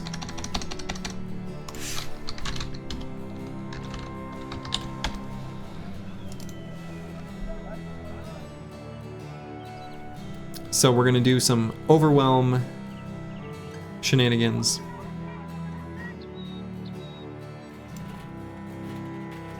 And we're pretty happy with that.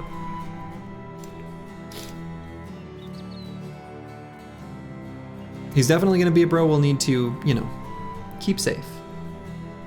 But he'll perform.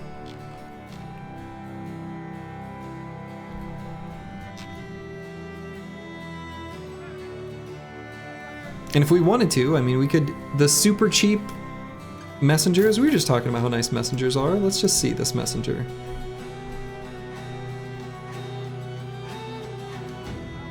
Not quite. Wait a minute, did I just... Okay, Jesus. I had a panic moment. I thought maybe I dismissed the wrong bro. Oh my god.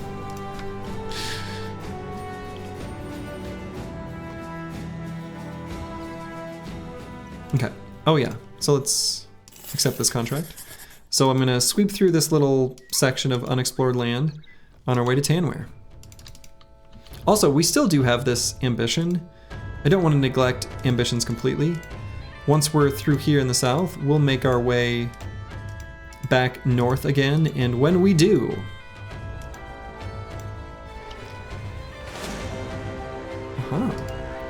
the Brotherhood of the Knife. Anyway, when we do make our way back to the north, we're going to do so through Goblin Land.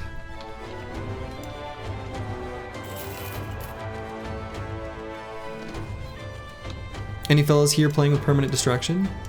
So I'm not, but maybe I should have. I've been told it doesn't make too much of an impact, but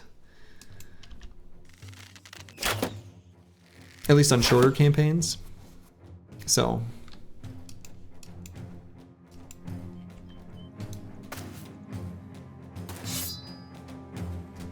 Time for the new bro to get his first blood. He's gonna... We're gonna wait till we have at least a decent weapon for him. I guess I could have given him like a war bow just to have him sit in the back for fights like this. Maybe should have.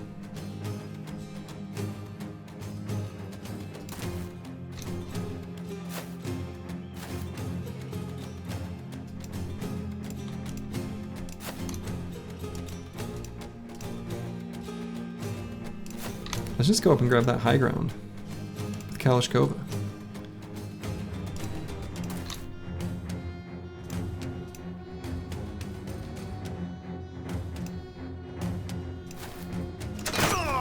Get out of there. I'm the only spear waller here.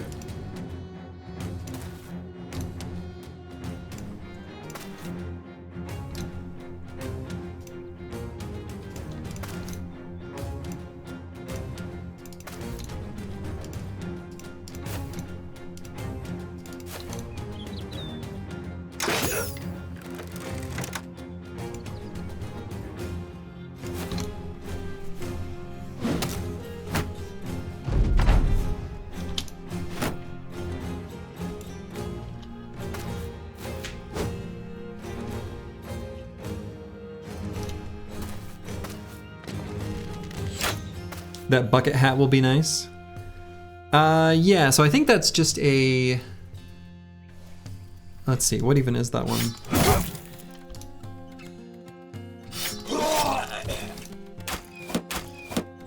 I think that one's just the 125 durability one at -7.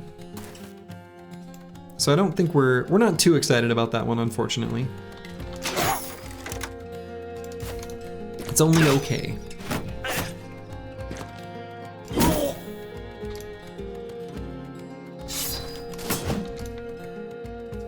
Yeah, it's the weaker one. It's not the, there's one with like mail around the side that's super nice, but this one is not that one.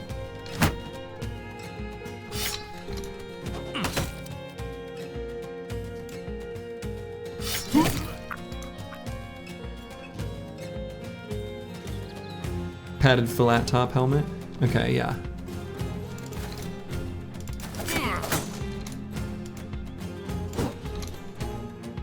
So yeah, not too exciting of one. That's okay though.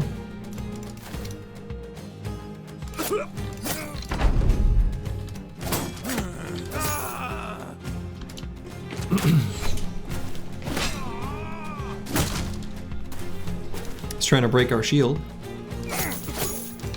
Kind of a waste of his time, but you know, you do you, Mr. Brigand Raider. Don't you let me tell you how to live your life.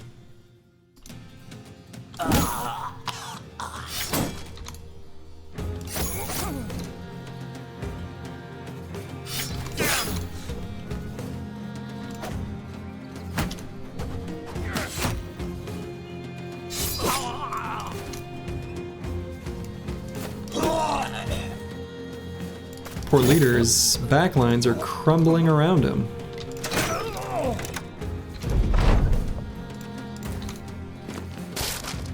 That one's already run.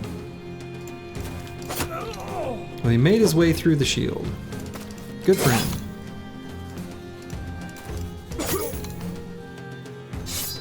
Oops. Not the weapon I intended.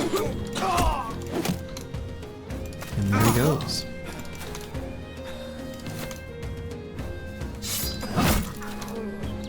We will need to replace that shield. Luckily not, well shoot, thought I could get that guy. Not too big of a deal to replace that one. Heater shields are plentiful enough. We'll give this poor brigand marksman the Slurgy special. We'll let the dogs have their fill. I think that should be more than enough.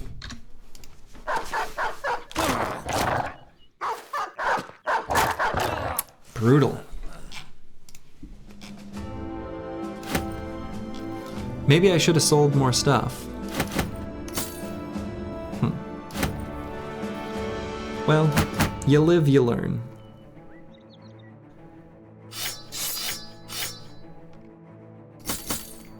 You scream, you learn. You cry, you learn.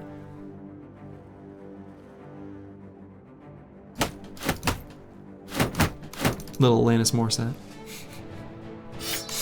I don't actually know what the real words are to that song. Alright, that should be good enough. Make our way down to Tanware. Will I get there before nightfall? Maybe not. I think probably not, so maybe I should head to look for a fight here in the desert before making our way down there.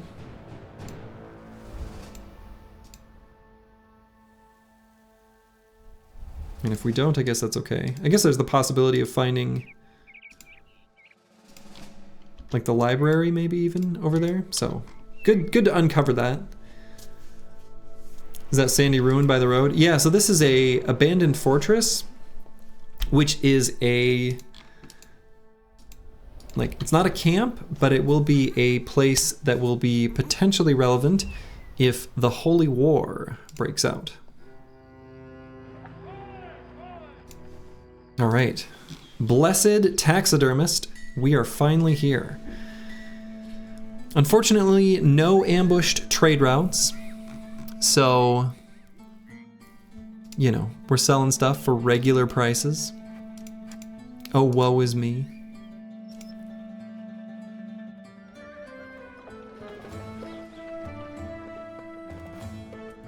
Just a random question, should students be made to take, what is it, like 4 years of a language?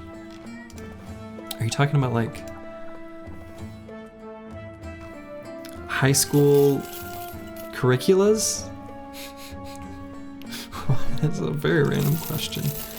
Should they? I don't know, probably.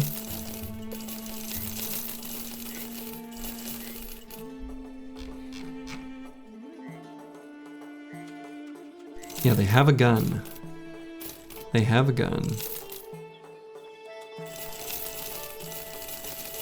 I think taking 4 years of a foreign language is a great idea.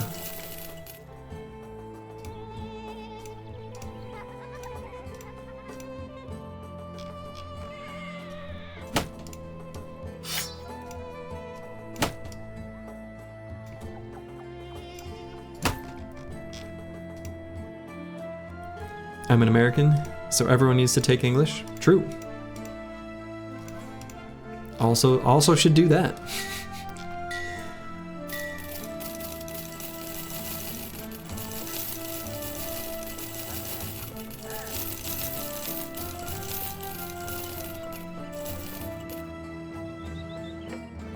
Learning languages is always good. You hated learning French in school, now you regret it since it could be an easy way to speak one more language. Yeah, it's kind of cool. I don't know, being able to speak another language with a person is pretty neat. My Spanish is terrible, even though I took that in high school. That's like a tale as old as time. But my Korean is better, but that's just from having lived there and taken to making a more earnest attempt at learning it. Kind of out of necessity, but kind of just because I wanted to.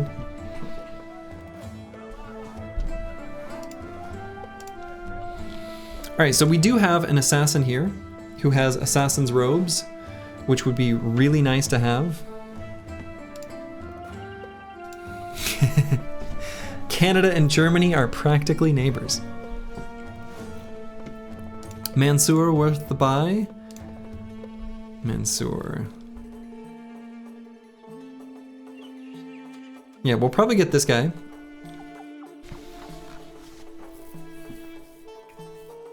You could use that robe. You could actually. That would be a valid place for it to go for sure. So first things first, we're gonna craft our bone platings. We're gonna craft a heavy war dog armor out of our singular unhold hide. And I am going to make some unhold fur cloaks. How many? Maybe just 2? Just a little river between us called the ocean. Yeah, it's just a small thing. So I know I can craft more. It only takes 2. But what I'm thinking is, do I retain any specifically for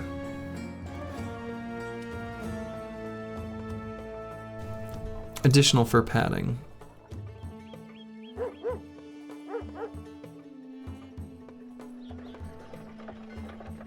Denmark, you both share a land border with? Oh my god.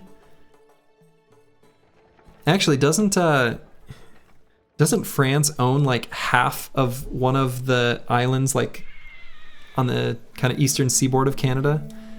Like somewhere near Prince Edward Island? Doesn't France own like half of one of those islands or something weird like that? I might be making that up, but there's some sort of, they own the whole shitty little island? Oh, okay, all right. I thought why did I think it was only half an island? I'm not sure. But okay, so they do own a shitty little island over there. Okay, not better. All right, fair enough, fair enough.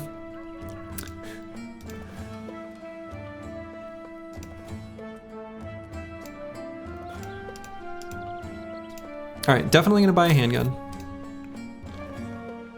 Because that is the Canada-Denmark border? Ah, okay. Does Canada only own half of an island? Is that what it is?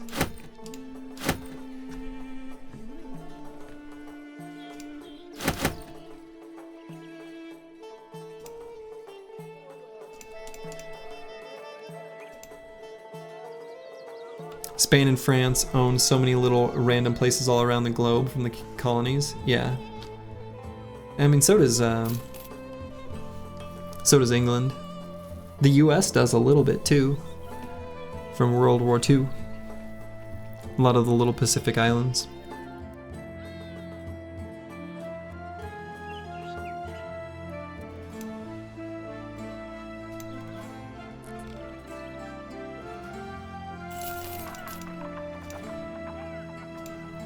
Okay, I think I am gonna get this assassin. We want his armor, and we might get a bro to go with it.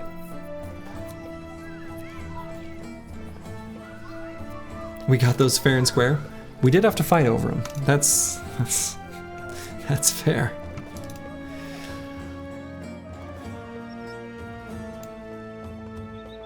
Don't we just lease or something in the name of Team America? I mean, I don't know. Ask Puerto Rico.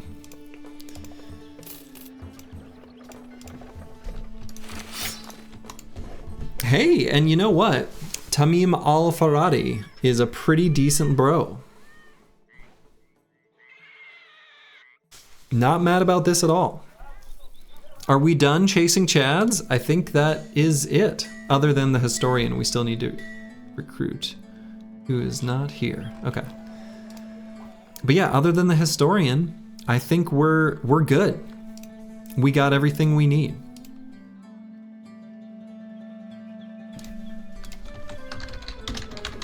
Now we just can't let anybody die. Nobody's allowed to die anymore. And up next on my list of generic requests is Xerxes 2.0.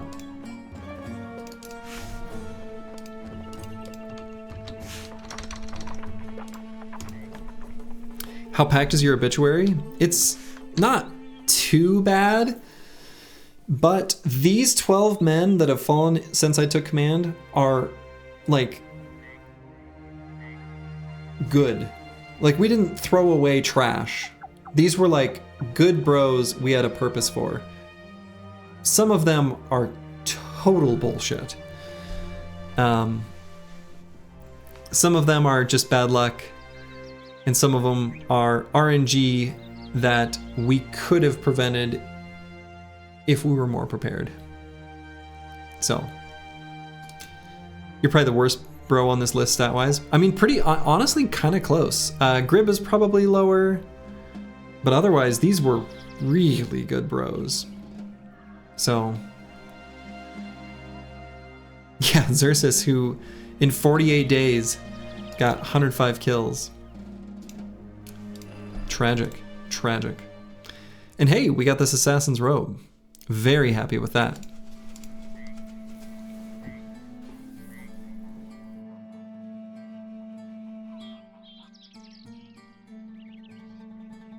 It's funny because it's like really close to this named item in terms of its durability. This was 127, this is 120. They have the same stats otherwise. Okay, so what are we going to give to who? You never actually asked the streamers why they all went to Historian so much, because you didn't want to have any spoilers since you never reached the late game yourself, but will there something hint that you need a Historian? Is it an event I never actually know about unless I have one? I don't think the game tells you anything. Hello, Mortimer Drock. How long is the list for Historian? If you would like to claim the Historian when we recruit one, you can have it if you would like it. The list is currently 0 for the Historian.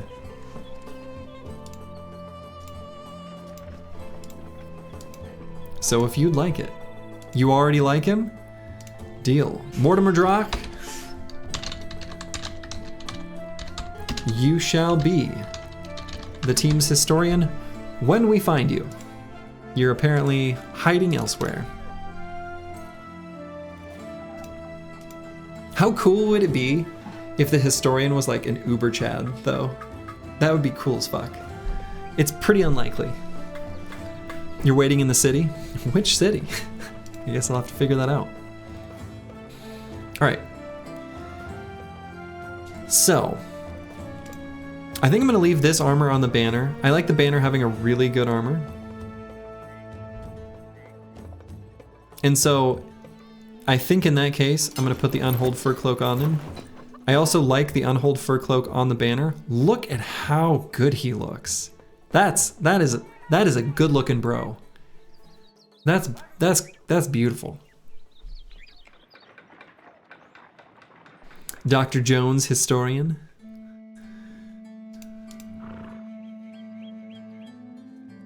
That would be cool. Otto, the dapperest monk ever? For sure. Looking good.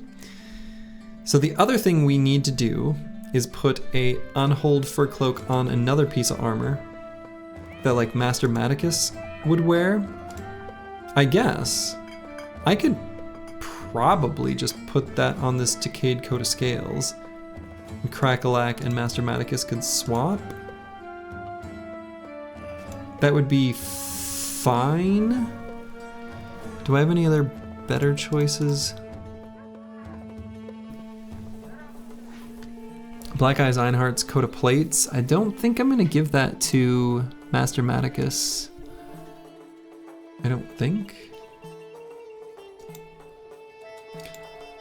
Yeah, this is the starting bro. Have you ever had a bro with 3 3-stars talent? If you're not mistaken, there's an ambition to find a bro like that. You've literally never seen one. I'm sure I have seen one, and yes, that is an ambition. Like 1 in 1,000, yeah. In the grand scheme of things, that's not that rare. It'd be easy to miss because you might hire a bro and then the 3x3 stars are just in like stats you don't care about and you just dismiss them and you never thought another thing of it.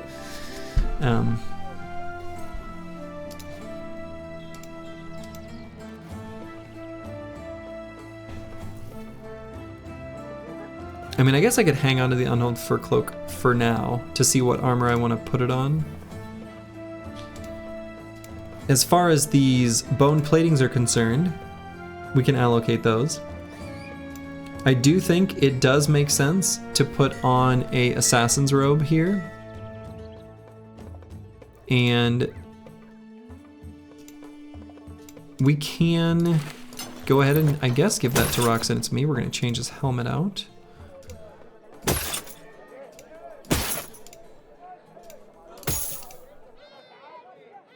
Now that is a much more durable set. Looking pretty good. Nice and protected. You got the bone plating sauce on top? Indeed you did. The other bone plating, we're gonna put on, I think, one of these 80 stitched nomad armors. And then we can accompany that with another one of these nasal helmets.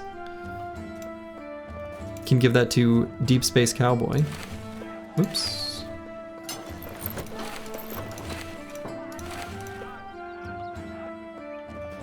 And I probably want to make this a lighter helmet.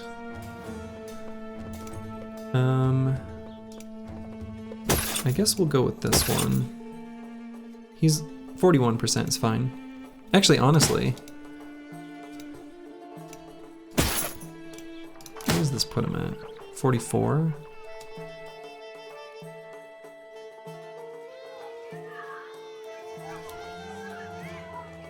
I suppose if I'm protecting against like disaster situations in particular, maybe heavier helmet is okay.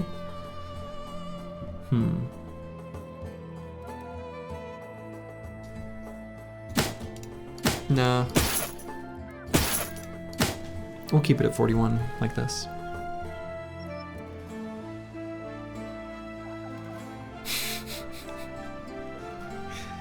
You know, sometimes a good forest walk is all your body and soul needs, though, you know? Forest bathing. Or whatever.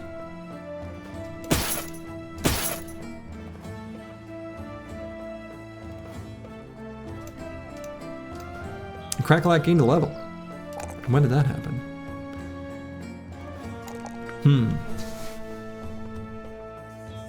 Well, now I'm thinking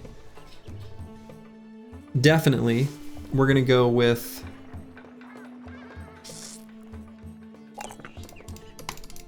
a sword. And so we'll probably do sword, backstabber, underdog, battle forged as the last 4 perks. I think that'll be good though.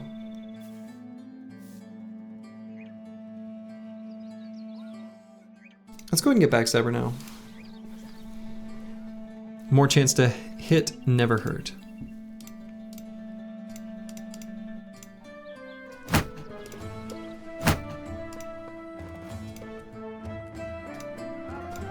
Let's go ahead and get rid of Leonard. I think we've got enough backup bros. He can say goodbye. Xerxes 2.0 will sit like so for now. That assassin also came with a smoke pot, which is super sweet. We like that a lot.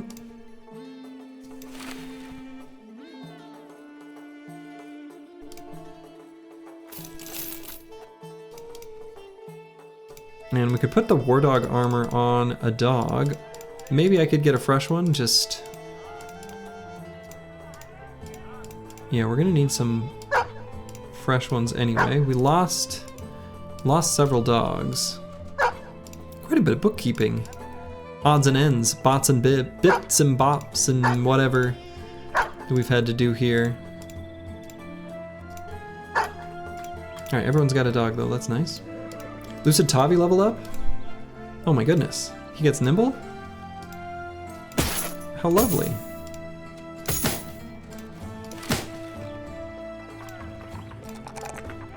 Love seeing that +3.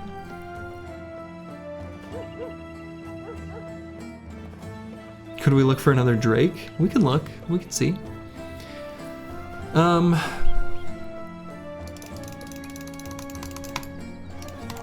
I guess let's grab the +3. Lucid Tavi.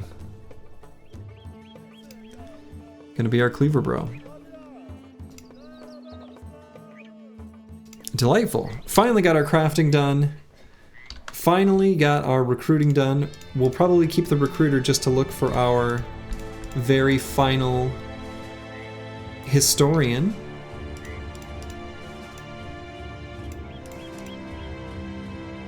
But I think the team's in a good spot. We've got all the things we need. We've got the bros to do the stuff. Wonderful. I think that will make for an excellent time Skrilla FPX. Thanks. for me to call it for the evening. Let's see. Who all is playing what?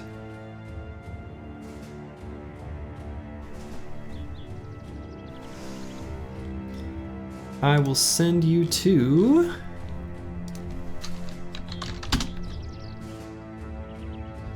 I've done it many a time and I'll do it again because I like him and that's probably where I'm gonna be, just chilling quietly. Send you to Dolphin Chemist. He's a quality streamer, playing some of the Bazaar. I might even try streaming that sometime, who knows, I have been playing it. So, to all of you, wherever you are in the world, make it a good one. Ta-ta. DC is goated, agree.